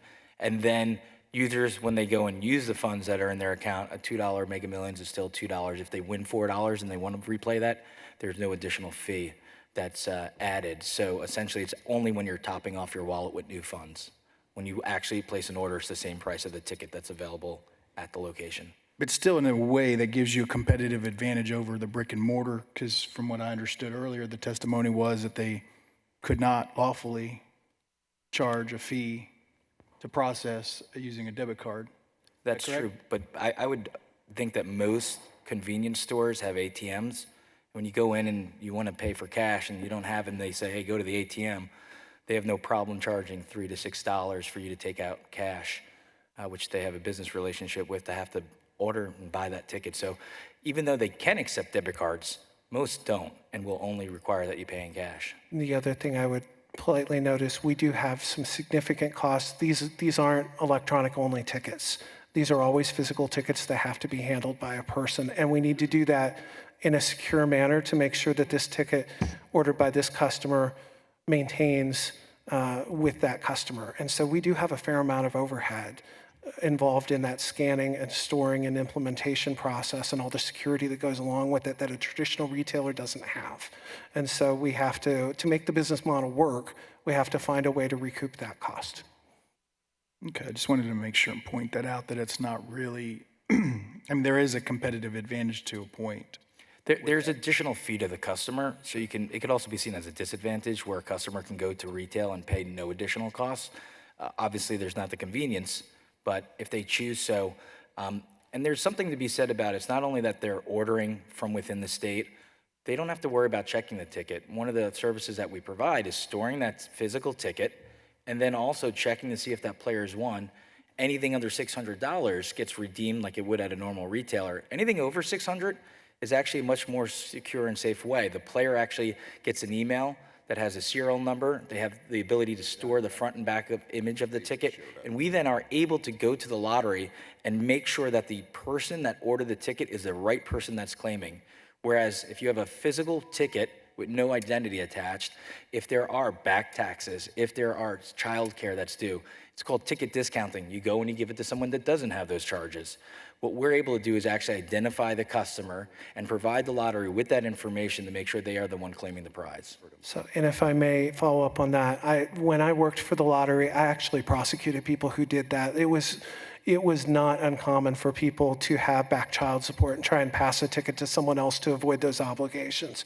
And so I am very proud of the fact that our systems are very good at pinpointing, this is the owner, this is who the ticket belongs to, and making sure that if that person owes a court debt or back child support, it's going to get paid when they go to the lottery to claim that ticket. Okay. So I'm going to just ask this basic question I asked earlier of the commission. I mean, we've been here since 2 p.m. asking a bunch of questions, trying to understand it ourselves. I don't know how many minds you've actually changed here on the perception of it. Goes to my question, my broader question, how do you restore confidence with the people here in Texas that if we were to keep the lottery system going with or without couriers, that anybody has a fair shake of winning, of actually going forward? I mean, after hearing all this, after the news breaking, after discovering a lot of what we've discovered, how do you even begin to restore confidence with the people on this issue?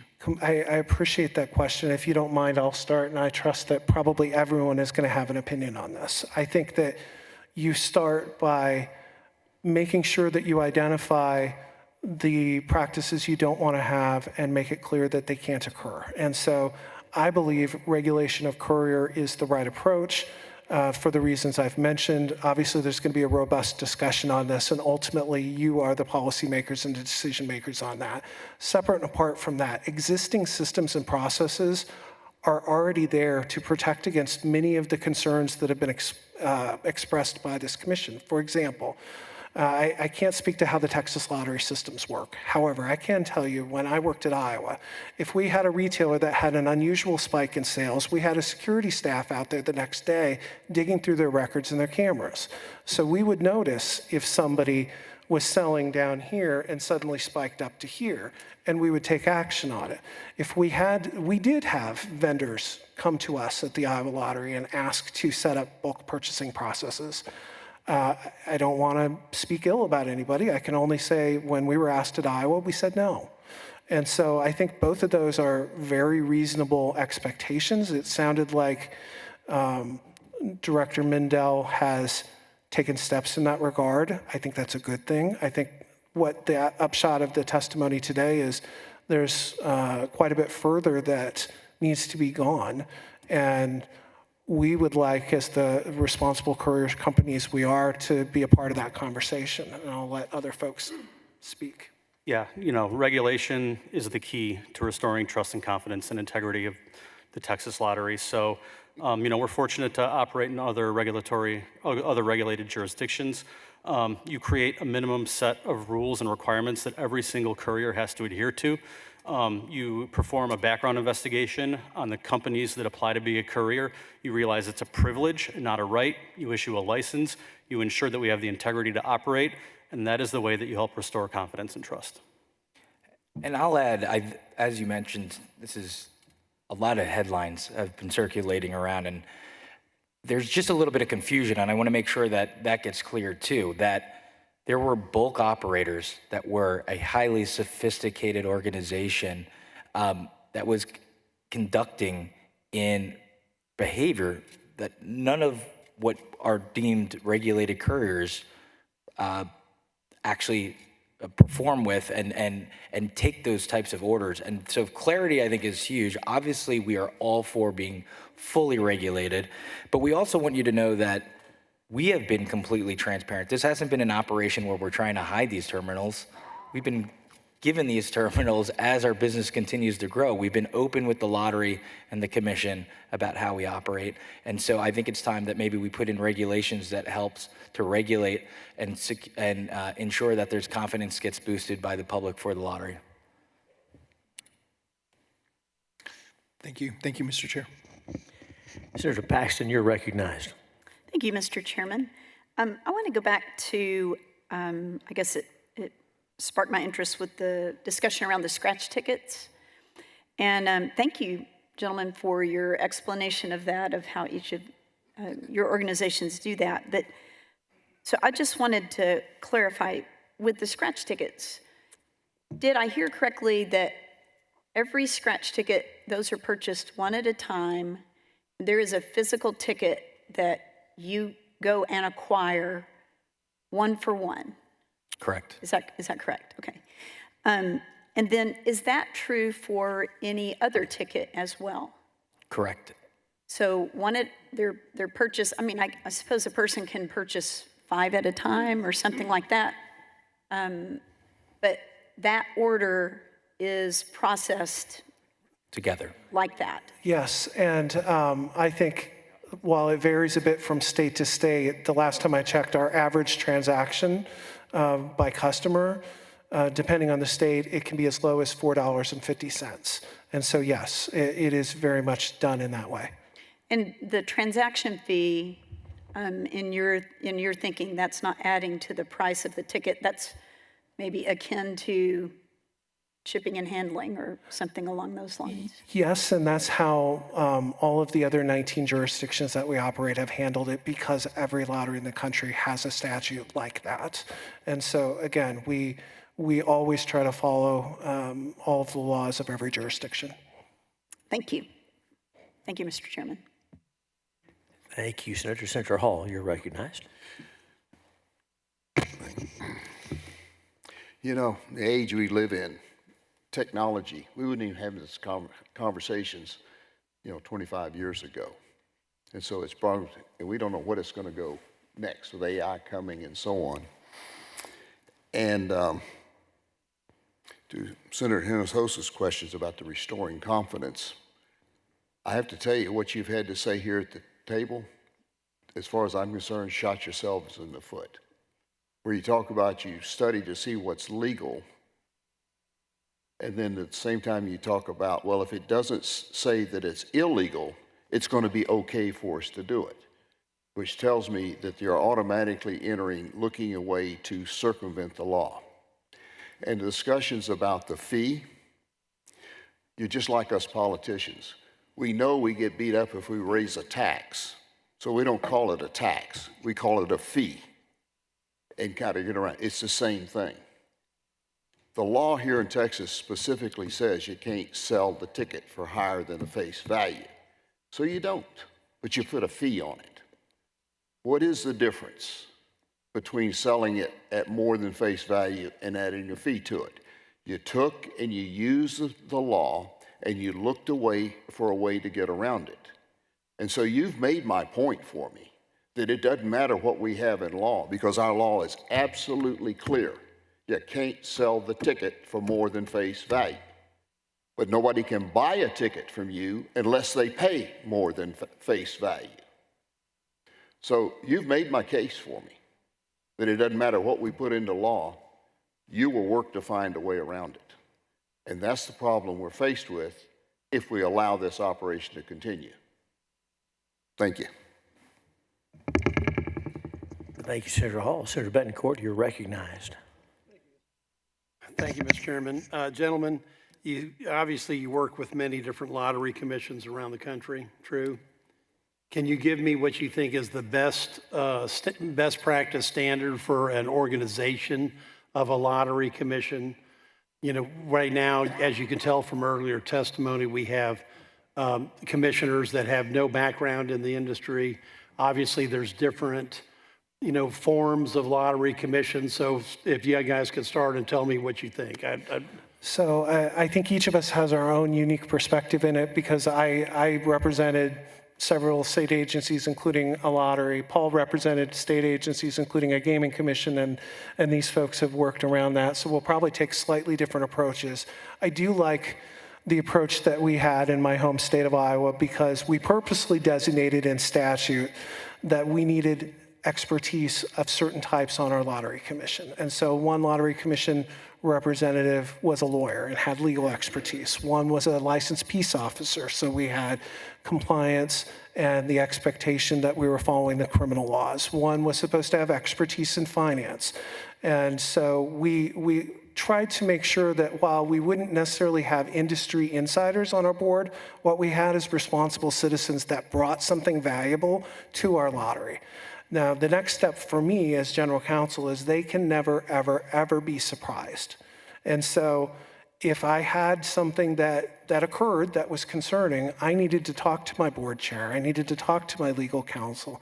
I needed to talk to those people to make sure they were updated and I was getting feedback from them, either in official commission meetings or one-on-one. And I had to do that from time to time. As I alluded to, we were sorting through a multi-state fraud committed by an executive of the Multi-State Lottery Association who also happened to build equipment that he was able to rig. And so What was the magnitude of the fraud? What's that? What was the magnitude of the fraud? The magnitude, he was able over a period of several years to claim several multi-million-dollar, I think he claimed about 10 million in various states. He was... but with that, we don't get to respect everybody's time because it's already getting late Yes, sir. and later. You, in Iowa, you picked specific individual disciplines like legal, peace officer, finance, and you tried to make sure they were on the committee so that there are people that had background in that, okay? Yes, Thanks. sir. Anything else about that? Are there any elected members? Well, that, again, I don't want to extend this any longer than we need to. I would just say we always wanted to make sure that we were transparent with our board and our legislators. That I could tell by your earlier testimony. Next. Thank you. Yeah, so as Rob mentioned, I didn't talk about my history, but I used to be a former Illinois Attorney General, Assistant Attorney General, I should say. I wasn't the Attorney General. And in that role, I defended state agencies in civil litigation. One of those state agencies was the Illinois Gaming Board, which is the regulatory agency that oversees commercial gambling in the state of Illinois. Eventually, they kind of recruited me to come work for them, so I spent 4 years as the Deputy General Counsel of the Illinois Gaming Board. And we had actually a pretty similar setup to what Rob was describing in Iowa, which is we had a 5-person board. They were part-time. They got paid a per diem. It wasn't their full-time job. They had 3 disciplines that they needed to meet. One had to be a CPA, one had to be a law enforcement officer, and one had to be a licensed attorney. The board does need to, in that situation, and it sounds like in the situations that's set up in Texas currently, rely heavily on staff, because staff is obviously the full-time employee. We always kept the board apprised of every major policy development. We didn't make policy decisions without consulting the board, without getting the board's approval. Obviously, they needed to sign off on rulemaking. Transparency between staff and the board is Okay, again, that's repeating the obvious of good best practices. Okay, so we've got 2 similar versions. Next. I just have, if you are indeed interested in regulating couriers, I would talk to New York and New Jersey, who are 2 states that have implemented very vigorous and high standard of compliance in terms of allowing couriers to operate and restoring,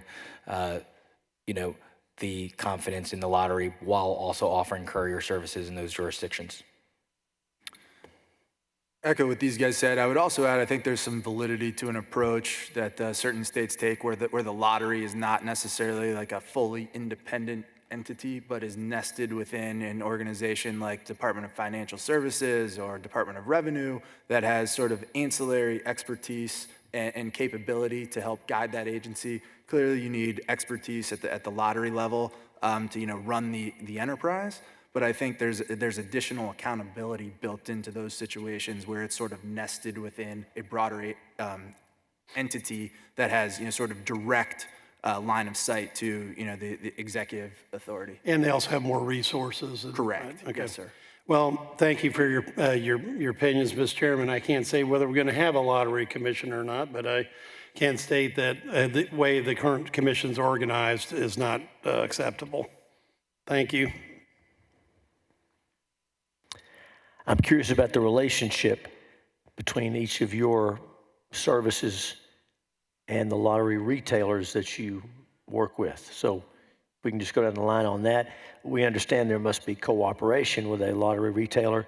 I'd like to know the business relationship, if any, and the physical proximity between. your courier service, and we can use that term, and the retailer that's technically selling the tickets. Sir, so with respect to Lotto.com, we are co-located at the same physical location. There's a portion dedicated to retail. It is very much a legitimate retail location. As a matter of fact, in other states, New York is a great example. New York required us to show 3 months of non-lottery retail sales before they even were considered giving us a courier license. And so we replicate what we do across the country there. It is co-located. It is 2 separate entities that have a contract between each other and some overlap in management. For us at jackpot.com, our retail location is owned by a separate but legally affiliated LLC. It's called Lucky Choice. It's in San Antonio. It rolls up to the ultimate same parent company as the courier service does. And, you know, I'll just echo what Rob says. You know, we had a similar experience in New York. We had to meet certain minimum sales requirements to obtain our license to have a retail location in the state of New York.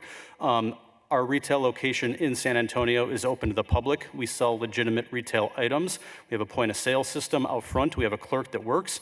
It is normal business hours. Anybody can walk in off the street and purchase anything that's on our shelves. You know, it's typical convenience store, soda, chips, household goods, those sorts of things. And I will also just add, you know, this is more of a policy decision for the legislature to make, but we do also operate in jurisdictions such as New Jersey, where we have to partner with an existing retailer that cannot be legally affiliated with the courier service. So that is something we do in other jurisdictions and something that we would be open to doing in Texas if you feel that appropriate. Thank you. Go ahead. Yeah, Winner's Corner is an independent LLC, which is owned by Jackpocket, which is owned by DraftKings at this point in time. But we started about 12 years ago actually going to running the tickets to independent retailers. What we found was it was necessary to actually have them co-located and next to each other, with obviously allowing people off the street to go into the retail, whether they have a winning lottery ticket or want to buy one.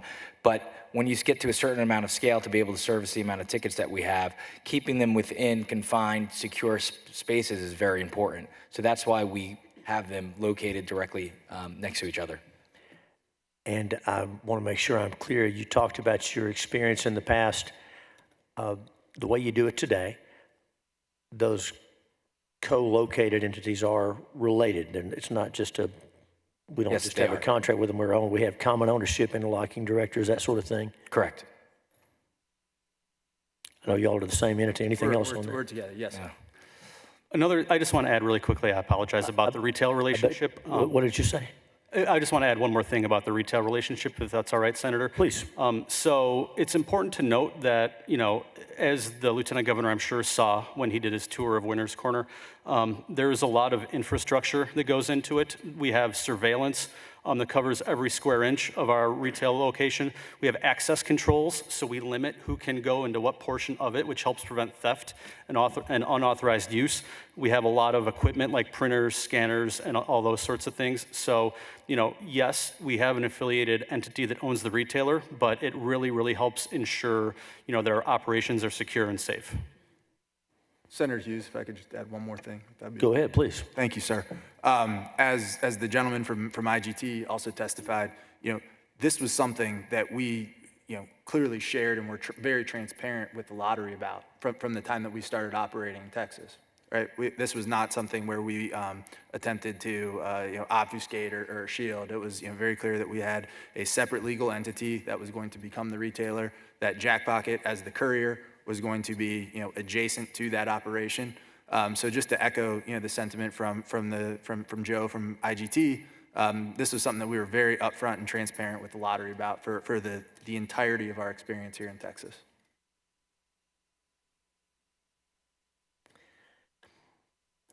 I noticed that the first 2 entities we spoke with answered the question, went ahead and volunteered about other things they sell and income generated from that. I did have some questions for you guys about that specific store that was featured in the video and has been discussed today, and then about your practices broadly. And so just for those just joining us, the law requires that a lottery retailer sell something else. You can't just be a lottery ticket store. So my impression is, from what I've seen and read, that the Winners Circle location that Lieutenant Governor Patrick visited and the Lottery Commission visited sells board games. Is that correct? Board games, card games, gifts, correct. Okay. I'm curious, how's business? How many board games, card games, gifts? Tell me your revenue this month from that store selling things other than lottery. I don't have those records, but we could get them for you. But I could tell you during COVID, we sold out of games when there was a spike in the demand for board games. But they are accessible to the public, and dependent upon whatever state we're in, we sell the same products throughout the country. Do you know how much you generated in January from that store selling board games, gifts, whatever you sell other than lottery tickets? We do not, actually. I could get that information for you, though. Do you know how much you generated last year from that store selling anything other than lottery tickets? Off the top of my head, no, but there were sales, and we can get you that information. Can you tell us the last time that store sold anything other than lottery tickets? That store, last time they sold anything other than lottery tickets? I would suspect in the last week. Okay.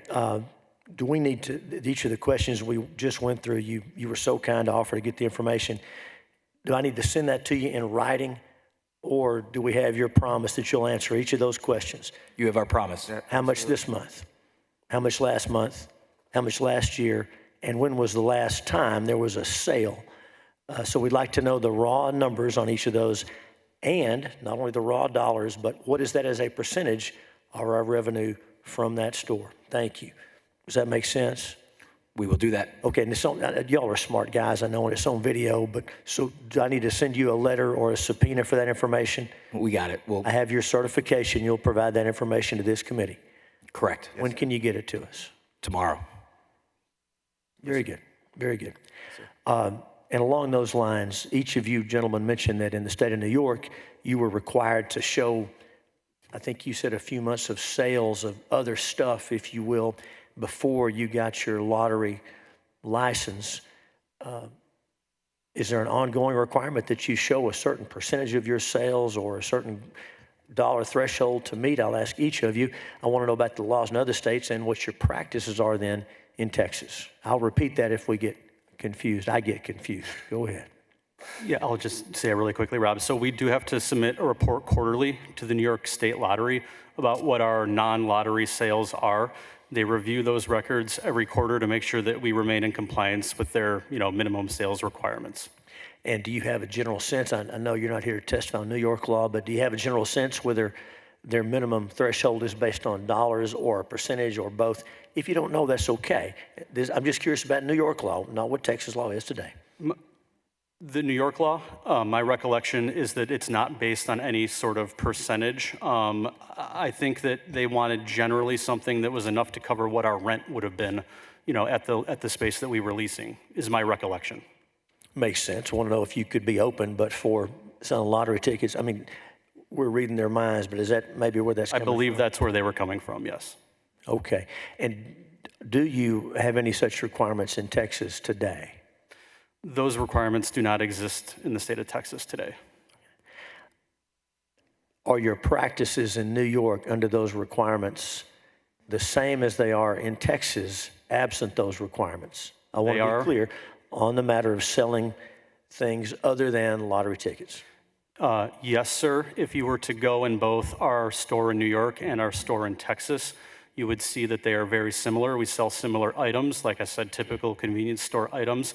We have a point of sale system. You can pick up anything off the shelf and buy it. Mr. Porter, same questions, please. Yes, so we have the same setup, we have the same requirements in New York, and we utilize the same vendors and the same distributors in all of the retail stores that we operate. And so the products are similar. You can walk into any of our stores and you can buy things that aren't lottery. As a matter of fact, I can think of at least one of our stores is operating in Florida. Florida hasn't authorized courier yet, and so while you can buy a lottery ticket at retail, the vast majority of what's available in our Florida store is non-lottery. I'd also like to know, and we'll go through the same thing, with regard to those non-lottery retail items and lottery tickets, how much of our business is walk-in versus online or telephone? So I don't know the answers to those questions of you mean walk-in lottery versus courier lottery? That's right. I can certainly get that information for you. What time frame do you want it over? A day, a week, a month? Yeah, we'd love to know what it's been this year so far and then last year. Okay. If you don't mind, I'm just going to take a few quick notes here. That'd be great. And I would say it's predominantly 99% through courier. I mean, we sold $550 million of lottery tickets in the state over the last 5 years. And you believe them, I think you said those are going to be predominantly via the telephone or online, not somebody walking into the store? Through a courier order, correct. Yes, sir. Okay, now I want to make sure I'm clear. When you say courier order, do you mean someone is being paid to? Well, An individual customer is telling Jackpocket to go and buy that lottery ticket at the retailer for them. and they're telling you that over the phone or over the internet if Through an since application. Since they're not in the store. They are not in the store. And so how are they communicating with you? Through an application on the phone. Okay, thanks. Will you get those numbers for us as well? Yes. For this year and last year, in person versus non-in person? Sorry, Senator, can I clarify something? I was asking him that question. I'm going to ask you, Yes, Mr. sir. Freeze. Sorry. Will you get those numbers for us? We will. Thank you. Mr. Freeze, go ahead. Senator Hughes, thank you. Just to clarify, customers not communicating directly with the retailer. Right? I think we all know that, but customers communicating with Jackpocket, who is then fulfilling the order at the retailer. So there is an arm's length disconnect. I believe it's been referred to by another lottery vendor as an air gap in the transaction. That's an important distinction, almost a legal fiction that we all forgot about. Thank you for reminding us about that. Same thing, in person versus walk-in, in person versus other means.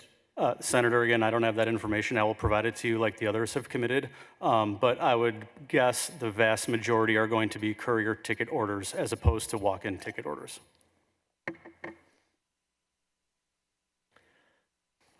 Let me ask each about bulk purchases versus individual purchases.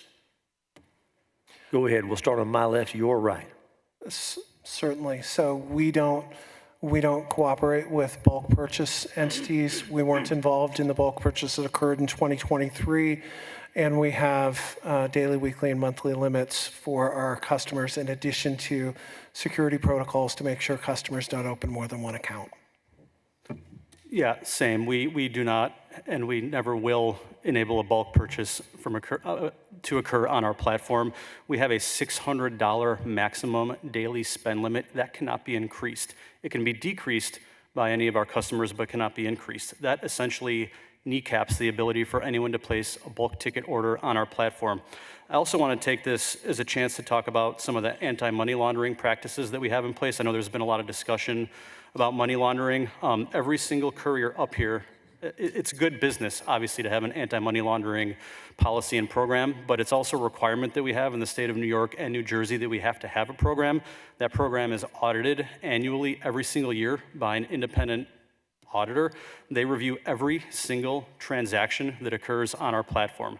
They review all of our customer data, all of our transaction records. We have transaction monitoring systems in place. We train our employees every single year about anti-money laundering and what we need to do and what our responsibilities are to prevent it.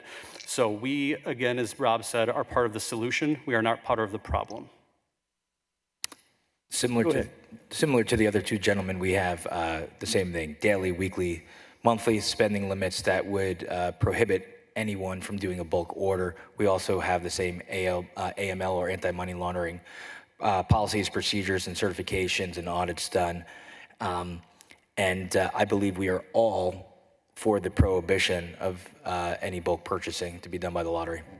And I asked the question without doing this at the threshold that I should have done, is that when we use the term bulk purchase, tell us exactly what you mean by that. Sure. Does that mean a group of friends at work put their money together, or what do we mean by bulk purchase? Sure. In the context of your answers? So when I've had this discussion with lotteries across the country, when I talk about bulk purchases, what I'm referring to is somebody trying to buy all or substantially all of the combinations for one drawing, just like the outside entity did in Texas in 2023. We don't facilitate that. We don't allow that. We don't think that's a good thing for any lottery because it doesn't give the average person the feeling that they have a fair chance to win. It's not something that anybody at this table would be associated with, and it's not something that we think should be allowed. I share the definition that Mr. Porter just stated. It is an attempt or, the actual ability of one person or, an affiliated group of people to purchase all or substantially all of the number combinations for one draw. Similar, and we're talking about hundreds of thousands to millions of dollars of tickets being purchased by one group of individuals. And they're really looking for this. It doesn't happen all the time. It's only when the amount of permutations that are available to purchase, the jackpot's higher than that. So they're watching. They are scouting around the world and are very sophisticated. And we obviously cannot allow that to happen. And our systems do not because we have limits.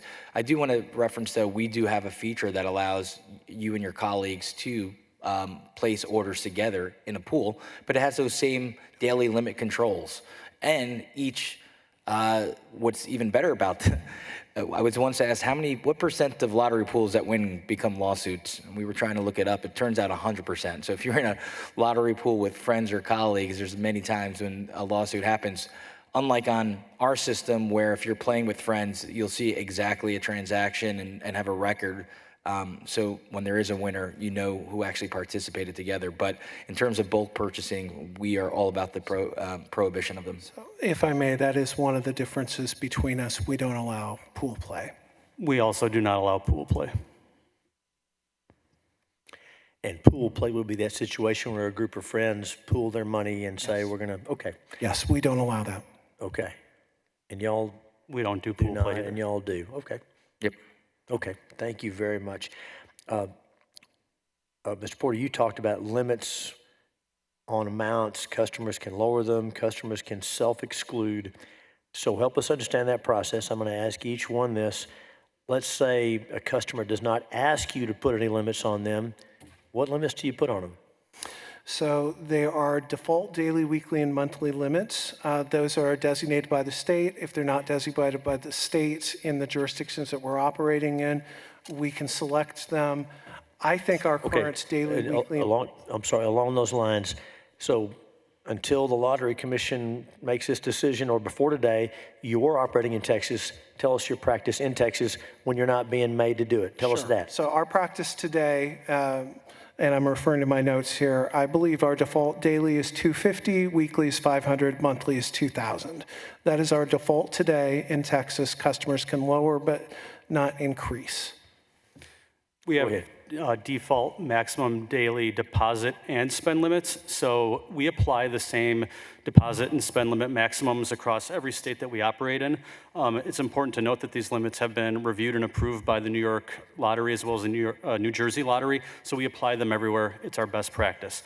In the state of Texas, our daily spend limit is $600 maximum. It can be lowered at any time by the customer. Our maximum daily deposit limit is $300. It can be lowered at any time by the customer. Ours is $5,000 daily for the state of Texas. And is that spend $5,000? $5,000 spend, correct. And that's the state of Texas. Now, and let's talk about other states. Is Texas your highest default limit? I believe there's multiple states at 5,000, but have we moved any to 10,000? I don't think so. I think it's it's at the highest limit. Has any state or has Texas or have your practices in Texas or any state ever had higher than a $5,000 daily limit? No. of the states that put limitations on daily transactions, what would you say is the average? I believe New York and New Jersey now allow for up to 1,000.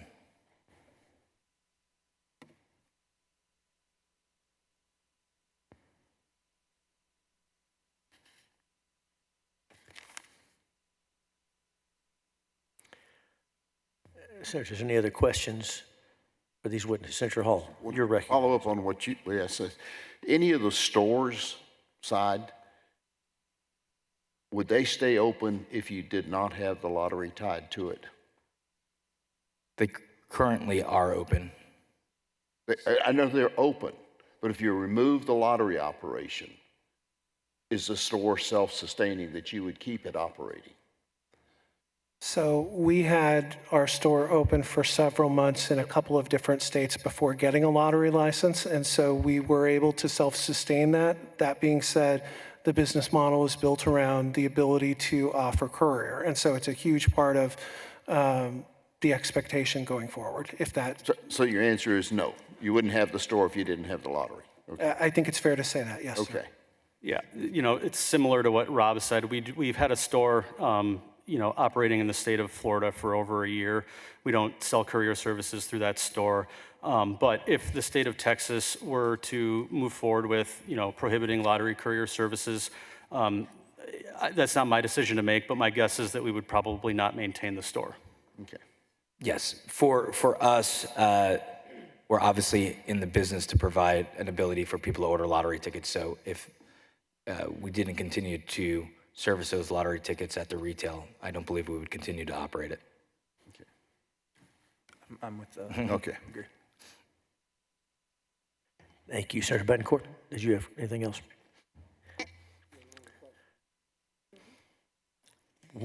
Thank you. One matter we haven't addressed yet, and I haven't heard it, and it's important. And so I'm just going to ask each of you, and these are not really questions about the industry so much as they are each of your entities. So can you confirm that lottery courier services allow customers to deposit funds into an account via their app or website before any lottery tickets are purchased? Do I have the process down right so far? It depends on the state for us. We operate with a deposit in advance in some jurisdictions. In other jurisdictions for us, it's an e-commerce transaction just like Amazon.com or Walmart.com. Thank you for the clarification. For purposes of this question, let's talk about Texas yesterday. Okay. And no, you do not have a deposit in advance in Texas yesterday for us. I think the answer would be different for these two individuals. Okay, so I am curious to hear this because our impression of the industry practice writ large has been customer puts $50, $100 in, and then tickets are purchased from that. That's not how you do it. It's not how we do it in most jurisdictions. That is how we do it in the state of New York. It is not how we do it in most jurisdictions. In most jurisdictions, we operate a true e-commerce model where if somebody wants to order one $2 Powerball ticket, we will fulfill the order for one $2 Powerball ticket. We won't make them deposit $50 in advance. And that's the practice in Texas? That is our practice in Texas Your practice today. in Texas. But I can't speak for these folks because I think their practice is different. Okay, we'll come back. Let me ask, what's our practice in Texas as of yesterday? Our practice Is money deposited ahead of time and then the purchase is made? How does that work? That is correct. We apply the New York regulatory model to every state in which we operate. As Rob mentioned, New York requires advanced deposit for purchase of a ticket. So we require a customer to register for an account, go through all the KYC verification procedures, and then place a deposit before tickets can be ordered. Okay. Jackpocket does the same, so you have to deposit into your account, but it's good to note that those credits must be used to order lottery tickets, meaning it circumvents the ability to do it's an anti-money laundering feature, so that way someone just doesn't put money into their account and then tries to go to another account and take the money out. So they have to play the lottery tickets through. Any of their winnings can be sent, and claimed back to an ACH transaction, back to the customer in their bank account. But we require that you play the credits through, or if you decide to close your account, we'll obviously ACH you back your original credits. Okay, thank you. Let me ask a few more questions along these lines for Jack Pot and for Jack Pocket. So once those funds are deposited, the courier then uses them to pay a licensed Texas retailer to buy physical lottery tickets on the customer's behalf, right? Got it right, yep. Correct. Okay. Now, under Texas law, money transmission, that's a legal term, includes, quote, receiving money or monetary value for transmission to another person or location. Are y'all aware of that? I'm not aware of the exact statute that you're talking about, but in terms of money transmission, what we're offering is a service. So it starts with taking the deposit. It ends not just from going and buying the ticket, but scanning the ticket, storing the ticket, checking the ticket, redeeming the ticket, and providing the winnings back to the customer. If I could address that really quickly, Senator. So part of the due diligence that we do before entering into a state that was discussed earlier is we actually also get a legal opinion from outside counsel about whether we would need any sort of a money service transmitter license. We obtained that opinion in the state of Texas, and it was concluded that we did not meet the definition of a money transmitter. I think that's what you're referring to when you read that statute. So, we don't violate that portion of the law that you referenced. Well, the law also defines money transmission as selling or issuing payment instruments. And so if a courier provides a digital confirmation or account credit tied to a ticket's value, that sounds to me like an electronic instrument for transmitting winnings. Wouldn't that be similar to all e-commerce then? I believe the pre-deposit triggers this process as I'm reading the law. If a courier pays out $100 in winnings to a bank account or to the Jack Pocket account, that's direct transmission of monetary value from the courier to the customer. Well, we're using third-party validated license payment providers to do so. And as mentioned, prior to entering a jurisdiction, we also have done due diligence to ensure that a money transmitter license was needed. Do I know the exact statute by heart that you're reading? No, but I know that we have done our due diligence there as well as these other companies. Well, since you're holding customers' funds in their accounts before paying the retailers, and you're deducting a fee for what you're doing, this is something we're going to take a closer look at as far as the Texas Finance Code and how it may be implicated. And I'm not certain that the pre-deposit is the only triggering event. So we'll be looking a little more closely at this. I just wanted to make sure we understood your business model and how it would be affected by that. If I could just really quickly clarify something, Senator, on that point. We don't hold any funds. The funds are held in a custodial account through a licensed bank that we have a business relationship with. So each courier company up here, we do not hold any funds. They're held in a custodial account on behalf of the customer. It's the customer's money at all times. We have no legal claim to it. The bank has no legal claim to it, but we do not hold the funds. I just wanted to clarify that. And the reason for that is those FBO accounts, in case something was to happen to any of these companies, the players' funds get maintained and couldn't be affected. Senator Betancourt. Just one thing I wanted to emphasize. Whenever you have a payout that's higher than the combinations that are available, there are literally worldwide organizations that are scanning, looking for that, because that's the oldest trick in the book to be able, am I missing something? No, that's exactly right. And we've not only said that we weren't going to participate in that, but we've actually tipped off lotteries when we get inquiries about that.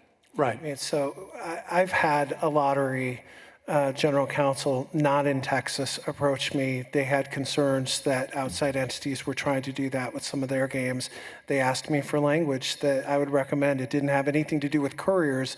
It had to do with the fact that couriers had worked very hard in their jurisdictions to build up their trust of this knowledge base. And so I recommended some rules that they could use to bar bulk purchases. And I reminded them there's already language barring bulk purchases in the Powerball and Mega Millions national rules. You just need to take a variation of it, put it in your rules.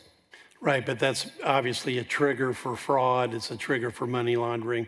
Whenever people can see that enormous payout, and you clearly have a permutation level that's below that, the temptation is too great. They're going to attempt to influence the outcome if you don't stop them. So You're absolutely right. And there's actually different ways different lotteries have dealt with that over the years, including changing their prize structure and the amount of bets they'll accept to prevent that prize from rising up. and the number of permutations that are available for our ticket selection. Okay. At the end of the day, it's a math function, right? Sure. Simple. Thank you. Sir.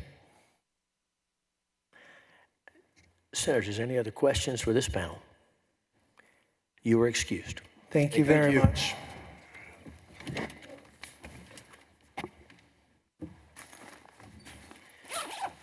The chair calls Greg Potts.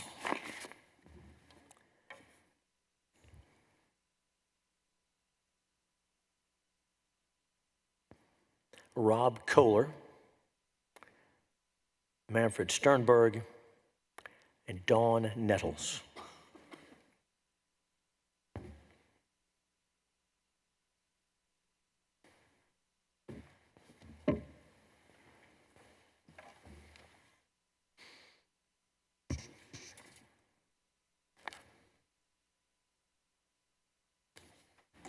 Eddie, how are you? Good. Rob Kohler. Great. Nice to meet you. Manfred Sternberg. Nice to meet you.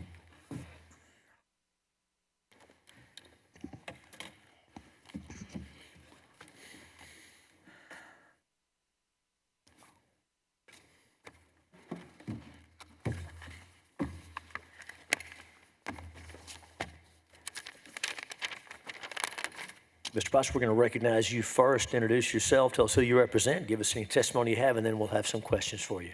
Okay, great. I am Gregory Potts. I represent Lottery.com.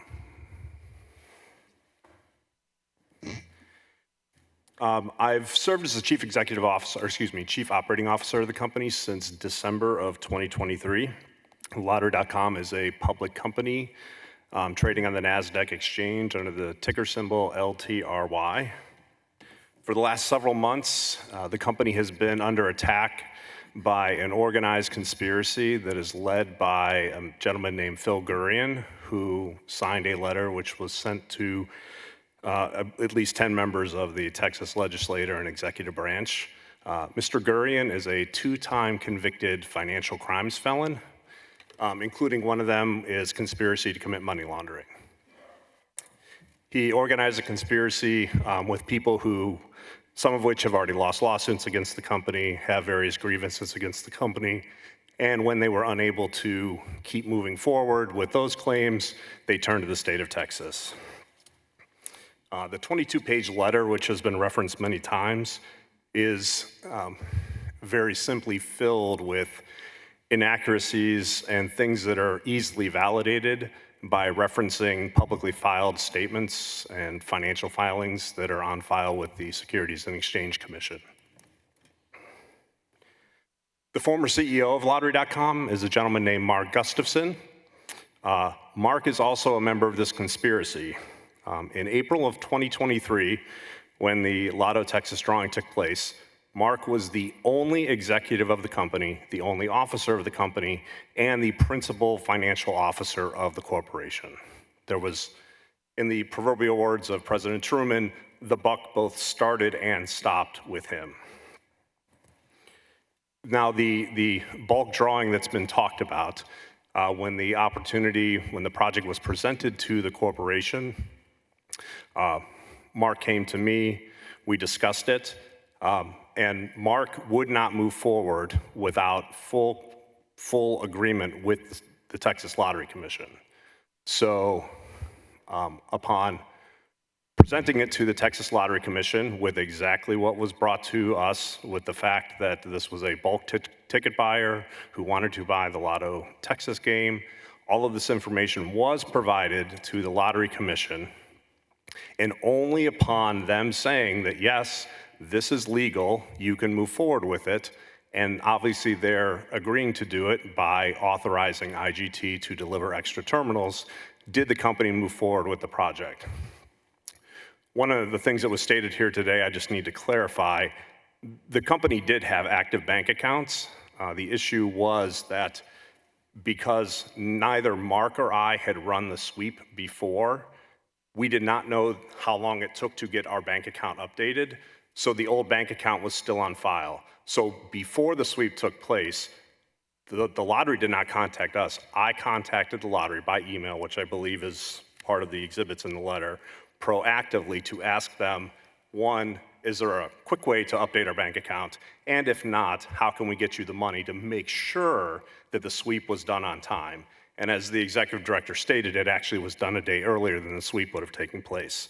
So that was nothing that was torrid about it. It simply was a paperwork thing that neither Mark and I we hadn't been through it before, and we just didn't know the time frame it took to update our bank account. The interesting thing, though, is the fact that Mark's name is omitted from everything. Everything I told you about his role in this, he's not mentioned once in the letter. He's not mentioned in the fact that he is the only executive, the only financial person that could have even approved this. He is the one that received the wires in from the law firm. He is the one that wired the money out to the state of Texas. It was solely with him.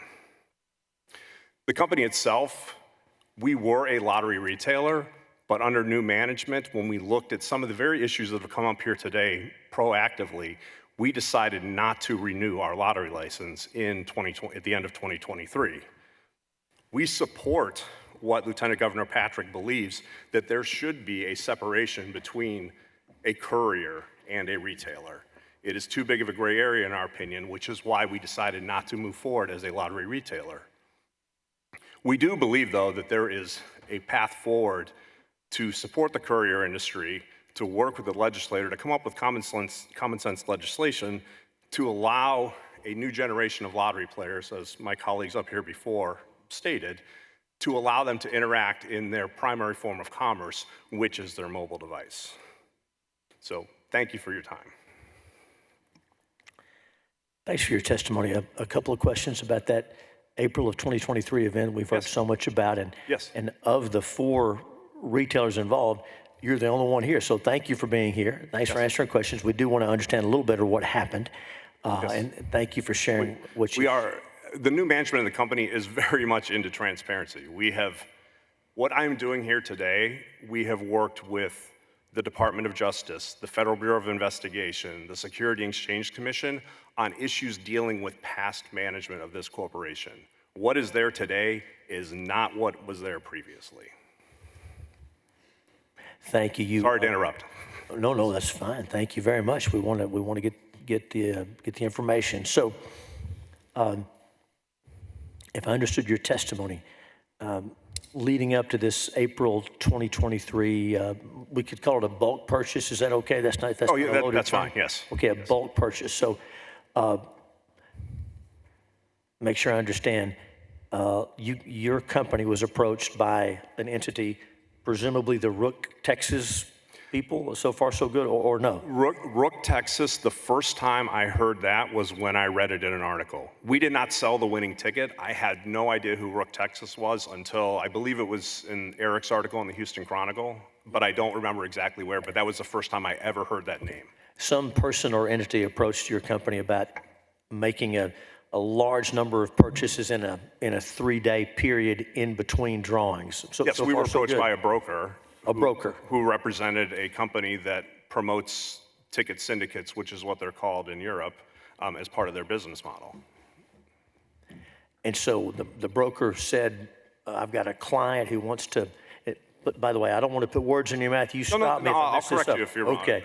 So a broker comes to us and says, I've got a client and they want to buy all the tickets, all the all the combinations, because the pot is getting so big.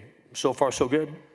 Except for not all. Okay. There was never an intent. It was never presented they wanted to buy all. They wanted to, just like an insurance company, they have people that study the numbers, an actuary, I would assume it's in that realm, that look at this and determine based off of the odds of the game, which Peter alluded to earlier, the odds of the game, we believe we need to have this many plays in that game. Wanted to buy enough to make it worth investing $26 million and coming out ahead after taxes and everything else. Correct, but it just wasn't all. I just wanted to. Thank you. No, that's important. So, and they said, we know how many we want to buy, and we'd like you to be one of the retailers we work with to initiate, to print these tickets, make these purchases. Is that right? In which we initially said no. Oh, right. No, thank you. And then so I think you said that your company then at some point went to the Lottery Commission and asked them to bless it. I want to make sure I heard you correctly. Yes. So the reason we said no is that, familiarity with what other states do when it relates to this, such as whether it's as simple as you have to walk into the retailer with a suitcase of cash in this case, or things like that. We were surprised when we contacted the state of Texas, the Texas Lottery Commission. We were very surprised that the answer was yes. But we fully expected that they would laugh at us and say, well, no, of course you can't do this. So we only did it after we were told that we were able to move forward legally under the lottery license that we had and do this project. Help me to understand the timeline. You mentioned the former CEO, Mr. Gustafson, I think. Yes. He's not there anymore. And this next question is not to affix any blame to you, but I want to understand where this information is coming from. Yes. Were you with the company in April of 2023 when this was taking place? Yes, in a very non-executive role. Okay. And were you privy to communications between Lottery.com and the Texas Lottery Commission, where the Lottery Commission said, yes, you may move forward with this bulk transaction? Yeah, so I was not part of the initial communication. A board advisor who had worked with the Lottery Commission previously did the initial request. However, I did work with Clay in the office on requesting terminals. I worked with Clay on the payment issue that we already discussed. But yes, so we worked with them. And yes, I don't know if I have the initial communication because I don't believe I was on that thread, but I have all the other communications with the lottery. Clearly we had money, we had to send it back, we had extra terminals, all of those things. And they were returned. The drawing was April 22nd. I believe, when I was reviewing my notes today, I believe the terminals were returned June 13th. Now, refresh my memory, where is the physical location of your facility where these extra terminals were brought in and the tickets were printed in April 2023? In 2023, we had a facility in Spicewood, Texas. And did that facility do anything other than sell lottery tickets? It did not. And did you have terminals or a terminal there before and extra terminals came in, or were all the terminals we ever had brought in for this bulk transaction? No, we had terminals. We had terminals and supplies. As a company, without getting into the whole history, you can read all kinds of filings on it. Without getting into the history, we've been here a long time, as you have too.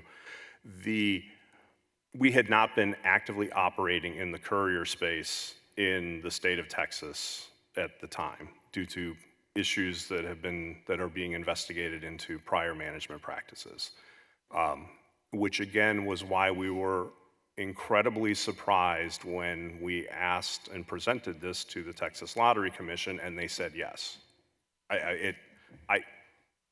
As a person and a lottery player, I cannot believe they said yes. I'll just put that out there. I was shocked. So the Lottery Commission said yes? Yes.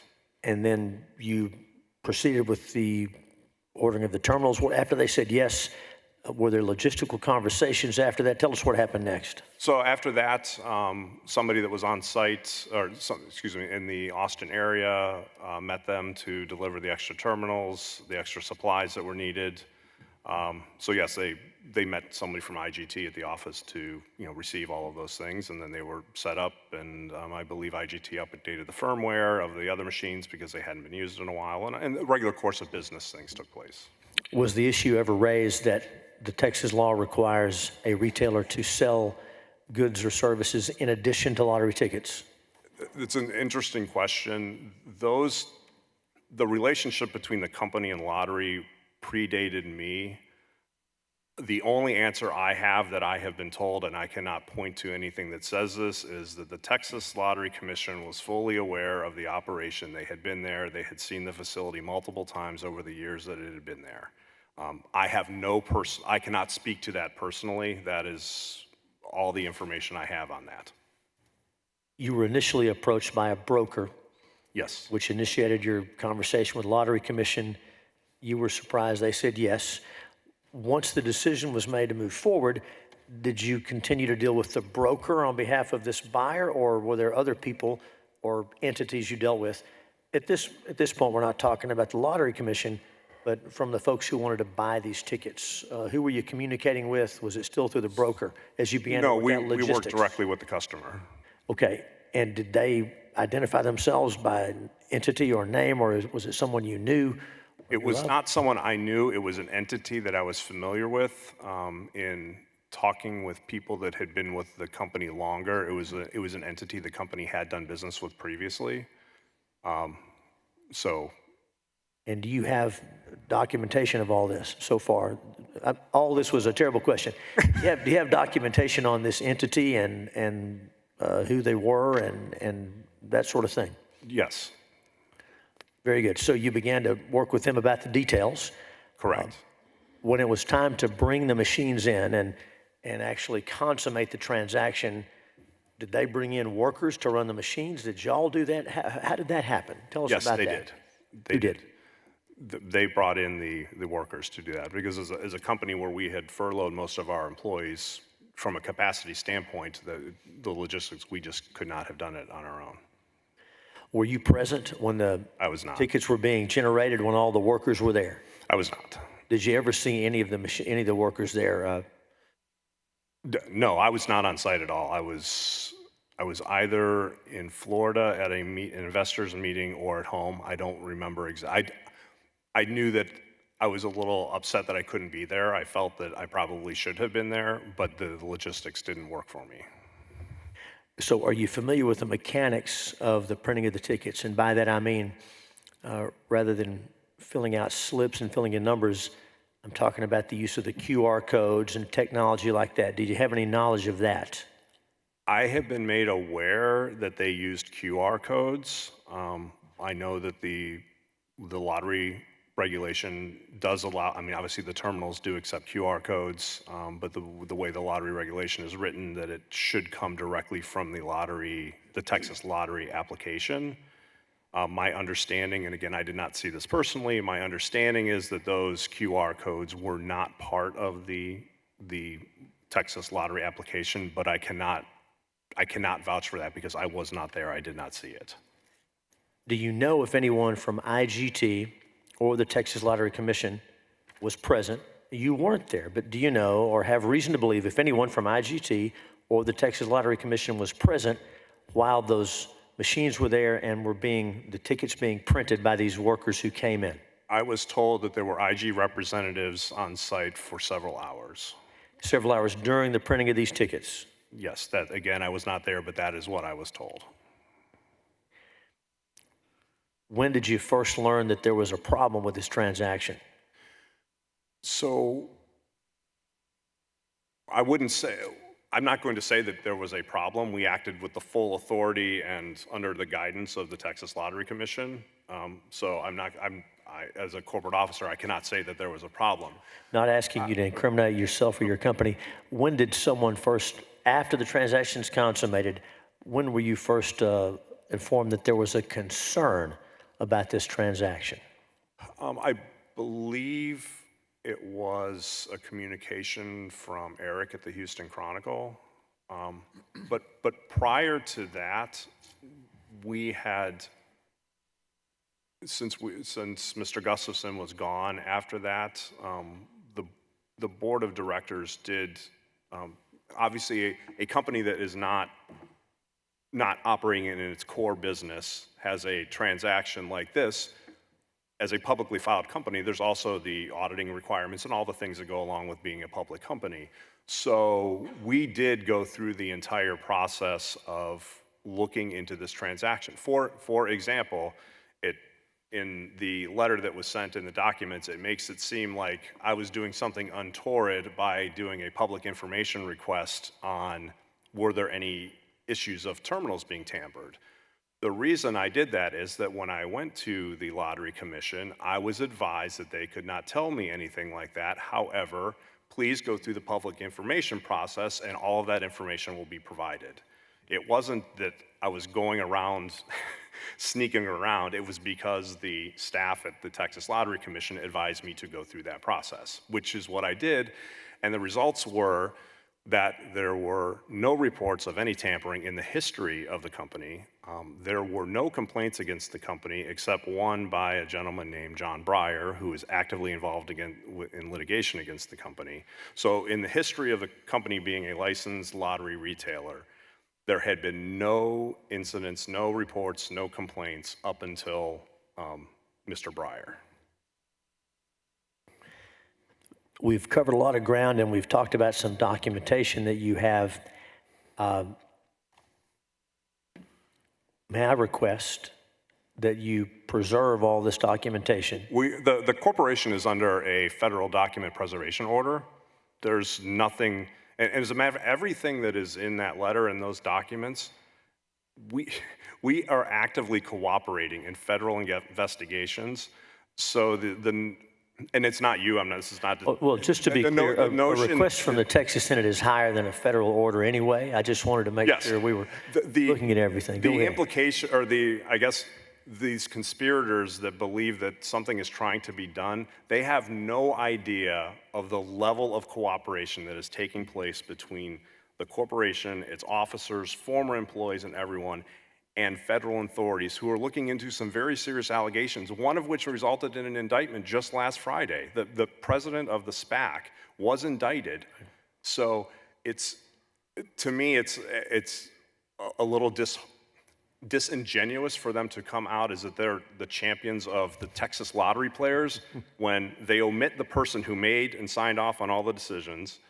They ignore the fact that many of the money laundering things they talk about, those have been documented, they have been audited, they have been turned over to the SEC and federal authorities.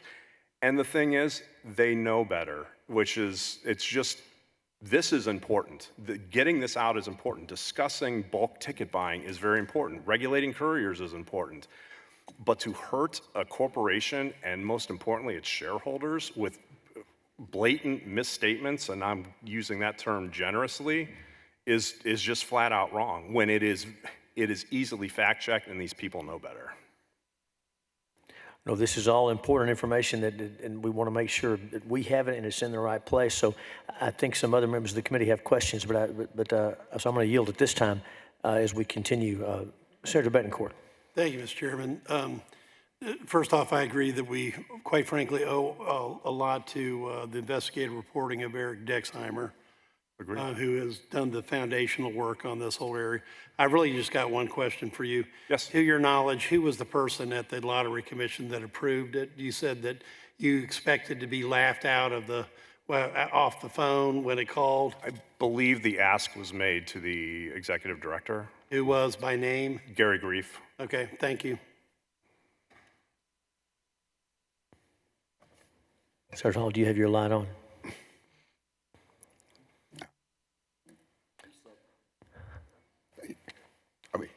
He's just confirmed what I've been saying in the layout. Is any doubt in anybody's mind that this was engineered from the inside? It was not clever people on the outside figuring out how to beat the system?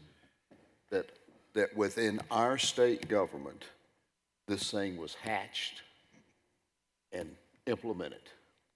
A conspiracy, a criminal conspiracy inside our state government. Thank you.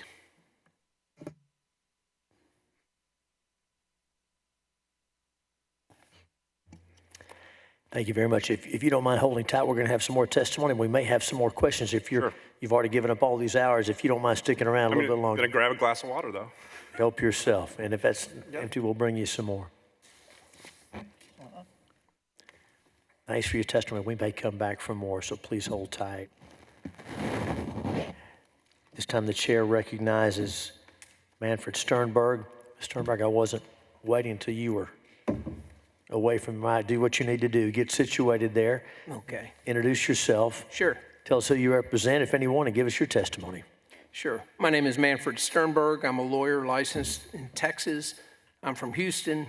Our law firm represents a client group victimized by a long-running criminal conspiracy between the Texas Lottery Commission, former lottery director Gary Grief, IGT, and the publicly traded NASDAQ company Lottery.com. On January 15th, 2025, a 22-page letter was delivered to by my client to Governor Abbott, Attorney General Paxton, the Texas Comptroller, and multiple Texas officials concerning this matter. I'll explain to you why the Texas event in April 2023 is far different than the most recent Courier-related Lotto Texas jackpot win of $83 million. The Lotto event of April 2023 was a straight-up crime characterized by a deliberate strategy to secure the jackpot through mass ticket purchases. The April 2023 Lotto Texas event will unfortunately become known as the largest lottery crime in the world history of modern state-sponsored lotteries. The name of the winner says it all, Rook, Texas, whereas the recent February 2025 win involved the use of a lottery courier service, which has sparked debates over the legitimacy and regulation of the courier services. The winning Lotto jackpot in 2023 started as an advertised $5 million prize, started in September of 2022, stretched 93 drawings until it was hit April 23 of 2023.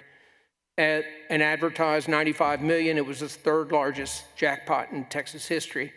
At Gary Grief's direction, with the assistance and coordination and participation of IGT, dozens of lottery terminals were delivered to multiple locations that did not have public access, and it was in lightning speed.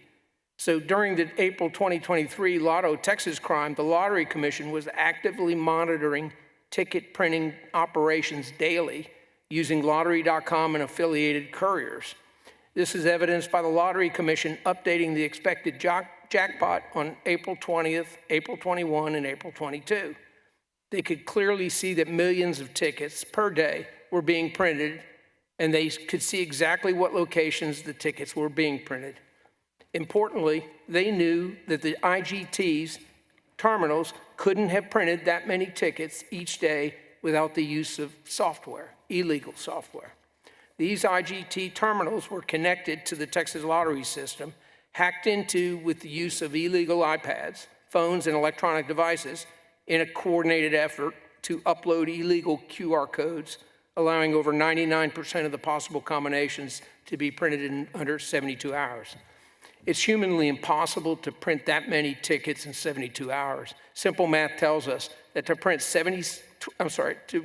26 million tickets in 72 hours, the printing rate would need to be 361,000 tickets per hour, 6,000 tickets per minute, and 100 tickets per second. The largest seller that day was one that sold $11 million worth of tickets. Physically impossible without the unlawful aid of QR codes. They would have had to print 42 tickets a second. The event broke multiple state and federal laws, and all tickets issued were invalid because they used these hacked networks. On April 22nd, the Lottery Commission began marketing the jackpot would be $95 million that night, and they knew that number was wrong. It was way overstated. The overstatement in the final hours resulted in Rook, Texas getting about $2 more million in the when the illegal invalid ticket was redeemed. And they got $57.7 million. This eye-popping figure prompted the lottery to send a team of investigators to make sure everything was on the up and up. Gary Grief said that to an interview to a reporter. The investigators came away satisfied that all the laws and rules were being followed. Grief said it's not unusual to send those investigators. And he said this, and it's a quote, and it's hearsay, but it's from a reporter. He said, "We make sure that the terminals that generate the lotto numbers are in public view and that they are following all the rules of our statute." We found that they were. In IGT's own best practices, they say the lottery terminals have to be in public view. And I think everybody's forgetting that a little bit, that they're in the back room, you could never see them. That's not what was envisioned when they created the Chapter 466. And I can answer whatever questions. I'm out of time.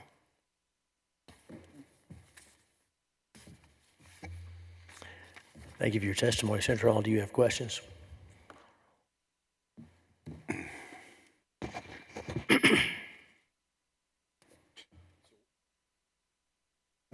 What can you tell us about the other locations? Because I understand there were 4 involved. Yes. So in the press release that Gary Grief and the lottery issued, it talks about the 10 top retailers. The first one sold about $11 million. The second one sold about $8 million. The third one sold about 5.6. And then the fourth one sold 1.1 million. And then the next one went all the way down to 230,000.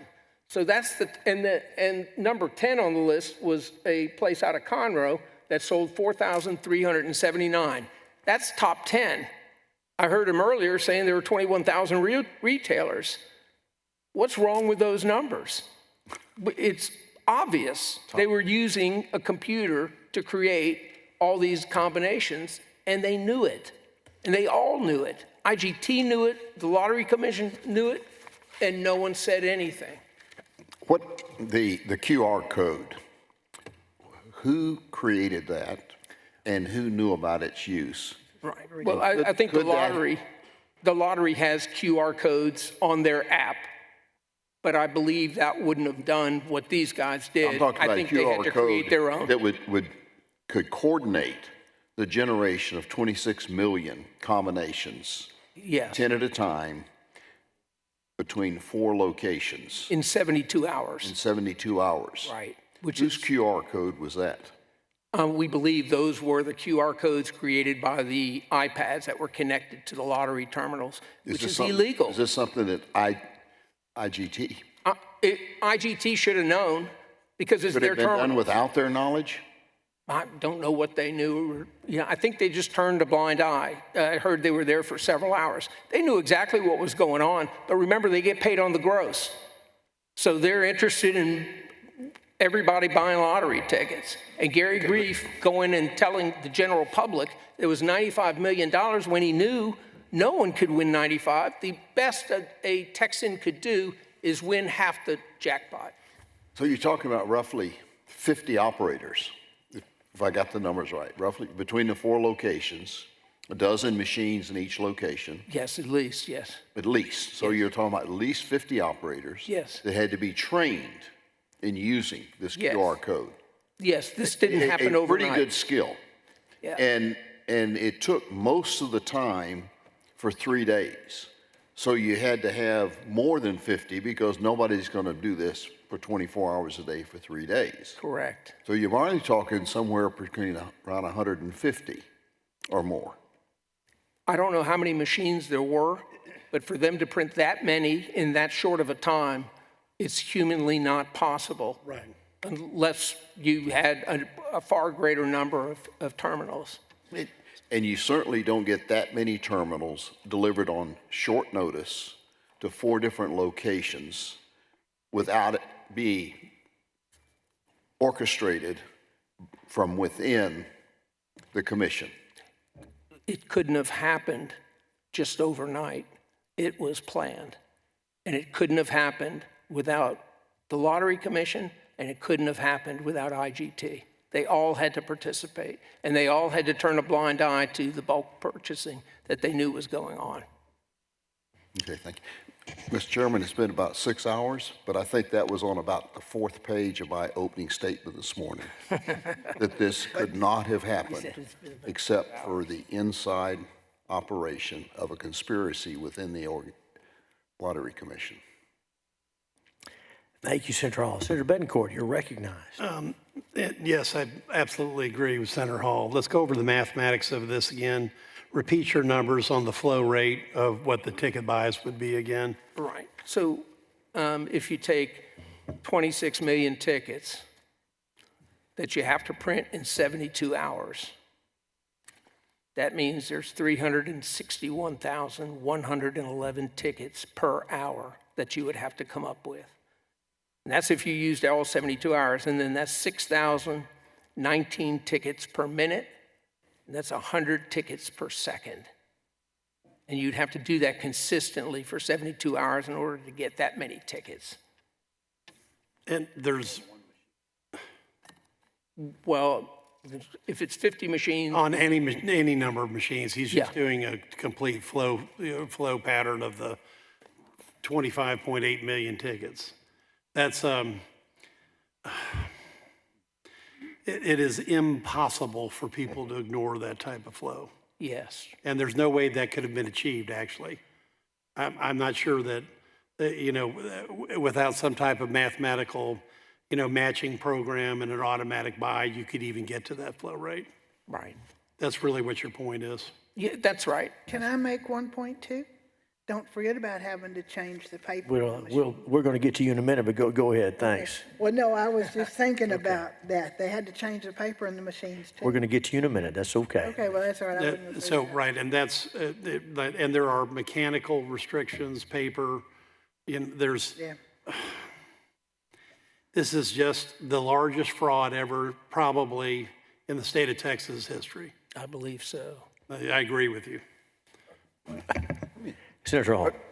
Is that the conclusion, that they really didn't win the lottery, that it was dictated? They just invested the $26 million? I think it was a mathematical certainty or high probability that they would either win or win half of it. Okay, but how did they physically handle all that? Were they physically printing tickets? They had to, yes. Okay, they had to do that. They had the paper. That's a lot of tickets. That's a lot of You're tickets. talking about semis Yes. full, and you got 4 locations, but you have to have the stock there, not knowing how many you're going to do at each place. Hall, there's paper jams, there's all sorts of operational issues. I mean, So my question is, was it actually, they actually got the number? They printed printed it, or did they 25,900,000, fake the whole part? whatever thousand. Yeah. They printed those many tickets. They had the paper. They got it from IGT. They had the terminals. They got it from IGT. They tapped into those terminals in order to make all the combinations, because how many of us could do that for 72 hours and get all the combinations? We would have to have some sort of computer software. That's illegal under state law today. Clearly, can't do that. Can't plug anything into those terminals. And that's what they did. And then Gary Grief goes there afterwards. He investigates and says everything looks fine. No, what I was getting at is any possibility that they created the number after the draw, or Oh, I don't know. That would be more forgery than what I think. well, but I don't. I think that would have to be much easier than printing that many tickets. Sure. And all the logistics that went with that. I'm thinking about the number of people it'd take to sit for 3 days and actually do the process of what you talked about. It's not the mathematical, it's almost human impossible. It's monumental. With those people, which immediately is, there must have been some other way in which they got matched up with the winning number. And you couldn't just start it And they just, stuff the Thursday money. morning. We'll stuff the money in there. Everybody had to be, it was a concerted effort. Everybody had to know what was going on. Everybody had to know what they needed to do. They had 72 hours to do it, and we got to print 26 million tickets. And so it wasn't something they figured out earlier in the week. They knew what they were doing. They waited for the lottery to get big enough that after 93 draws, Yeah, and then they managed. then they said, now's the draw. time, let's do it. Senator Hinojosa, you're recognized. So my question is, if that happened, you got 26 million tickets, how do you find the winning ticket to redeem it? That's a good question. 26 million tickets? I mean, how long would that possibly take to do? Well, the one that won, I believe, printed 11 million tickets, so there's half there, but you're right. How do Still they 11 find million it? tickets. How do you find it? I'm sure their software had some sort of way to say, where are these 6 numbers? When did we print that? Well, we printed that on Friday at 2 o'clock in the morning, whatever. But that goes to the point that it had to be a very coordinated effort, to the point there quite possibly some other mechanism than going through the printing process, because it just seems humanly impossible. Yeah. Thank you. That was my one question. Thank you. Any other questions for Mr. Sternberg at this point? Very well. Ms. Nettles, welcome. It's important that we recognize you and get your name on the record before you testify. That's why I cut you off earlier. So now introduce yourself and give us your testimony. I just couldn't resist throwing out the paper comment. I understand. My name is Dawn Nettles, and I'm with the Lotto Report out of Dallas. And I'm a lottery player and known as the watchdog of the Texas Lottery, to which I've been doing it. Get a little closer to the microphone and keep going. Yeah, it won't go close. You got to get closer to it. Okay, is that better? Okay. Oh, you're waiting on me to talk. I was waiting on the questions. I forgot I was here to comment, wasn't I? Now, if your material's already been covered, you don't have to. We're going to have questions for you, but if you want to offer testimony, you go ahead. Okay. You've waited a long time like everybody else. Yes, I have. What I want to say first and foremost is that the banning of the apps is one half of success, okay? The other half of success is going to be for me to see major changes at the Texas Lottery, in particularly with the number of draws and the odds of the games to create fair odds. We don't have that. And I'll be happy to meet with somebody and go over and the suggested changes. The lottery would actually make more money in sales. With regard to what I heard a little bit ago on Jackpocket, I want to share one thing with you that these apps do. I have a Jackpocket app on my phone, and it just so happened that in March of 2023, which is a coincidence to the April win, the Texas Lottery offers promotions. And in this case, they had a buy $5 Lotto Texas ticket, and then you get a free ticket.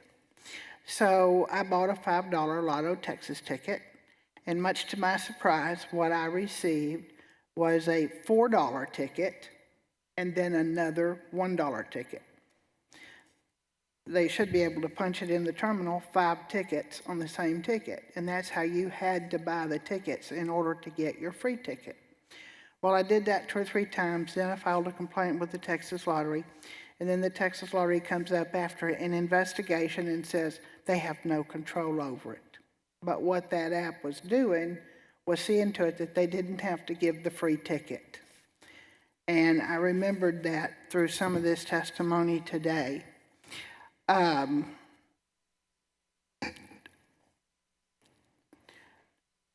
As far as you were discussing earlier about the investigation and that it goes back, that you were going to have the Texas Rangers from 2016 or something, and I'm begging you to go back to I wish you'd go back to 2010, but at least go back to 2014 and indefinitely investigate the Fund Fives case, because this is another instance where actually Gary Grief, in essence, cost GTAC $1 billion in lawsuits that they settled 10 years and 2 days after it was done, and the players were compensated. I'm also begging that y'all please stop anonymous collections. You've got to not let these people collect their money anonymously. That's just so terribly dangerous.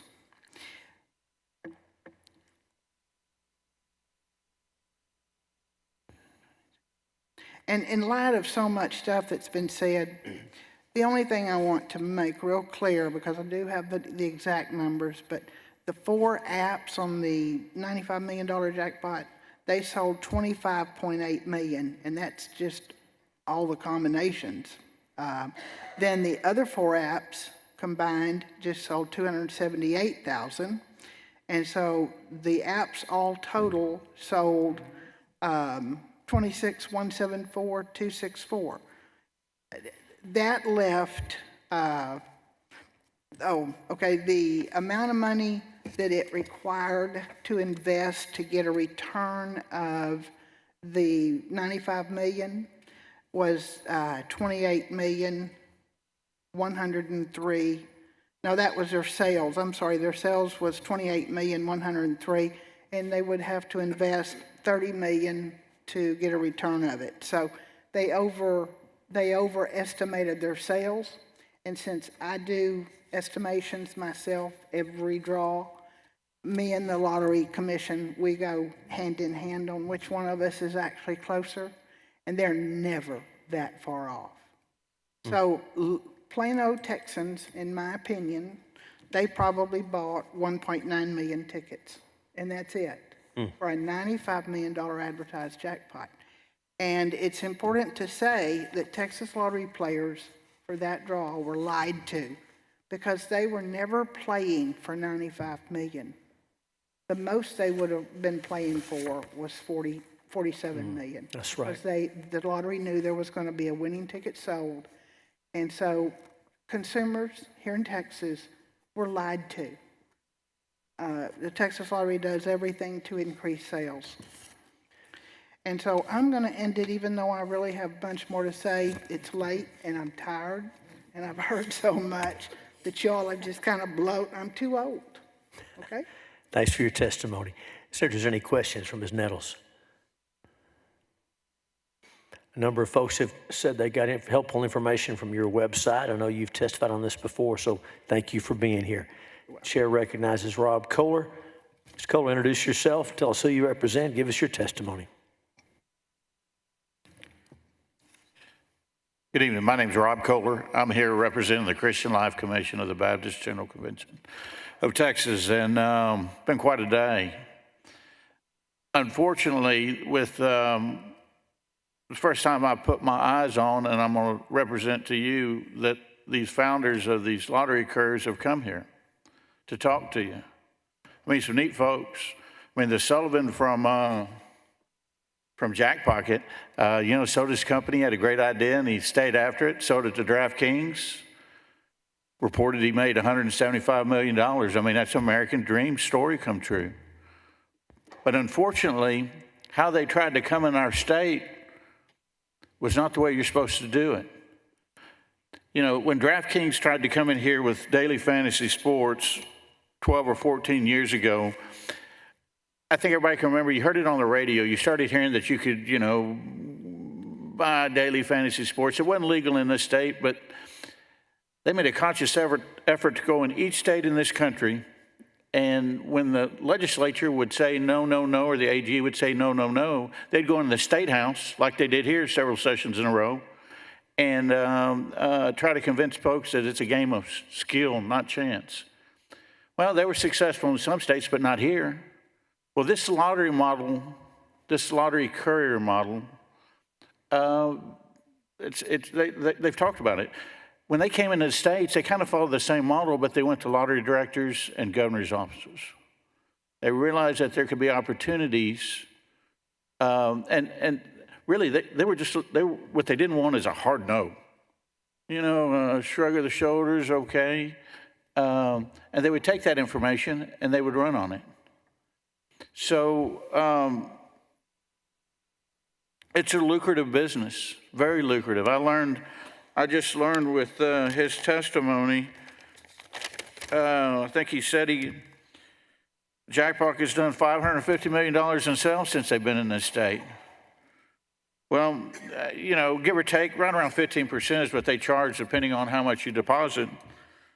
But quickly I figured out that charging Texas 15% on the deposit there, he took in $85.5 million on the courier side. Nickel on the dollar for also owning the retailer got him another $27.5. That's $113 million in 5 years. I mean, the problem is, though, and the reason that we're here, is they didn't come to the people they were supposed to come to.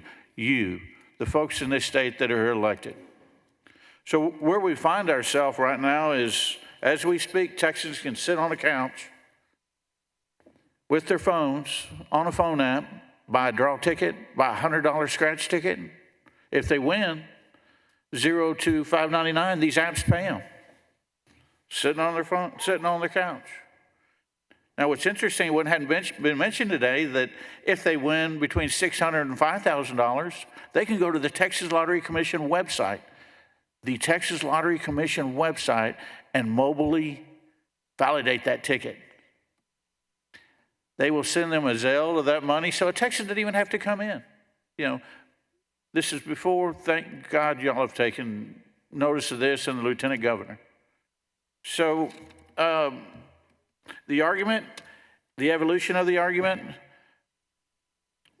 we were told that, look, Rob, you know, they came up with this legal theory that their purview was just on the transactions at that terminal. They couldn't regulate what was happening here with the couriers. But now that we know that state funds and state workers were used to create the validation process, well, they reached out and built them a little model around that player out there that was going to validate the ticket when they're sitting on the couch. So what's been revealed is that we know with certainty that a couple of folks in the lottery had a vision of this lottery that didn't match what the voters in 1991 knew and approved. There's no way it could have.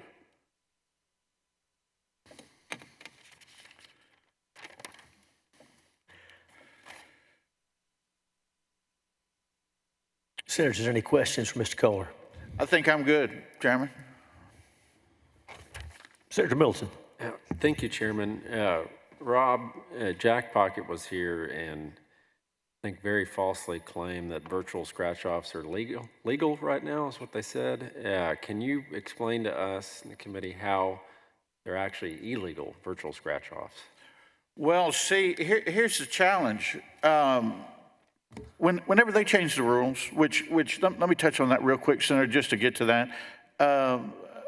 From the very beginning up until 2015, when they started messing with the draw game rules, there was a section called method of play.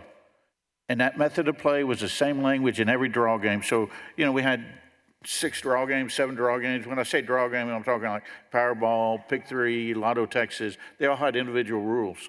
Well, each rule had this generic language across, which was method of play. That was very simple. He touched on it, Senator Hall touched on it, but it was fill out the play slip and put it in the terminal. That's, in essence, those 2 simple sentences governed, you know, what it meant to play in the state. They broke that in 2, deleted method of play, came up with a term called entry of play, and basically provided the bedrock for the lottery couriers to operate under this order argument, you know, that, which I would point out, Senators, e-lottery, iLottery is across the country now. There are states, if you go to Virginia, their legislature passed and gave the citizens of that state the ability to buy an electronic scratch ticket, to buy a draw game on their phone, and the Virginia Lottery is the house. So you can sit, somebody in Virginia can sit on their couch and go buy Virginia Lottery tickets. Legislature passed it. You don't hear any of this nonsense about, well, they're just ordering. You know, they're just ordering. The transaction doesn't happen until it gets over by the terminal. Because it was approved in other states, now we know that this lottery courier truly was a workaround. Now, the electronic representation of the outcome of a scratch ticket is a video lottery terminal. There was a point in time in this building in the 90s where the expansion fight in this house was, you know, good folks trying to put slot machines at the horse tracks, and they were calling them video lottery terminals. And they argued for several sessions that, you know, they only needed 76 votes in the House and 16 in the Senate because it was just an extension of the current lottery. A video lottery terminal is very simple.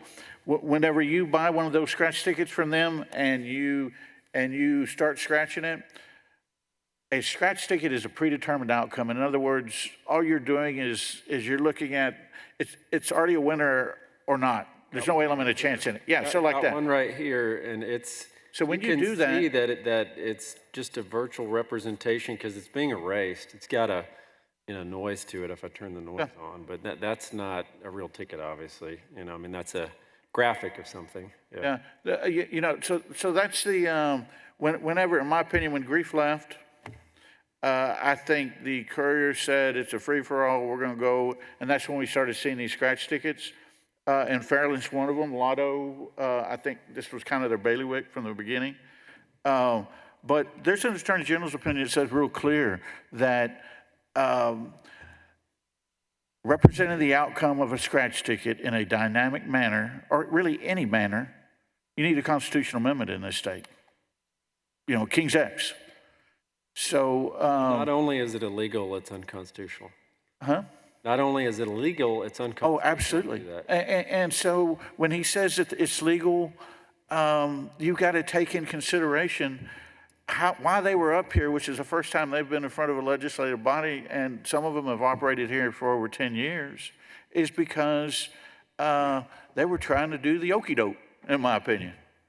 They had somebody at the Lottery Commission saying, you can do this, you can do this. And when you're being told by the Lottery Commission that the rules weren't changed, you got to keep in mind, we didn't even know about these approval memos coming out where Lottery.com, not you, I don't mean to pick on you, but Lottery.com gets approval to sell Powerball tickets printed in Texas and the Dominican Republic. We didn't know about that. All we were getting is John Moritz's stories being reported and saying these folks say they're printing tickets to the Dominican Republic. They interviewed the director of the Texas Lottery and he says, it was news to me, I didn't know about it. Well, what we've learned now is that not only did he know about it, he wrote the memo that approved them and told them they could do it. So the rules were changed, and we hope I represent folks that want the rules put back the way they found them, quit digging, and if you want to do something like this, you got to come through you guys who are elected by the people of the state. Any other questions for any witnesses on this panel?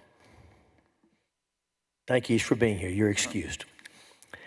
There are 4 witnesses remaining who've registered to testify. We're going to call them now, and I'll say if anyone else is present wishing to testify on, for, or against Senate Bill 28, please come forward after this panel.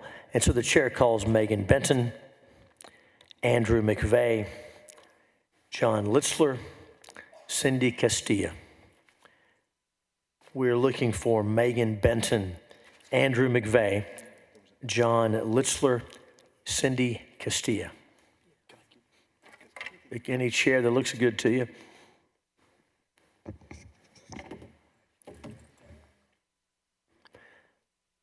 And it's not necessary for us to testify in the order that I called. We'll just start on my left, your right. And so, introduce yourself. Give us your testimony. Welcome. Good evening, Chairman and Senators. My name is Andrew McVeigh. I'm the president of Texans for Fiscal Responsibility, and I'm here in support of Senate Bill 28. As was highlighted in Senator Hall's layout and the other testimony today, recent hearings and reports have exposed serious concerns with the Texas Lottery, including allegations of money laundering and corruption.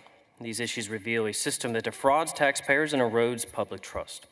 Rather than being a responsible source of revenue, the lottery has become a drain on taxpayers and a vehicle for financial abuse and criminal activity. This system functions much like a regressive tax. It fuels gambling addictions and disproportionately impacts lower-income families. Texans for Fiscal Responsibility would advocate for the complete abolition of the Texas Lottery to protect taxpayers and families, but if it is to remain, it must operate under strict oversight to minimize harm. SB 28 takes a critical step in that direction by criminalizing transactions conducted by telephone, internet, or courier. Every transaction must be conducted transparently and with full accountability. Though TFR ultimately advocates for eliminating a system that has consistently harmed Texas families, this bill is a pragmatic step toward reducing its detrimental effects and will help bring some accountability to a system that has long been marred by abuse. In conclusion, supporting SB 28 is about taking action against a system that has repeatedly failed Texans, I respectfully urge you to support this legislation as a measure to safeguard Texas families. Thank you for your time and consideration. I'd be happy to answer any questions. Thanks for your testimony. Good evening. Introduce yourself. Give us your testimony. Megan Benton, Strategic Policy Associate for Texas Values Action.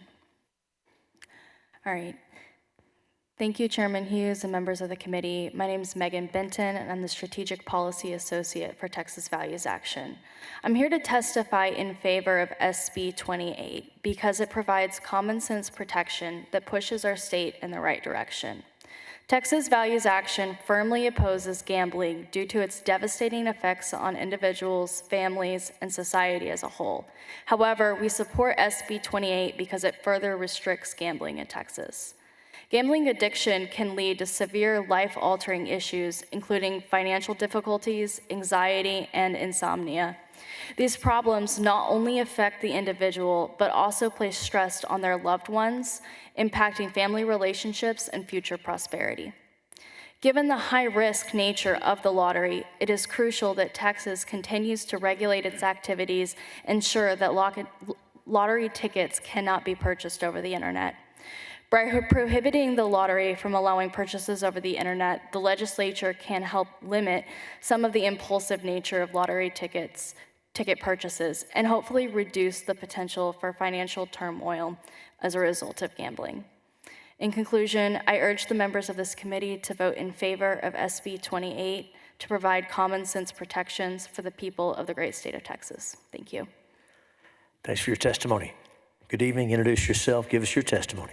Good evening. I'm John Litzler. I'm the General Counsel and Director of Public Policy for Baptist General Convention of Texas Christian Life Commission. Sometimes we go by Texas Baptist, and I know it's late. You've already heard from our expert on the subject matter, Mr. Kohler. So I just wanted to add and say, part of the reason it's so important, thank you all, by the way, for passing this bill last session, and we need it again, is because every day couriers get more entrenched in Texas and the Texas lottery. And what I mean by more entrenched is when we came to talk about this 2 years ago, to the best of my knowledge, they didn't have an agreement with Uber at the time, but now you pay for an Uber and you get offered a free lottery ticket from a courier.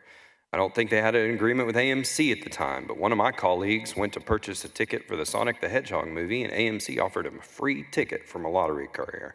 This is what I mean when I say entrenched. When we were in these halls 2 years ago, we filed a complaint with the Attorney General's office. Our organization did for an advertisement that these couriers did to advertise for free groceries, a raffle. You could get for up to $100 a day, you get up to 100 entries for every ticket you purchase for free groceries. And I heard testimony tonight that those ads can be targeted. I think it was an assurance to you all that they're not targeting children. They can target them to adults. What does it say about an organization or a group back when it's the Wild Wild West and the Lottery Commission's just the agency in charge is kind of throwing their hands up? We can't do anything about it. We don't have authority. Then when they can target ads, they target that Texans can win grocery money, not a set of golf clubs or a spa day. They're targeting people saying, hey, spend the $20 you should probably be spending on groceries, and we'll give you free 20 drawings to maybe win $300 worth of grocery money. That's what it's doing to Texans, and that's why we need this regulation. So thank you for this bill, and we urge you to pass it. Thanks for your testimony. Good evening. Introduce yourself. Give us your testimony.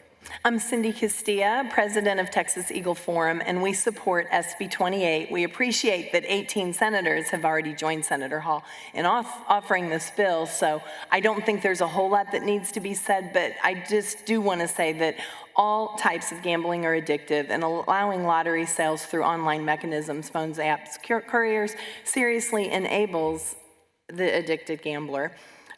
These methods to buy lottery tickets also allows impulse purchases and allows gamblers whose family is struggling with their habit to hide what they're doing.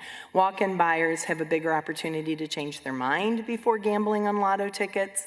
The phone buyers just, to me, enable people that have a problem. Everyone involved in this business knows that almost all walk away a net loser from buying lottery tickets. And the more they buy this product, unless of course they have the money, like the groups have had to buy every ticket. This enables money laundering, has already been said. We oppose gambling at Texas Eagle Forum in general, believing that our government should never be in the business of encouraging Texans to rely on chance rather than work, savings, and investments to better their future. SB 28 will help add a protection we think is important until we can stop the lottery altogether. We hope this happens soon. Thank you for your time. I think just so much has been exposed today with the mismanagement of our lottery commission. And I want everybody to think too about how many times you've been in a shop where people are buying lotto tickets. When people buy alcohol, they get carded. I have never, ever, ever seen anybody get carded buying a lottery ticket at a convenience store. And I think that's of interest and should be of consideration, that I don't think they take age very seriously. Thank you. Thank you for your testimony. Senators, any questions for any of the witnesses on this panel? Bill's in good shape. Thank you each for being here, for staying up with us, and you're excused. Is there anyone else wishing to testify on, for, or against Senate Bill 28? These are all the witnesses who've registered. Anyone else? Seeing none, testimony is closed on Senate Bill 28. And Senator Hall moves that the Senate Bill 28 be reported favorably to the full Senate with recommendation do pass and be printed. Will the clerk call the roll? Betancourt. Birdwell. Aye. I want to close. Hall. Oh, on the bill, oh, we're voting on the bill, okay. Aye, yeah. I'm sorry. Hall. Aye. Hinojosa. Middleton. Parker. Perry. Schwertner. Zaffarini. Aye. Paxton. Hughes. Aye. 9 ayes and no nays. The bill passes. They'll send it to local.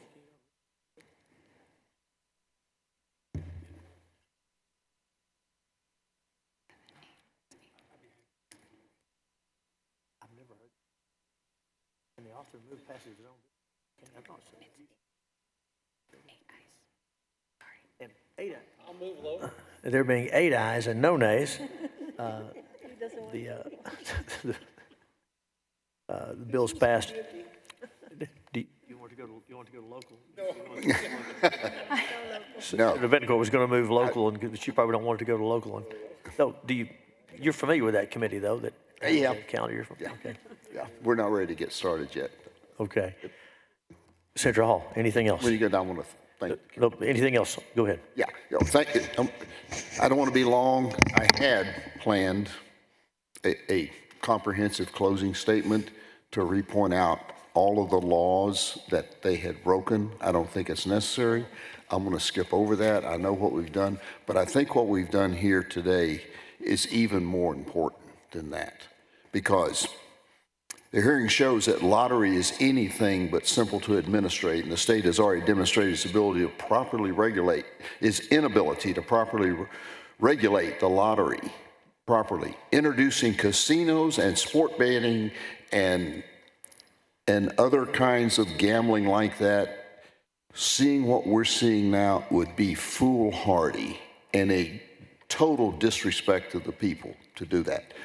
If you look at the hierarchy of gambling, lottery is down here at the bottom of like hard stuff to mess with, just right above bingo.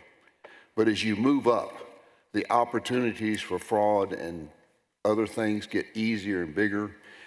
I think the biggest message to come out of this is that Texas is not open for gambling. And I'd like to close by urging our governor to immediately issue an executive order to terminate the Lottery Commission now and to initiate an in-depth and broad Ranger investigation of the Lottery Commission that reaches all the way back to at least 2015.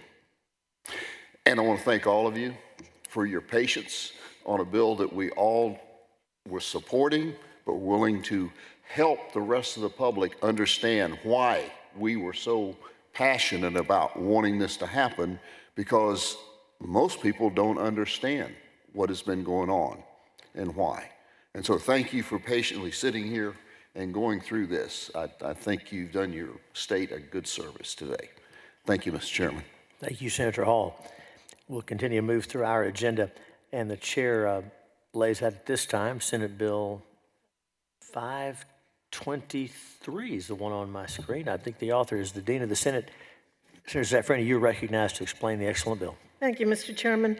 Mr. Chairman and members, Senate Bill 523 relates to the issuance of a driver's license to certain persons that includes an alternative to the license holder's residence address. Members, under current law, peace officers, judges, prosecutors, U.S. Marshals, and investigators are permitted to use a business address for their driver's license to protect their residential information. There is a committee substitute, Mr. Chairman, that I'd like to send up at this time. The chair sends up the committee substitute and recognizes its author to explain the substitute. Thank you, Mr. Chairman. The original bill, members, added parole officers, and the committee substitute also adds probation officers to the list who can use a business address on the driver's license. That's all the bill does. Thank you, Senator. Members, any questions for the author on the committee substitute, Senate Bill 523? Just a quick question. Senator Bettencourt, you're recognized. Dean, I didn't get a chance to read the substitute, but there was in the original bill, there was some interesting language that the kids under 14 could come in. That's a different bill. Oh, that's a different bill, sorry. Okay, great. Long night. I'll wait for the second bill. Okay, that's right. We'll open public testimony on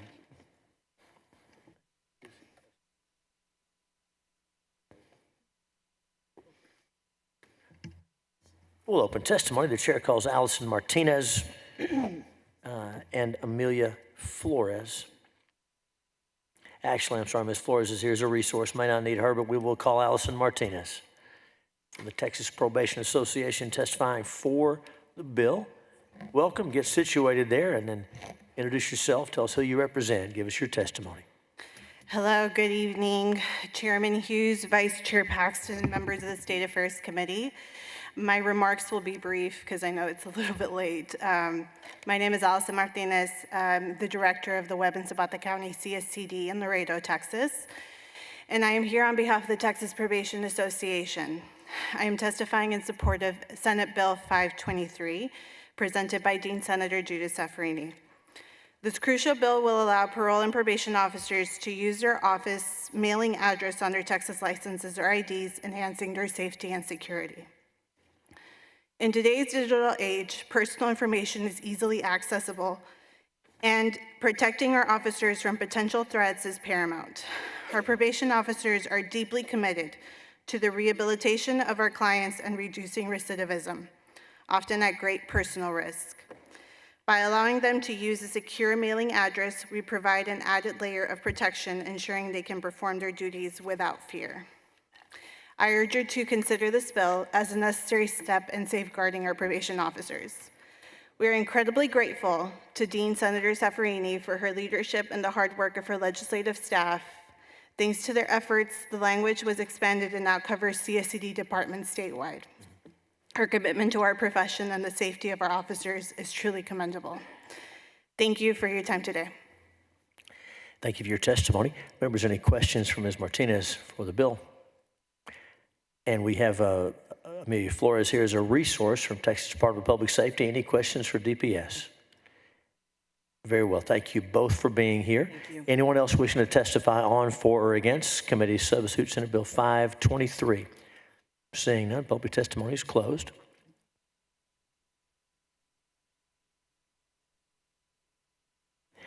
And we'll leave the bill pending at this time. The chair now lays out Senate Bill 62. Senate Bill 62, and recognizes its author, the Dean of the Senate, to explain the measure. Thank you, Mr. Chairman. Mr. Chairman and members, Senate Bill 62 relates to the reading and marking of a ballot by a person occupying a voting station or by the person's child. It is a refile of House Bill 1208 by Representative Brian Guillen, which was passed by the House of Representatives but died in the Senate in the closing days. It is also a companion bill to Representative Guillen's House Bill 429, and I'm carrying it at his request. Members, current law permits children to accompany their parents to voting stations, but it is unclear whether they may mark ballots under their parents' direction. However, they are doing so. This ambiguity has raised concerns that voting clerks could prevent parents from allowing their children to participate in this way, denying parents the opportunity to teach their children about the importance of voting as a fundamental right and responsibility. By providing clarity, Senate Bill 62 would ensure parents can engage their children in the voting process, fostering early civic participation and emphasizing the significance of democratic engagement. There is a committee substitute, Mr. Chairman, that I'd like to send up at this time. Chair sends up the committee substitute and recognizes its author to explain the measure. Thank you, Mr. Chairman. Members, as filed, Senate Bill 62 would authorize children younger than 14 to read or mark their parents' ballots at the parents' direction. The committee substitute, however, was filed because I recognized the charm of the chair of the committee, who asked that we remove the requirement for the Secretary of State to develop and post online related educational materials. So that part has been stricken. I recognize and bow to your charm, Mr. Chairman. Thank you, Dean Zaffarini. Members, any questions for the author? Looks like Senator Birdwell is recognized. Thank you, Mr. Chairman. Thank you, Madam Dean. The only question is there something, does the bill need something that specifies that the election workers can look at something like a birth certificate? What if you have the 16-year-old that can't, but the under 14 can? My understanding is that they already can. They can, for example, because the law already authorized those up to the age of 18 to accompany them, and they may ask that question. So they certainly can, although the bill does not address it for I just want to make sure that if an election worker is trying to make sure, if an election worker is trying to make sure that a 15-year-old's not marking the ballot when a 13-year-old can, there's got to be some mechanism, and what I hear you telling me the state law already allows it. The election judge can check that. Okay, all right. Thank you, Madam Chair. Senator Birdwell, you're recognized. Did I say Birdwell? You just were recognized. Senator Bettencourt, thank you. Apparently not recognized. You know, That's Mr. right. Chairman, at this time of night, we all look alike. That's right. You'll call me Paxton next. That's right. Okay. Yeah, spring ring.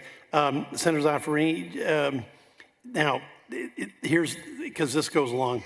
A child under 18 years of age may accompany the parent to a voting station. And if they're under 14, they can read or mark the ballot. So I guess we're saying that the 15, 16, 17, and 18-year-old can't do it. That's correct. And can I ask the author's intent of why? Well, quite frankly, I asked that same question. And the question was that someone between the ages of 15 and 18 could influence the parent, but those under 14 are not likely to. So the purpose is to engage the child in civic engagement, not to have a child there who is going to ask his parents or her parents how to vote a certain way. I was for including everyone under 18, but that's not what the bill does. Would you like it to do? I would certainly like Well, that's not it. what Representative Guillen wants, and it's a companion to his bill. Well, it wouldn't be the first time that the Senate said something that's slightly different than the House. That's right. It's fine with me. It's fine with me if you'd like to offer an amendment. No, I just was trying to, because a demonstrative 12-year-old would have the same effect as a demonstrative 16-year-old. Oh, I prefer under 18. Okay, you do? I do. I would welcome a friendly floor amendment, and then I'll just tell Representative Guillen you insisted. Well, great. I'll be happy to give you a friendly floor amendment. All right, thank you. Okay, thank you. Senator Hinojosa, you are recognized. Thank you, Chairman. Dean, I think this is great. My question is, children 14, at that age, they've been through school. Can the child then circumvent the uses of translators at that point? Yes, because anyone who needs a translator already has the authority, the right under the law to take someone for assistance. So it certainly can be a child. So it can be in lieu of Yes. utilizing a poll worker. Perfect. Thank you. Thank you.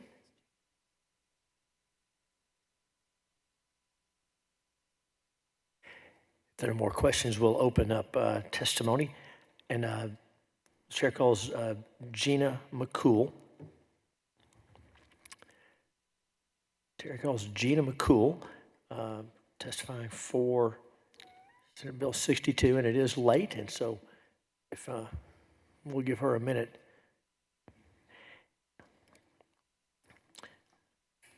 Chair calls Ed Johnson also for this bill. Mr. Johnson, come on down and Mr.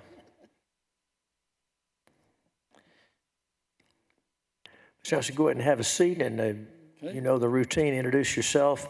Give us your testimony. Yes, my name is Ed Johnson. I'm here representing myself and the Harris County Ballot Security. And Senator Zaffarini, I just want you to know I stayed here just because I wanted to be in support of this bill. Thank you. It's a very good bill.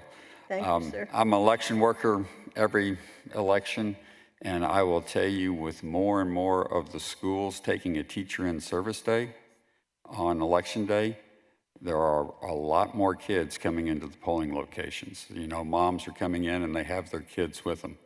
I think this is a very important thing that probably we address so it's clear in the code of what we're doing. I would like to see Senator Betancourt's, because it's going to be hard to tell between, you know, the 15, 16, 17-year-olds, if it was all kind of one thing, or one age limit, so you can't tell them, well, you can't talk, but you can, type deal. And it makes perfect sense, because you're not going to leave your kids at the 100-foot marker outside in the parking lot while you come into the polling location. So you got to bring your kids in with you and do that. One that I would see, or another suggestion I would see if we could recommend for the bill, would be maybe setting up some kind of kid-friendly polling location. I've saw it several times during this last election. A mom comes in with 3 kids. It's hard to fit 3 kids in one little polling booth without disturbing the other voters in the center.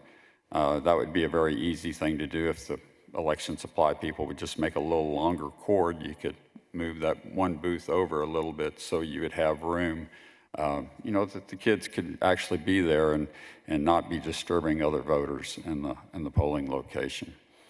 And then the last one's my favorite request, because it's just an advisory, is I think you should mandate the I voted sticker, because that's what every kid is actually coming in to get, is they love the I voted sticker. So, in fact, if they're being disruptive in the poll, all you have to do is say, well, if you sit over here and be nice and quiet, you can get one of these. And they all sit there quiet until the end. So I would love it if you could add that in there.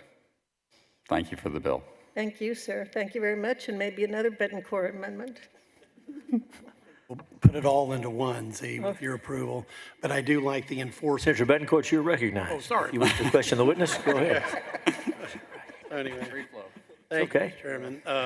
I do like the enforcement question, because it's hard to determine, you know, an age. So Yes, I it do is. believe anybody, I'm just remembering my days as voter registrar when you worked for me, that 17 months and 10 years of age can actually register to vote. True. That is true. All right. Senators, we have Christina Atkins here as a resource. Anybody need the resource witness? We won't bother her. We don't have questions for her. Is there anyone else wishing to testify on, for, or against Senate Bill 6? Ms. Castilla. I had registered outside, so do I need to do something? Come on down. We'll get the paperwork later. That's okay. We didn't have you on this one, but have a seat and you know introduce yourself and give us your testimony, please. Okay, Cindy Castilla. I serve as the president of Texas Eagle Forum. We actually oppose this bill, and I know that's going to sound odd, but I'd like to explain. I was a precinct chair since I was, I think, an election judge since 24. I've judged a lot of elections on and off through the years, through every method, starting with punch cards. And when we had it day of only in our precincts. Most of my leadership team has been election judges for a long time. Part of our issue with this is that we welcome children. We welcome them. We love when they come in. Ones that are busybodies and don't want to sit still, they arrange stickers for us and make designs while their mother or father vote. They're very much there and involved, and they're allowed to stand by their parent. And we celebrate them when they leave, and we put a lot of stickers on them if they want us to decorate them, or they decorate themselves. But the problem is that voting is a serious undertaking, and it's a privilege. And I think we should be careful about giving the privilege to a child who's underage. I believe I know why they're asking for only to 14, because you could get into older children that are maybe being paid to deliver a vote. We don't know whether this is somebody's child or not, and the law is not asking us for them to prove that it's their child. What if it's somebody with an uninterested voter delivering a vote, and they're making the marks for the person? They're voting illegally. In that case. And I think we have to honor our duty to steward our elections well. And I don't know that this does that. There's no problem with kids being in any election place. And when you swear your oath to assist somebody, children aren't old enough to do that. At 18, they are. So an 18-year-old, you would have to have probably swear as being a voting assistant. If they do it. So those are some of the reasons. It could be disruptive to other voters with kids talking. With some equipment, if you hold a child and you're leaning, you could knock over the equipment, trying to help them read it or mark it. Thank you. Thank you. Senators, any questions for Ms. Castillo or Mr. Johnson? Very well. Thank you for being here. Thanks for your testimony. Anyone else wishing to testify on, for, or against Senate Bill 62? Seeing none, public testimony is closed. Bills left pending at this time. Senators, I have a few bills which I would normally wait till the very end, but I apologize. One of my bills has the most witnesses, but it's not too many, and I know they're going to move very expeditiously, but so they can get out of here. We normally try to get the bills with the most witnesses first, and so I'll pass the gavel to the Vice Chair. Mr. Chairman, if I may just say thank you to the witnesses and to the members of the committee and to you, of course. Most of all, to Senator Bettencourt. Thank you, Dave. You recognize him? Yes. All right. The chair lays out SJR 34 and recognizes the bill's author, Senator Hughes, to explain the bill. Thank you, Madam Chair. Senate Joint Resolution 34 is designed to place into the Texas Constitution those rights which parents are already entitled to under established U.S. Supreme Court case law. The goal is twofold: to ensure the longevity of these rights by taking them away from case law, and not taking them away, but taking them from case law, which can change or go away at any time, and enshrining them in the Texas Constitution. This also provides clarity for lawyers, judges, and parents. The parents' constitutional rights are scattered over 100 years of case law, and these are cases many judges and attorneys may not be able to find. So the idea is to put all of this well-established law in one place in the Constitution, and that's what the constitutional amendment would do. The Senate has previously passed this, and I will lay it before the committee and yield for your questions. Thank you, Senator Hughes. And members, are there any questions? All right. All right. The chair opens up public testimony for SJR 34. We have 5 chairs? Okay, I've got 5 chairs. I've got 5 witnesses, so I'm going to go in and call all 5 of you. Jonathan Covey, Cecilia Wood, Andrew Brown, Michelle Evans, and Jeremy Newman. Jonathan Covey, Cecilia Wood, Andrew Brown, Michelle Evans, and Jeremy Newman.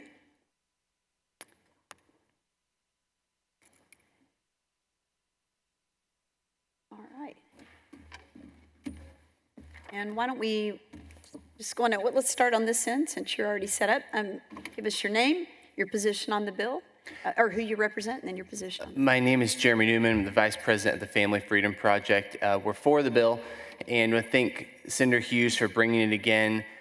We do a lot of litigation on parental rights issues, a lot of legislative work on parental rights issues, and we hear from a lot of families who are dealing with cases related to parental rights issues. One of the most common situations is people reaching out to us with a legitimate claim, but nobody to advocate for them effectively because they're in front of a trial judge who's not really familiar with the law, an attorney who's not really familiar with the law, and unless they can afford to get to the appellate court, it's really hard for them to vindicate their rights. And it's because the rights, they're not unclear if you know where to find them, but they're spread in 100 years of case law and most trial judges and most attorneys don't look past the black letter law written in Texas law. And the second issue that I think the bill helps solve is right now, all of those rights are spread in case law, which means if you get new judges who are appointed over the course of a few years, a few decades, those rights can all go away, depending on how the judges reinterpret those laws. So the amendment itself doesn't change anything about the law. All it does is put into the Texas Constitution the rights that parents already have, but it does it in a way that ensures the longevity of those rights because it's not going to go away with future judicial appointments, and it ensures the clarity of those rights because you don't have to know where to look in 100 years of case law to understand what your rights are. It's written in one page in the Texas Constitution. We've worked over the last few years with a panel of different judges, local judges and justices to write the bill. So a lot of you guys know Justice Guzman, probably Justice Massingale from Houston, and then a few trial judges that we worked with to try and figure out how to write it in a concise way that didn't change anything about the law, but that would be useful for litigants. So that's kind of the origin of the bill, and we're in favor of it for those reasons. Thank you, Mr. Newman. And if it's all right with everyone, we'll go in and have all of you give your testimony, and then we'll ask questions at the end. All right, state your name, who you represent, and give us your testimony, please. Thank you, Vice Chair Paxton, members of the committee. My name is Andrew Brown. I'm with the Texas Public Policy Foundation, testifying in support of SJR 34. As has already been mentioned by Senator Hughes, this constitutional amendment would enshrine over 100 years of case law, safeguarding the rights that parents have in their relationships with their children. In fact, one of my favorite quotes is from the late Supreme Court Justice Sandra Day O'Connor, who famously wrote that the interest of parents in the care, custody, and control of their children is perhaps the oldest of the fundamental liberty interests recognized by this court. Specifically enumerating this right in our state's constitution will ensure its protection and aid in safeguarding the integrity of the family for generations to come. And although we colloquially refer to this set of rights as parental rights, I want to emphasize that it's the children of Texas who are the ultimate beneficiaries of the amendment created by SJR 34. The history and legal tradition of parental rights, when you study it, it becomes immediately clear that the rights of parents are deeply intertwined, they're derived from and inseparable from the care of the child. In fact, English philosopher John Locke said, the parent-child relationship is a form of natural government, and the authority of the parent exists solely for the help, instruction, and preservation of their offspring. And these rights, according to American legal philosopher James Kant, are so well secured by the strength of the natural affection that it seldom requires to be enforced by human laws. And this is not some Pollyannish notion. It's actually backed up by data over decades and centuries showing that children raised by their biological parents, especially those raised in intact families, have significantly better outcomes across all indicators of child well-being than peers raised by non-intact families. We support SJR 34 for this reason, and thank you for your time. Thank you. State your name, who you represent, and give us your testimony, please. Good evening, Chair and committee. My name is Cecilia Wood, and I'm here tonight testifying on behalf of myself, and I'm so excited to be here in favor of this bill. You have a very short written testimony from me because I have been preparing for this in one way or the other for the last 38 years of my life. And after page 11, I was like, they can call me if they have questions. This is what I talked about. Feel free, and I will bring you back up materials. I am really excited about the language. I have worked with different groups, including Family Freedom Project, over the years, and I think this language nails it. We've really got the recipe. First, it says inherent. Now, the case law often will use the word fundamental. The two words are synonyms for each other, but we've heard recently some threats to attack fundamental liberty interests. The late, wonderful Justice Scalia said these are not fundamental rights, these are privileges and immunities. Inherent is the best description because these are not civil rights that come from a legislature. These are not even constitutional rights. The role of the government in these rights and in the judiciary is to recognize them and then protect them, because these were among the rights, life, liberty, among those rights that were endowed by our Creator. And so it's like gravity. You know, gravity existed before Newton saw the apple fall off the tree, or before Galileo started thinking about the concept. Children don't come with a manual, but they come with these rights for their parents because their parents need them to fulfill their responsibilities that society expects them to fulfill to raise good citizens. I also, over the years, have gotten a lot of pushback on this, on the second part, on B, on the compelling, that there must be a compelling governmental interest, and that it must be narrowly tailored for that interest. Thank you for your testimony, and maybe we have a question when we get to the end of everyone testifying. Thank you for your testimony. All right, invisible person behind Senator Middleton's head. Would you please state your name and who you represent, and give us your testimony, please.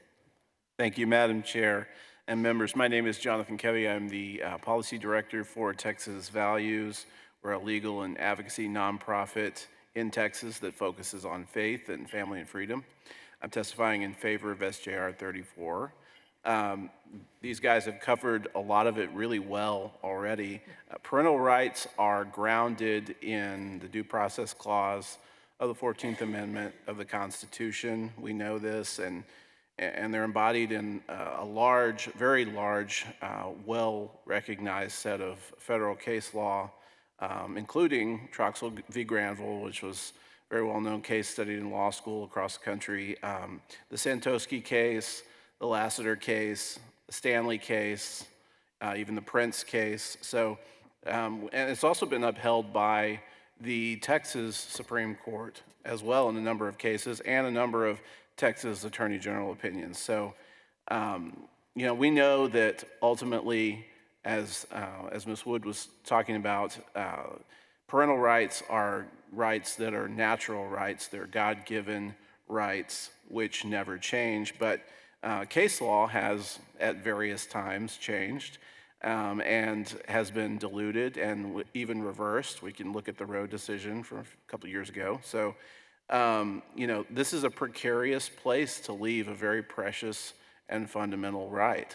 It's a very a scary place, and as someone was talking about, it's one of our oldest and most fundamental rights. So what this does is essentially codifies it and secures the longevity of parental rights in the Texas Constitution, and it makes it clear for trial courts, judges, and for appellate court judges who sometimes get confused with parental rights that the parents have the right to the care, custody, and control of their children. So we support this measure, and we hope that you will as well. Thank you.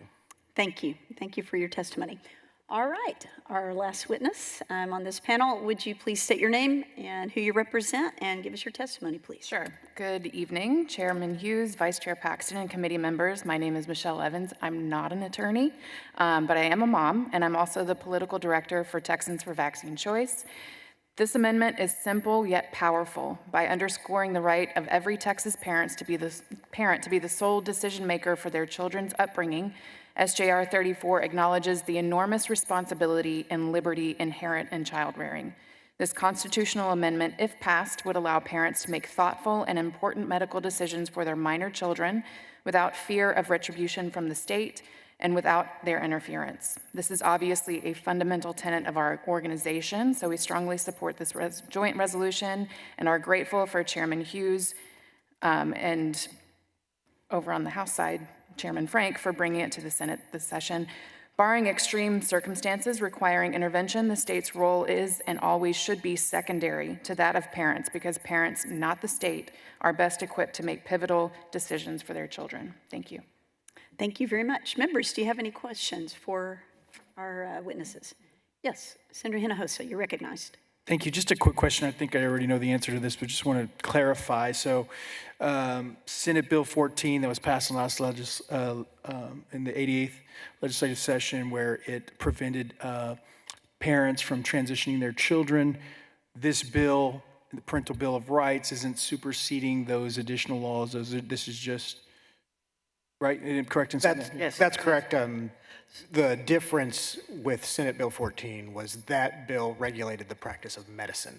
It specifically went after what doctors who are licensed by the state of Texas may and may not do, what types of medical procedures they may or may not perform based on evidence, and had nothing to do with the ability of parents to pursue medical treatment for their children. And in fact, the Texas Supreme Court said if this had been a burden on the parents themselves, that then it would have come under a strict scrutiny review, which is the language that is exactly in this. This has been the language for strict scrutiny for some time, but now it can't get changed or diminished. But it came under rational basis because, as Mr. Brown said, it was a different area that they were regulating. Great. So in other words, the common sense legislation that our great senators have passed previously, I can't just as a parent, or anybody can't just as a parent decide, oh, I think I should raise my children in this manner that we've already said cannot be done or shouldn't be done. It doesn't allow for that. There's no loophole in that or anything. I think the short answer to most questions is it doesn't actually change the law at all. Right. So any of the laws that we've passed, if they were to be challenged, they would be challenged under the same standard whether this passes or not. That's right. Doesn't change the existing law at all. Perfect. Thank you so much. Thank you. Members, any other questions? I had one question. Ms. Wood, did you want to kind of wrap up a thought? Oh, well, I was talking about this strict scrutiny standard here, and so this has been. I know some people may come to you and be concerned that this lets the government make some or interfere with some decisions. I mean, really, if you can find a lawyer, you can challenge anything on an applied standard to begin with. So someone could challenge, just I don't believe they would prevail on Senate Bill 14. But this is a pretty narrow, so that the state has to have a compelling interest. For example, I think, I'm board certified in family law. I'm a parental rights advocate, but I don't think parents should be allowed to kill their children because, as Mr. Brown pointed out, parents, the whole point is to protect the children, protect their rights. So I like having this in this statute because, as everyone has pointed out, the law changes constantly, and we could never, even if it changed, and we said on enumerated rights or on fundamental rights, we're not going to use strict scrutiny anymore. On this one, we would still have to use this strict scrutiny review.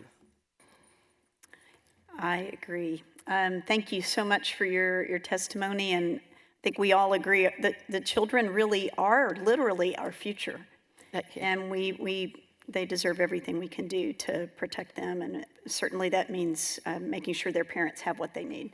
So thank you. I appreciate you all being here today, and you are excused unless there are any other questions. Okay. Statement. The bill's in really good shape. Okay. Couldn't get any better. So thank you. You're excused. Do we have anyone else who wishes to testify on for or against SJR 34? All right. I think that's everyone. If there's no one else wishing to testify on for or against, then public testimony is closed. And I'll hand back to you. Thank you, Madam Chair, and you and I can change hats because I understand you're going to be laying out Senator Campbell's bill on her behalf. Very well. The chair lays out Senate Bill 847 by Senator Campbell. Oh. The SJR 34 will be. Do I need to say that? Or Yeah, you want to. Yeah, thanks. All right. Thanks. The bill will be left pending. Thank you very much. Thank you. Senate Bill 847. The chair lays out Senate Bill 847 by Senator Campbell and recognizes Vice Chair Paxton on behalf of the author to explain the measure. Thank you, Mr. Chairman. Senate Bill 847 seeks to protect cavern entities from certain liabilities while maintaining a standard of care to prevent negligence or intentional harm. Thank you. Any questions for the Vice Chair on behalf of the author? Very well. The chair opens testimony on Senate Bill 847. And the chair calls Brad Wiest, Tanya Vessels.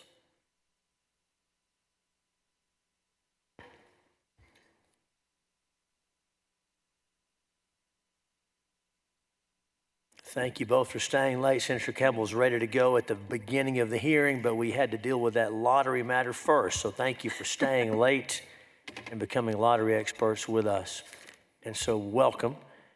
And we'll ask you each to introduce yourself and then give us your testimony.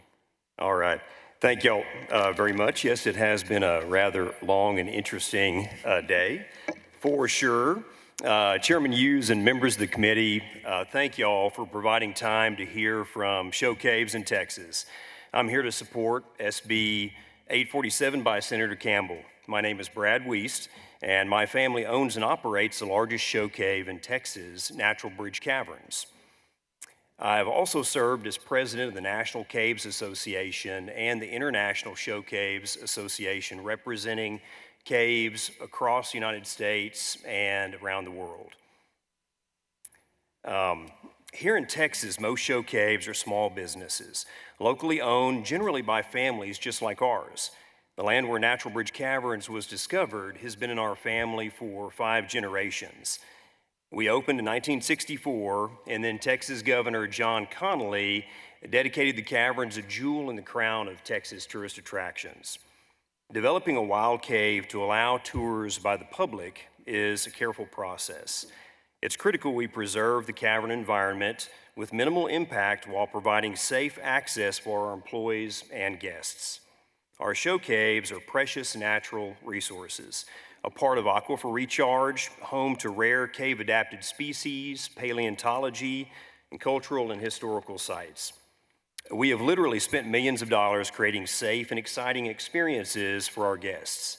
Despite that, we repeatedly have to deal with frivolous claims, everything from people bumping their heads when they're warned about ducking, not holding onto handrails and slipping, not watching their step while going downstairs, or guests coming into contact with wildlife even.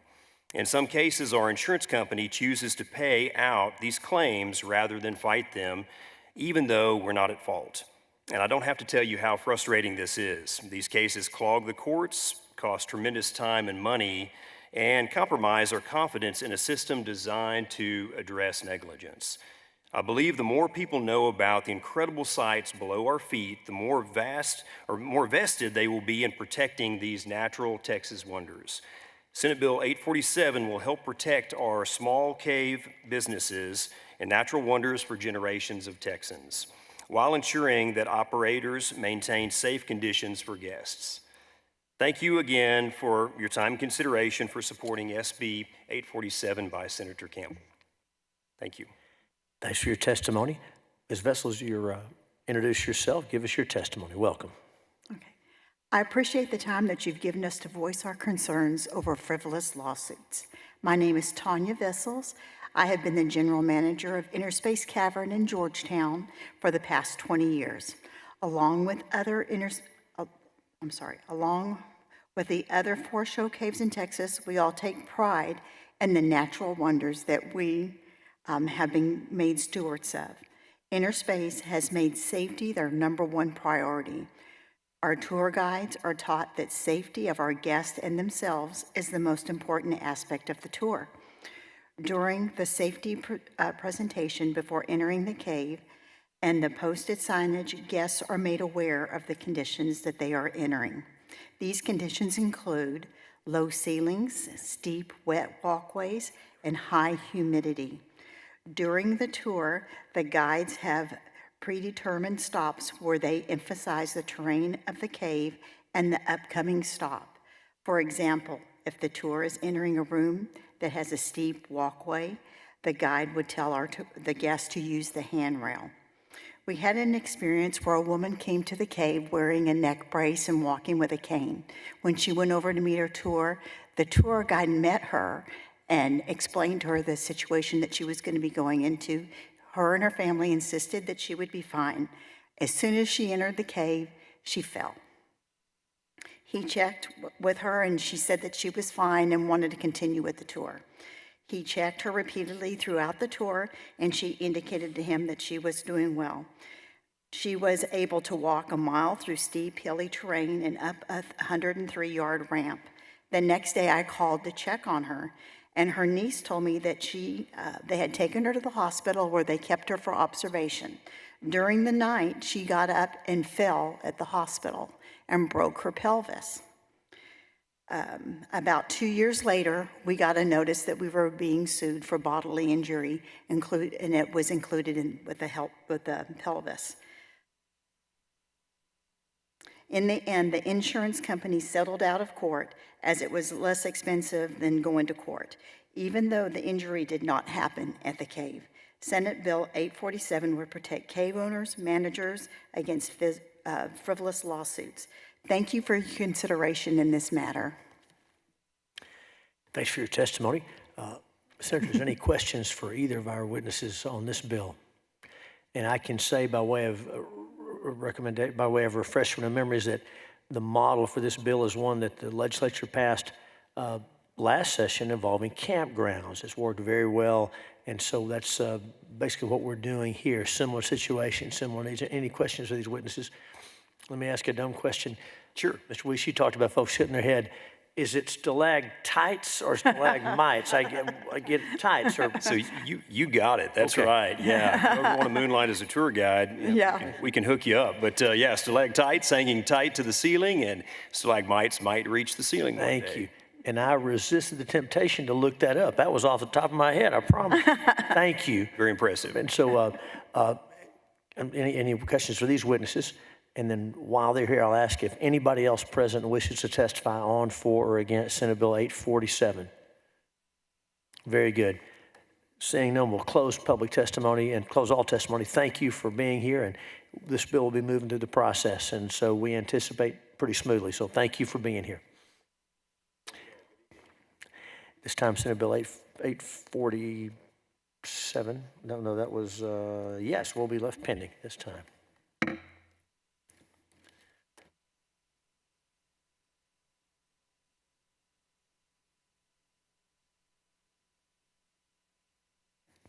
And that is, this is Senator Middleton. Do you have a? Yeah. Okay. The chair lays out Senate Bill 706 by Chairman Schwartner and recognizes Senator Middleton, our committee colleague, to explain the measure. Thank you, Mr. Chairman. Members, I'm laying out Senate Bill 706 by Chairman Schwartner. Senate Bill 706 requires universal recognition by Texas of a license to carry a handgun issued by another state. The bill updates our reciprocity laws to align with the 20 other states that offer universal reciprocity of a valid license to carry issued by another state. It also directs the governor to negotiate any necessary agreement for states that require formal reciprocity agreements. And I believe we have a resource witness from DPS and OAG, Office Attorney General, here as well today. So thank you, Chairman. Thank you. Members, any questions for Senator Middleton on behalf of the author? Very well. Chair opens up testimony, public testimony on Senate Bill 706. Chair calls Kyle Carruth and John Poole. We're looking for, there we go, Kyle Carruth, John Poole. And if anyone else wishes to testify on, for, or against this bill, please make your way down and we'll get your information. Gentlemen, just pick a seat, and when you're ready, we'll start on my left, your right. So if you'll introduce yourself and go ahead, give us your testimony. Welcome. Good evening, Senator Hughes, members of the Senate State Affairs Committee. My name's John Poole. I'm the Executive Director of the Texas State Rifle Association. I'm here today to testify in favor of Senator Schwartner's universal license to carry recognition legislation, Senate Bill 706. It is late, and actually you already hit many of the points that I was going to talk about. Mostly, again, Texas already recognizes 45 other states carry licenses. 37 states carry full reciprocity with Texas.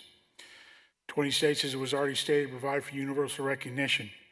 The biggest form of this bill that I see on behalf of the association is going to put Texas in a leadership role as we already know, Washington has already filed a national reciprocity bill.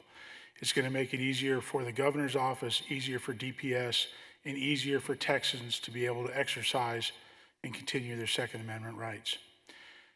With that, most of the information is already there, and I just want to state, sir, that we are in support of this bill.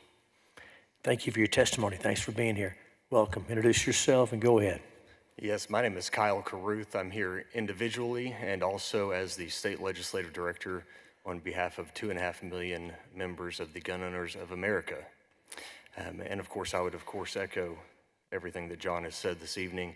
I'd also like to add a few things about reciprocity in particular. While we are working on national reciprocity, we aren't quite there yet. And we do have a need for reciprocity to be passed here in this state at this time in advance of that national reciprocity and in hopes of such. One, of course, we as Texans having constitutional carry, individuals coming from out of state are able to in fact carry, but having a reciprocity act in place, of course, encourages those individuals and also makes us as Texans and all of our citizens safer as well. In addition to that, if we enact a state reciprocity act here in Texas, there are multiple states around the country who only recognize reciprocity if there is a joint reciprocity act in place. Of course, this bill in particular, as you mentioned a moment ago, allows the governor to negotiate with those states and to put that reciprocity in place. This is something that will bring further assurance to all of our citizens here in the state and to all of our visitors that they will in fact be safe and be protected while they're within the bounds of this state. Thank you. Thanks for your testimony. The Dean of the Senate is recognized. Senator Zaffarini. Thank you, Mr. Chairman. Would there be a risk regarding whether we could work out reciprocity with states that have less stringent laws in terms of background checks or training requirements? I'm sorry, ma'am. The echoing. The echo is terrible in here. I apologize. I said, is there a risk regarding the possibility of Texas negotiating reciprocity with states that have less stringent laws, specifically regarding background checks or training requirements? Go ahead, you got. So my understanding with that, if a state has more stringent, more stringent issues than what Texas does, in fact, that's where the governor steps in and negotiates that portion of the Reciprocity Act in particular. Us allowing other states, so if, another West Coast or East Coast state, whatever the case might be, if they are more stringent, Texas will still, of course, recognize that and offer reciprocity.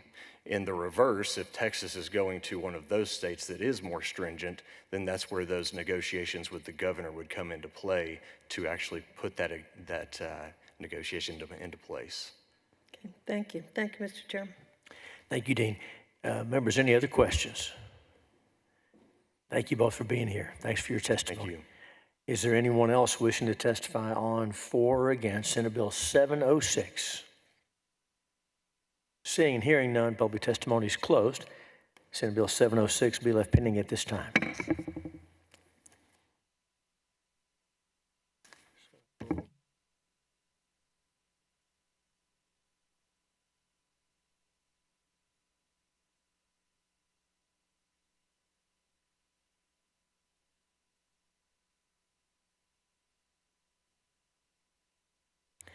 The chair now lays out Senate Bill 869 and recognizes its author, Senator Birdwell, to explain the measure. Thank you, Mr. Chairman. Members, this bill is in the same spirit as we've debated the lottery bill.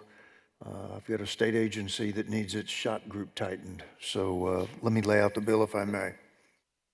Members, Senate Bill 689 is a bill that addresses some additional requirements from Senate Bill 548 from the 86th legislature, which passed the Senate 31-0. In 2019, the legislature adopted SB 548 into law, which directed the Texas Ethics Commission to either dismiss or propose a resolution for a formal complaint within a 120-day period. The only exception to this deadline would be if the complaint were to proceed to litigation. The clear intent of my bill that the Commission's failure to abide by that provision will result in the dismissal of a sworn complaint. However, the Commission in 2020 would adopt in 2020 what is now Rule 12.23. This is an old story. The law says one thing, and a rule that has been adopted in direct contravention to the law. The rule that they adopted provided that the 120-day deadline is tolled upon the issuance of a subpoena and resets on the date the person to whom the subpoena is directed complies with the subpoena. For those of you that didn't attend law school, tolling is a legal doctrine that temporarily stops the time period set by a statute of limitations. The Texas Ethics Commission Rule 12.23 clearly bypasses the intent and the letter of the law that the legislature created by establishing a situation where a formal complaint can continue in perpetuity through multiple issuances of subpoenas without resolution or proceeding to litigation at great legal expense to the defendant and to the taxpayer. SB 869 makes perfectly clear that during the investigation of an official complaint, the TEC must either dismiss or propose a resolution within a 120-day period without tolling unless litigation is brought by the respondent or the commission regarding the complaint.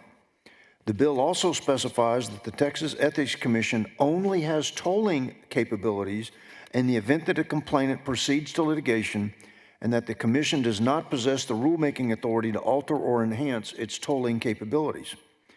I'd also like to mention that I submitted an AG opinion back in October of 2024 asking for an opinion on if the TEC's rule to toll its obligation as obligation under Government Code 571.1242 in any circumstance other than litigation. Can they toll in any other circumstance other than litigation? While I'm still waiting the result of the Attorney General's office, which will hopefully provide relief for these individuals currently engaged in elongated investigations by the TEC, I filed SB 869 in order to statutorily ensure complaints are resolved within the 120-day period. Members, let me read to you from the statute that we adopted, the governor signed back in the 2019 session. Again, Chapter 571, Section 1242, letter G, this is what we put in. Not later than the 120th day after the later of the date the commission receives a respondent's response to notice as required by subsection A or B of the respondent's response to written questions as required by subsection F, the commission shall, 1, propose an agreement to the respondent to settle the complaint without holding a preliminary hearing, or 2, dismiss the complaint. Letter H, the deadline under subsection G, what I just read, is tolled for the duration of any litigation brought by the respondent or the commission regarding the complaint at issue. I read that to you because, like in 2019, when I had a bill that was going to reduce the size and scope of the Ethics Commission, they brought us a fiscal note that said they need more lawyers to do less work. We have the same thing again. In their fiscal note, it says the bill would remove the ability of TEC to toll the 120-day clock with additional questions or discovery. They say that they need 3 additional lawyers to toll inside the 120-day period that we told them that they can't toll inside. So I've got a fiscal note, in my view, deliberately intending to try to kill the bill, but functionally, what we have is an agency that can't read the law, writes a rule in direct violation of that law, and then sends us a fiscal note saying that they need more lawyers to violate that law. Subject to your questions, members. What's wrong with that? So, is there any questions for Chairman Birdwell?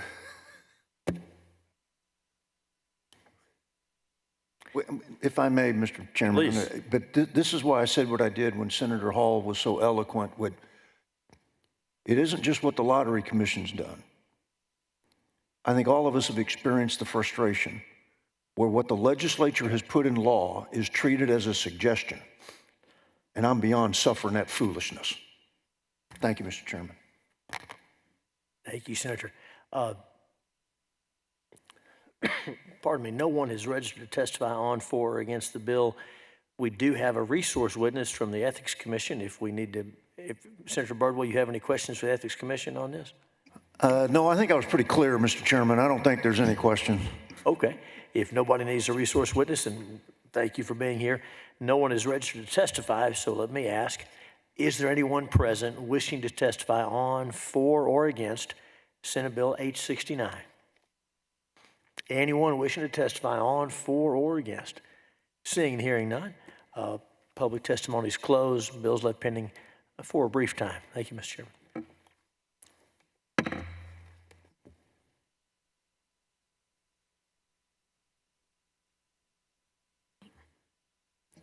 The chair now lays out Senate Bill 890, and recognizes its author, Vice Chair Paxton, to explain the measure.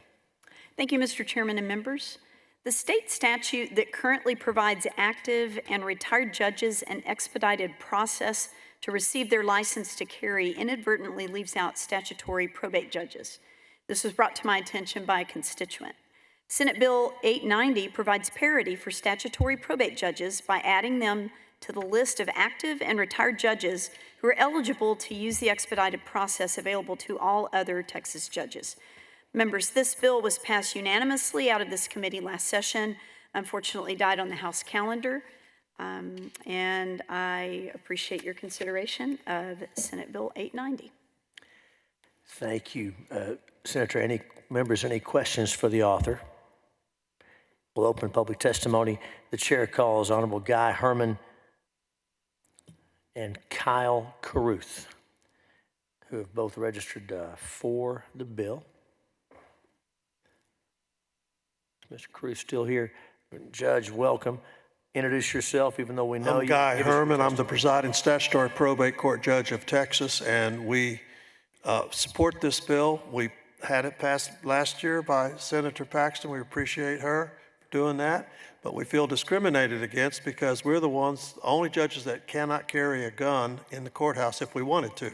And we have a judge that, sad to say, many years ago, there was a killing from an Austin lawyer, went up to Fort Worth, and this is a Fort Worth retired judge who was well aware of what happened up there when a judge and a prosecutor were killed by a person.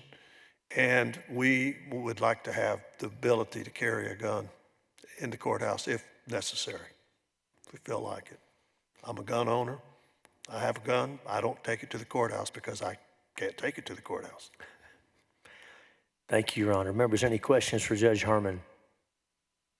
Thank you for staying late with us. You do that a lot. Thanks for being here. Thank you all for your staying late. But I will tell all of you, Baylor won their basketball game, so did UT women. Thank you, Judge. Is there anyone else wishing to testify on, for, or against Senate Bill 890? Anyone else? Seeing and hearing none, public testimony is closed. Bill will be left pending at this time. And I'll once again pass the gavel to our esteemed Vice Chair for the to recognize me on the last two bills of the evening. And thank you, Judge.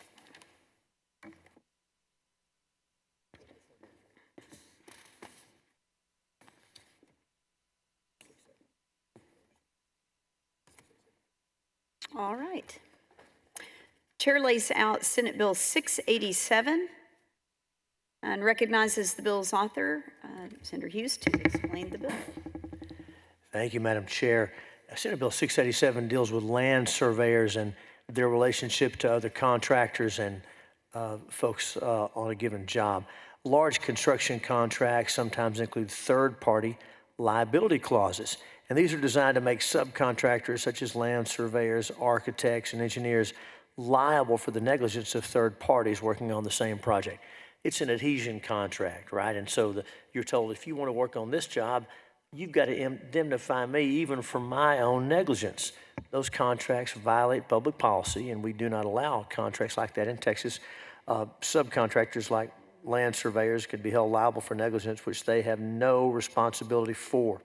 And there's no way they can protect themselves.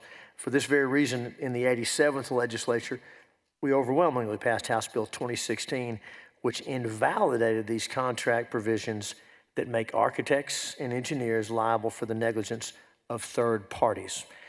This bill before you now would extend that same protection to land surveyors who find themselves in the exact situation, architects and engineers, and deserve the same protection, I humbly submit. And that's the bill, and I yield for your questions. Thank you, Mr. Chairman. Members, any questions? All right, if not, the chair will open up public testimony for Senate Bill 687. And we have a couple of folks registered. The chair calls Nick Van and Stephen Freeman. Nick Van and Stephen Freeman. Thank y'all for staying. And whoever gets there first can go on and get started. State your name, who you represent, and please give us your testimony. Madam Chair, Chairman, or Chairwoman, excuse me, and esteemed committee members.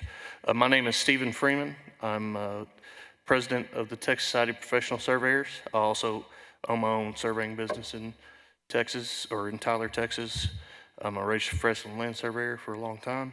I think the senator did very well reading the bill analysis, and that pretty much couples up the bill. With that, I'll let Nick make any comments. Yeah, so good evening. Thank you guys so much for listening. My name is Nick Van. I am the Government Affairs Chair for the Texas Society of Professional Surveyors. I'm also the Managing Director and an owner for BGE Inc., a civil services firm. Again, Senator Hughes did a great job. Thank you for introducing the bill, and we're happy to entertain any questions that you may have. Well, thank you for your testimony. Members, do you have any questions for the witnesses? If not, thank you for your testimony. You're excused. Is there anyone else present wishing to testify on, for, or against Senate Bill 687? Anyone else wishing to testify on, for, or against Senate Bill 687? All right, if not, the bill will be left pending.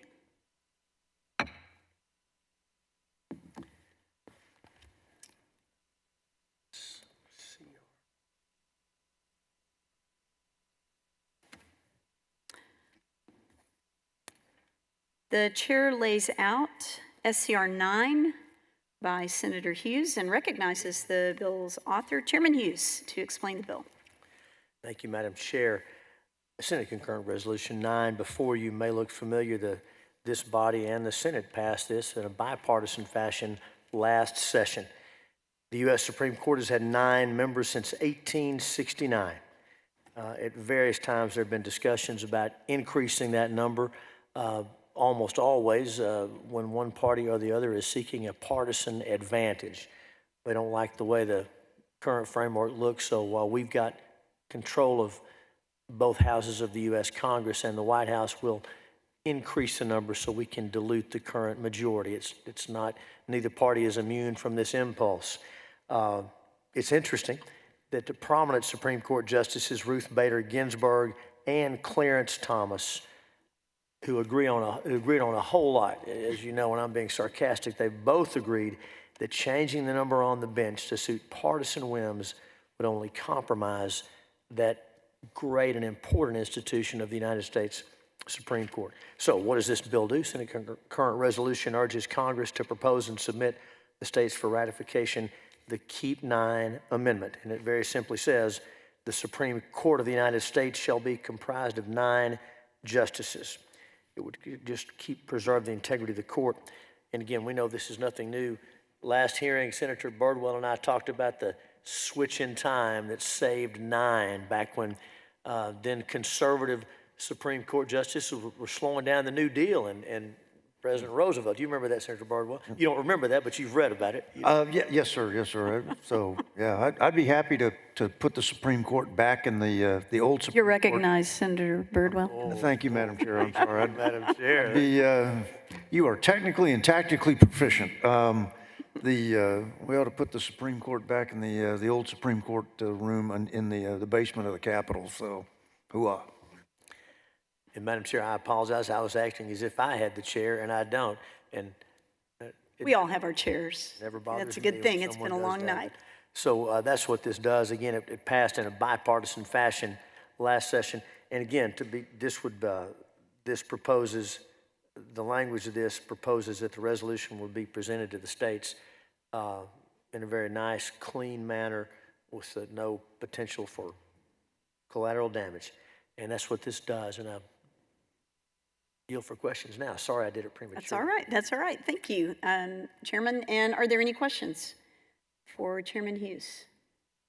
Senator Birdwell? No, not now. Thank you. All right. Well, then we will, Chair opens up public testimony for SCR 9. All right. We don't have anyone registered to testify on the bill. Is there anyone present wishing to testify on, for, or against Senate Concurrent Resolution 9? All right, seeing none, then public testimony is closed, and the bill will be left pending. Thank you, Madam Chair. And is there any other business to come before the Senate Committee on State Affairs? If not, I thank each member for your preparation and your participation and your excellent staffs. I thank our outstanding committee staff for all of their work, getting us prepared, keeping us going, and all the folks at Senate Services who are getting us set up are going to have to move these tables and move them back, and a lot of people involved in this process. I thank each witness who participated, and with that,